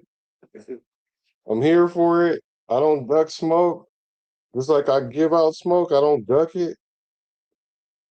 I called it. I definitely called what was happening. I just saw it happening in real time. I just can't believe it actually happened for us, because it usually don't happen for us.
How many of you guys really felt like that?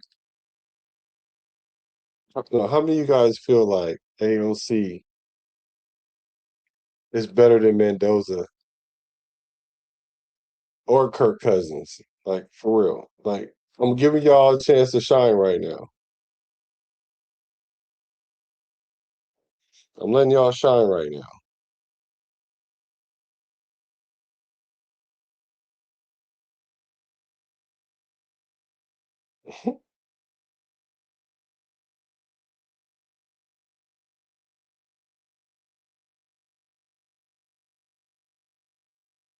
How many of y'all feel like that, for real?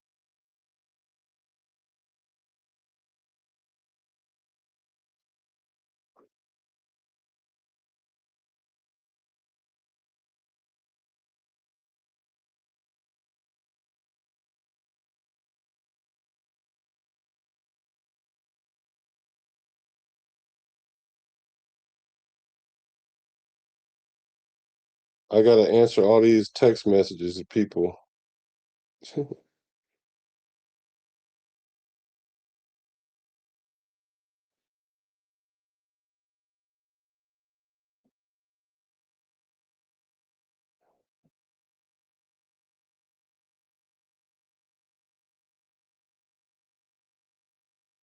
How many of you guys really feel like that?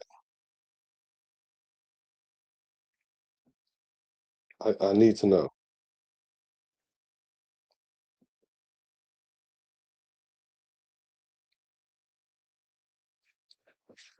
Let's see. You can make an argument. Really? AOC is not better than Mendoza or Kirk Cousin, but I think I will put AOC at QB2, let Mendoza sit and watch for a year. Now, so I'm not opposed to that.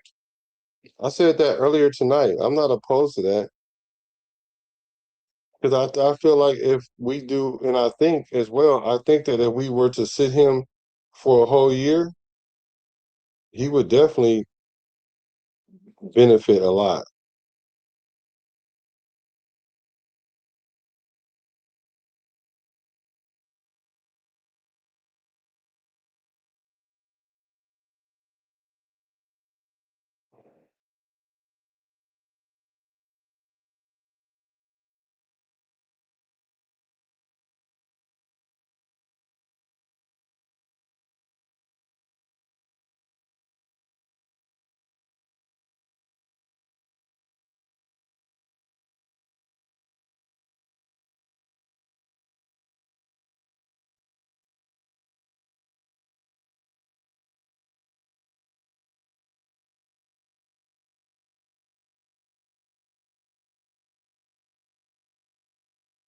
Let me see. AOC is further along, at least in reading coverages. Uh, mm, mm, I won't argue that. He should be. He's been in the league for 4 years now. This is his fourth year. He should be. So, like, that's what I'm saying. Like that. That's not.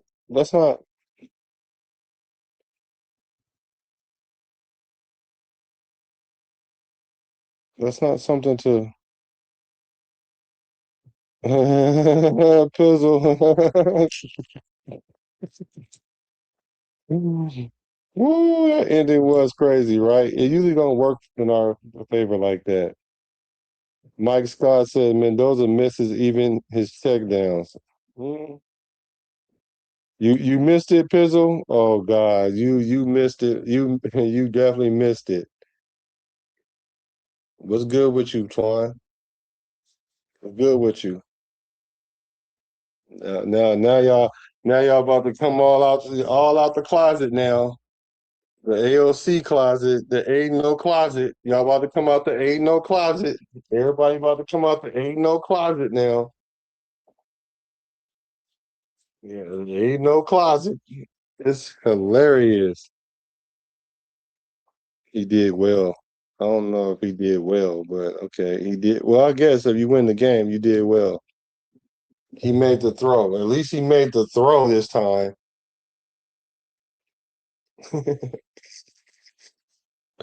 I can't believe this. This is hilarious.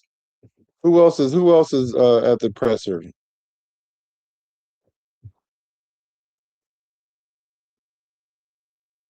Who else is supposed to come talk to at the presser? Let me see. Aiden O'Connell, Fernando Mendoza. Okay.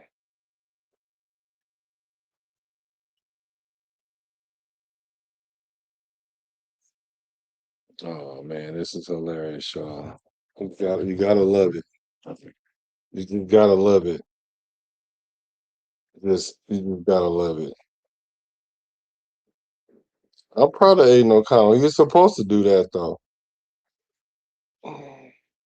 I mean, like, I don't know why you shouldn't get credit for stuff that you should get credit in this situation, but you shouldn't get super high praise for something that you're expected to do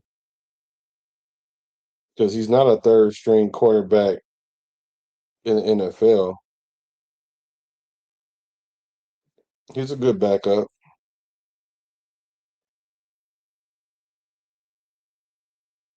Let's see. Let me look and see.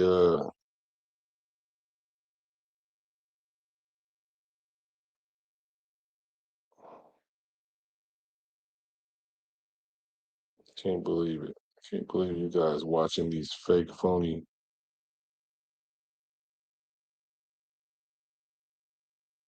Wow.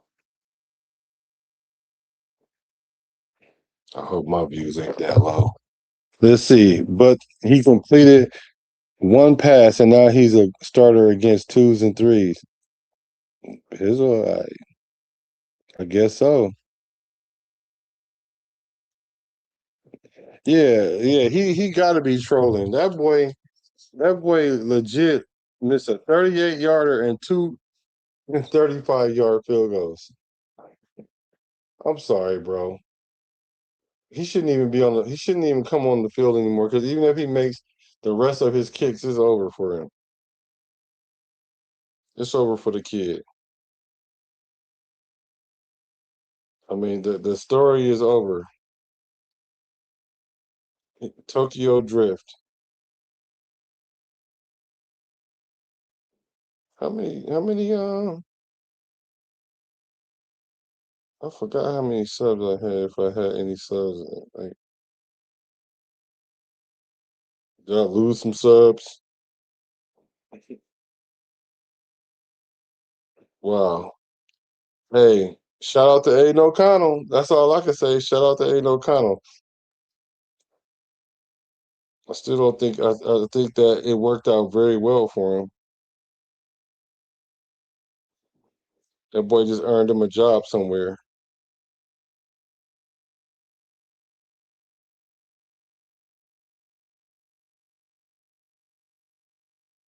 Why isn't it not showing me my? I guess maybe because I'm live. All right. AOC backhurst. The ain't no closet. Can we credit AOC for the comeback? I guess. I guess you can credit him for that.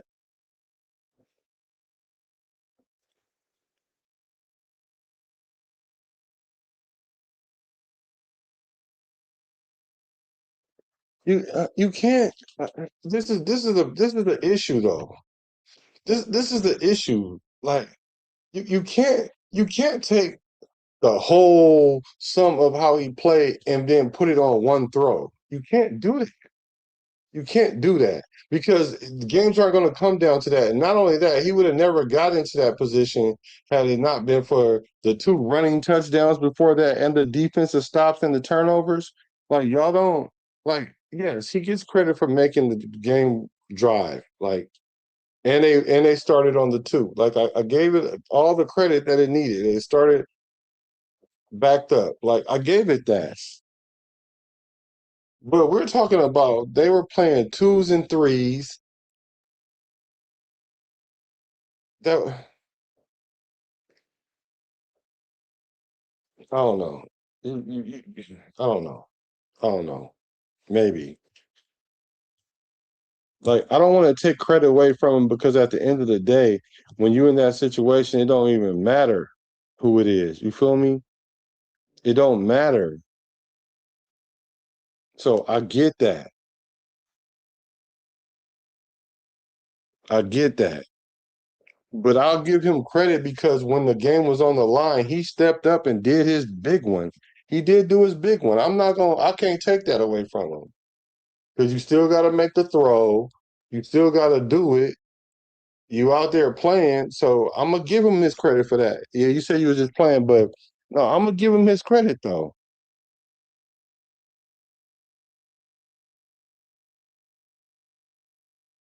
Yeah, Pizzle, Pizzle, you gotta see it, Pizzle.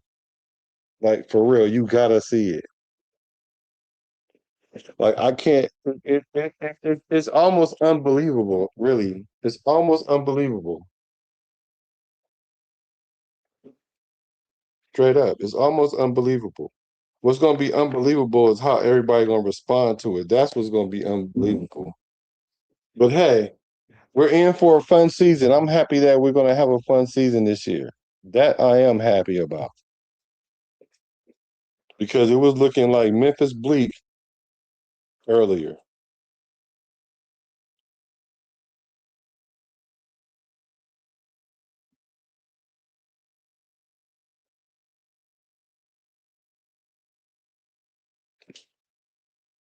Memphis bleak. It was looking real bleak.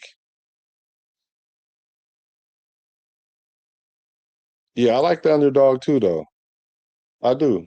I like the underdog for sure.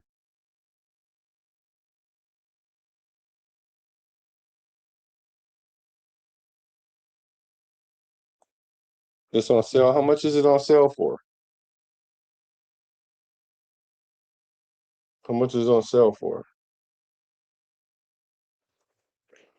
I'm gonna try to get I need I don't know. I'm trying to get the NFL ticket and I need $120. I got what this week and a couple more weeks before the start of the season. So I got like 3 weeks to try to get it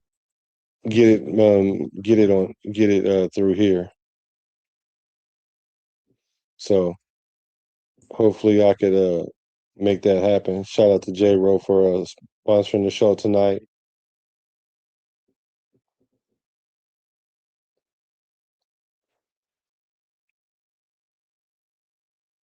It's $79 for the whole year.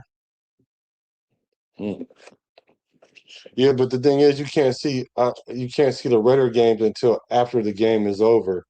If I'm gonna stream the games, I have to get the NFL package. So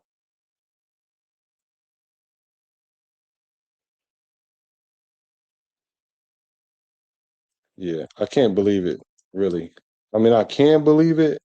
It's just hella funny though. Let me get the fan. Hold on, y'all.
Time your confidence is good, but just talk about the feeling in that locker room with your teammates, please.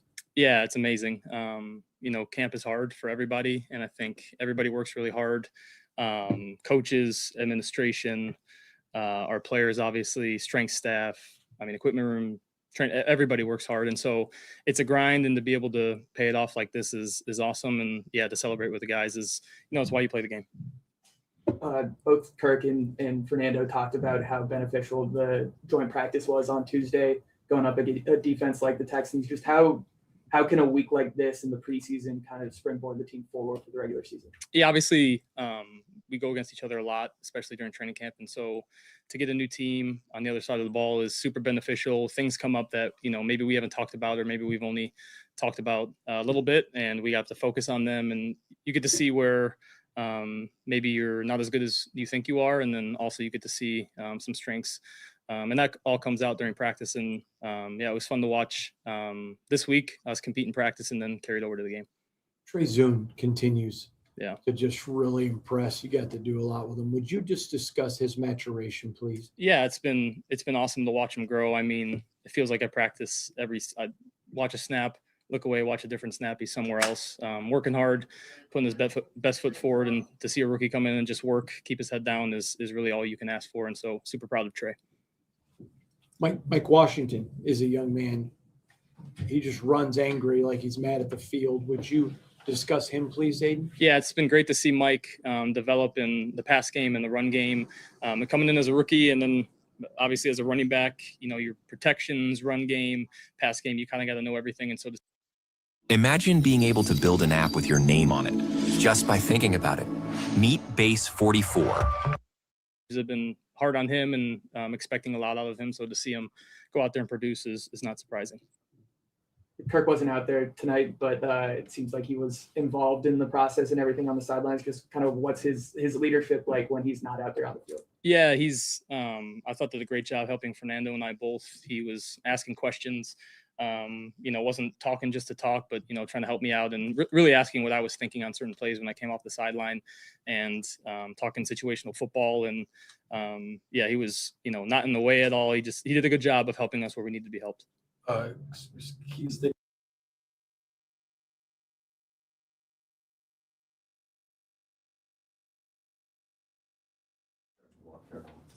You guys go ahead. Fernando, could you just please assess your performance, what you thought of the game, please? I thought the game was fantastic because we won. At the end of the day, the win is all that matters. Yeah, and I see. we did a great job there on offense and defense, playing complementary football in the fourth quarter to dig us out of some mistakes, and we ended up winning the game. Could you take us out through that interception you threw early in the game? Yes. It was play action play and went through my progression. Probably should have checked it down to the flat. Saw the flat player relate to him. And at that point, I started backing up and threw the check down to Mike Washington, and it was not a good throw. We weren't on the same page, and it was a interception. What did you learn the joint practice, the game, getting to go against one of the best defenses in the NFL? What did Fernando Mendoza come away learning this week? Well, I came away that there's a lot of more learning to do, and that although that maybe he had a lot of success at another level, that this level is a whole step further, and that the margins are so small, and that one tiny mistake can lead to catastrophe. So I want to make sure that best serve my teammates and get better from these experiences. You talked about not wanting any plays back in the joint practice. Is that kind of the same approach that you go into with the games in the preseason as well? Yeah, because it's the reality not to get any of the plays back. All you could do is look forward, and then the only thing that I can control at this moment on this podium talking to you is controlling my next play. So whenever the next play in practice, whenever we practice next, whether it's first play I get to play against San Francisco, it's controlling that next play. Fernando, that interception happened right after two big plays. In your mind at that moment, are you are you feeling that momentum right there? Maybe in retrospect, are you trying to do a little bit too much to try to keep building off of that? Yeah, I thought it was great momentum. I thought Jalen made a great catch, and the offensive line blocked fantastic. And pretty sure almost 100% sure it was Mike. Mike had a great run there on the draw play. And so those are two explosive players. And at the end of the day, you just got to get the ball to your playmakers. And I don't think it was pushing the envelope because it was a check down. If it was like a deep shot or something, maybe. But just we're on the same page on this check down. Things happen like that, and I got to be better for my teammates next time. When did you get word that you were starting, and did it change your prep at all? Like knowing that you're going to be the starting quarterback, or did you feel any different compared to, maybe last week? Yeah, I wouldn't say that it changed my prep at all because whether it was this week or last week, I think I got the same amount of playing time, and that was the plan going into these games. Coach Kubiak outlined for the team of what the plan was going to be with the starters, essentially week 1, 2, and 3 of the preseason to keep it internally. And that was something that I knew going into the game was going to be a great experience as a first start in the NFL preseason, which is always the next step. However, my preparation, I always try to prepare like the starter each and every week. Could you go ahead, Brian? You talked about last week about like maybe you had some jitters when you first stepped on the field last week. I was wondering, were those jitters still there in this game, or you kind of felt a little bit more comfortable after you had one game under your belt?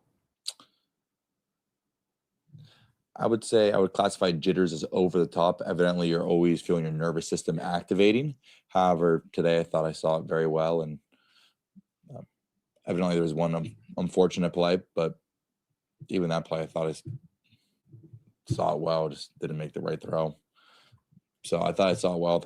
I was calm overall, and all I could do was respond and play the next play. But yes, overall I felt more composed. It was really interesting watching you with Mike Washington, and that young man's had. I'm going to talk to you in a second, Jay, Could you about just that. talk about him, not just as a back, but as a person? Mike is evidently a special back on the field, and having been able to grow with him both as rookies, he's also a special player, but in his mentality of always wanting to get better. We both have learning and growing points, and being in the backfield with somebody and being able to give a little remark back and forth, have that great communication, whether it's about protection, the play, just mentality on how to lead the offense. He's a great guy, and he's on all the running backs. I'm so fortunate and grateful to be sharing the backfield with them. Fernando, going up against a great team like the Texans, especially defensively, do you guys see yourself as a whole, like your entire team, as a second marker, maybe where you guys want to be, and how do you measure yourself against that? That's honestly a question for Coach Kubiak. Right now I have such little experience in the NFL. However, I thought today was a great learning experience, and I thought that it was great because we got the win.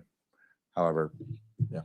With the way the team came back and won, obviously this is Yes. just preseason, but it was Coach's first win as an NFL head coach. Do you think that meant a lot to him? He said he was more happy for you guys, but do you think could you tell that it meant a lot to him?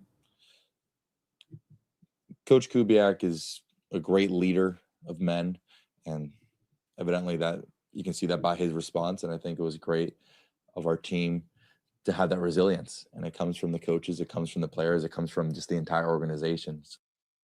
Yeah, man, what kind of trick question is that? You had the man standing there and he said he was happy for the team. Now you want to try to backdoor the answer through Fernando. For one, Fernando's very hard on himself. You can tell, because you can even tell in his voice that he's not happy about how he played. Do you guys hear that? I think it was an amazing group effort. Crosby was on the sidelines talking to you after the interception. What exactly was that interaction all about, and what kind of words did he have for you right there? Yeah, Max is a great team captain and great team leader, and he's always encouraging for that resilience because adversity is going to happen. And him just saying, I don't want to put words in his mouth, but it was something along the lines of, hey, we got your back, let's go, next play. So just to push the page, move forward, and to hear that from a team captain is very inspiring. Last one, Sam. The Texans obviously have a top-tier pass rush. It got through a little bit in the joint practice and a little bit tonight. You talk about what your approach is to handling pressure. Yeah, I think, well, first is always trusting the offensive line and having that communication with the offensive line. They need to trust you to make the right checks, and we need to trust them to protect, which you do a fantastic job at. And so it's also for me to work on my pocket movement. And Coach Kubiak, Coach Janok, and Coach Sullivan, we've identified that I need to work on my pocket movement a little bit. Maybe it's stepping up in the pocket, maybe stepping side to side to gain a little bit more time and try to best serve my teammates and offensive linemen. Thank you guys. God bless.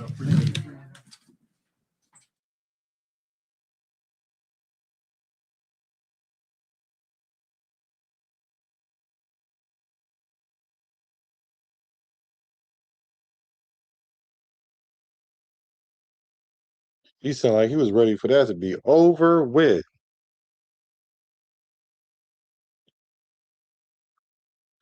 Yeah, absolutely. Yeah, absolutely. I agree. Definitely. Definitely. J4, I want to ask you about about the the situation about the NFL Plus. So the NFL Plus, there's a way that you can watch the Raider games out of market. Is that what you're telling me? Because I was watching the game on the NFL Plus tonight. That's what I have, NFL Plus. But the reason why I was saying I need to get the 120 for the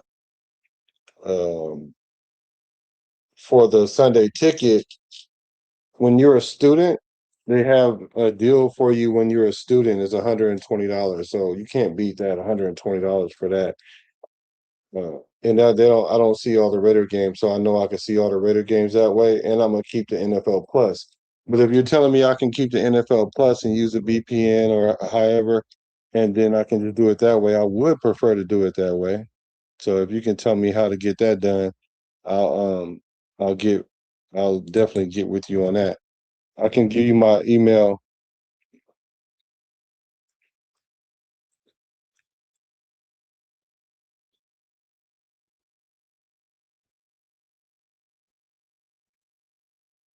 If you hit my email, then we can go over it. Or you can help me out with that if that's what you're telling me. Man, all right, AOC, AO12. Aiden out of the closet. Aiden out of the closet, huh? Is Aiden out of the closet? Yeah, Aiden out of the closet. AO closet. AO closet. Yep. All right, folks. Well, to much ado, much ado. I need to go eat. I haven't ate today. Well, I ate some fruit, but I need to eat some fruit.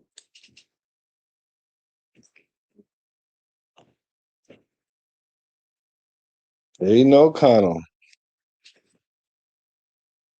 So does that keep his roster spot with the Raiders now?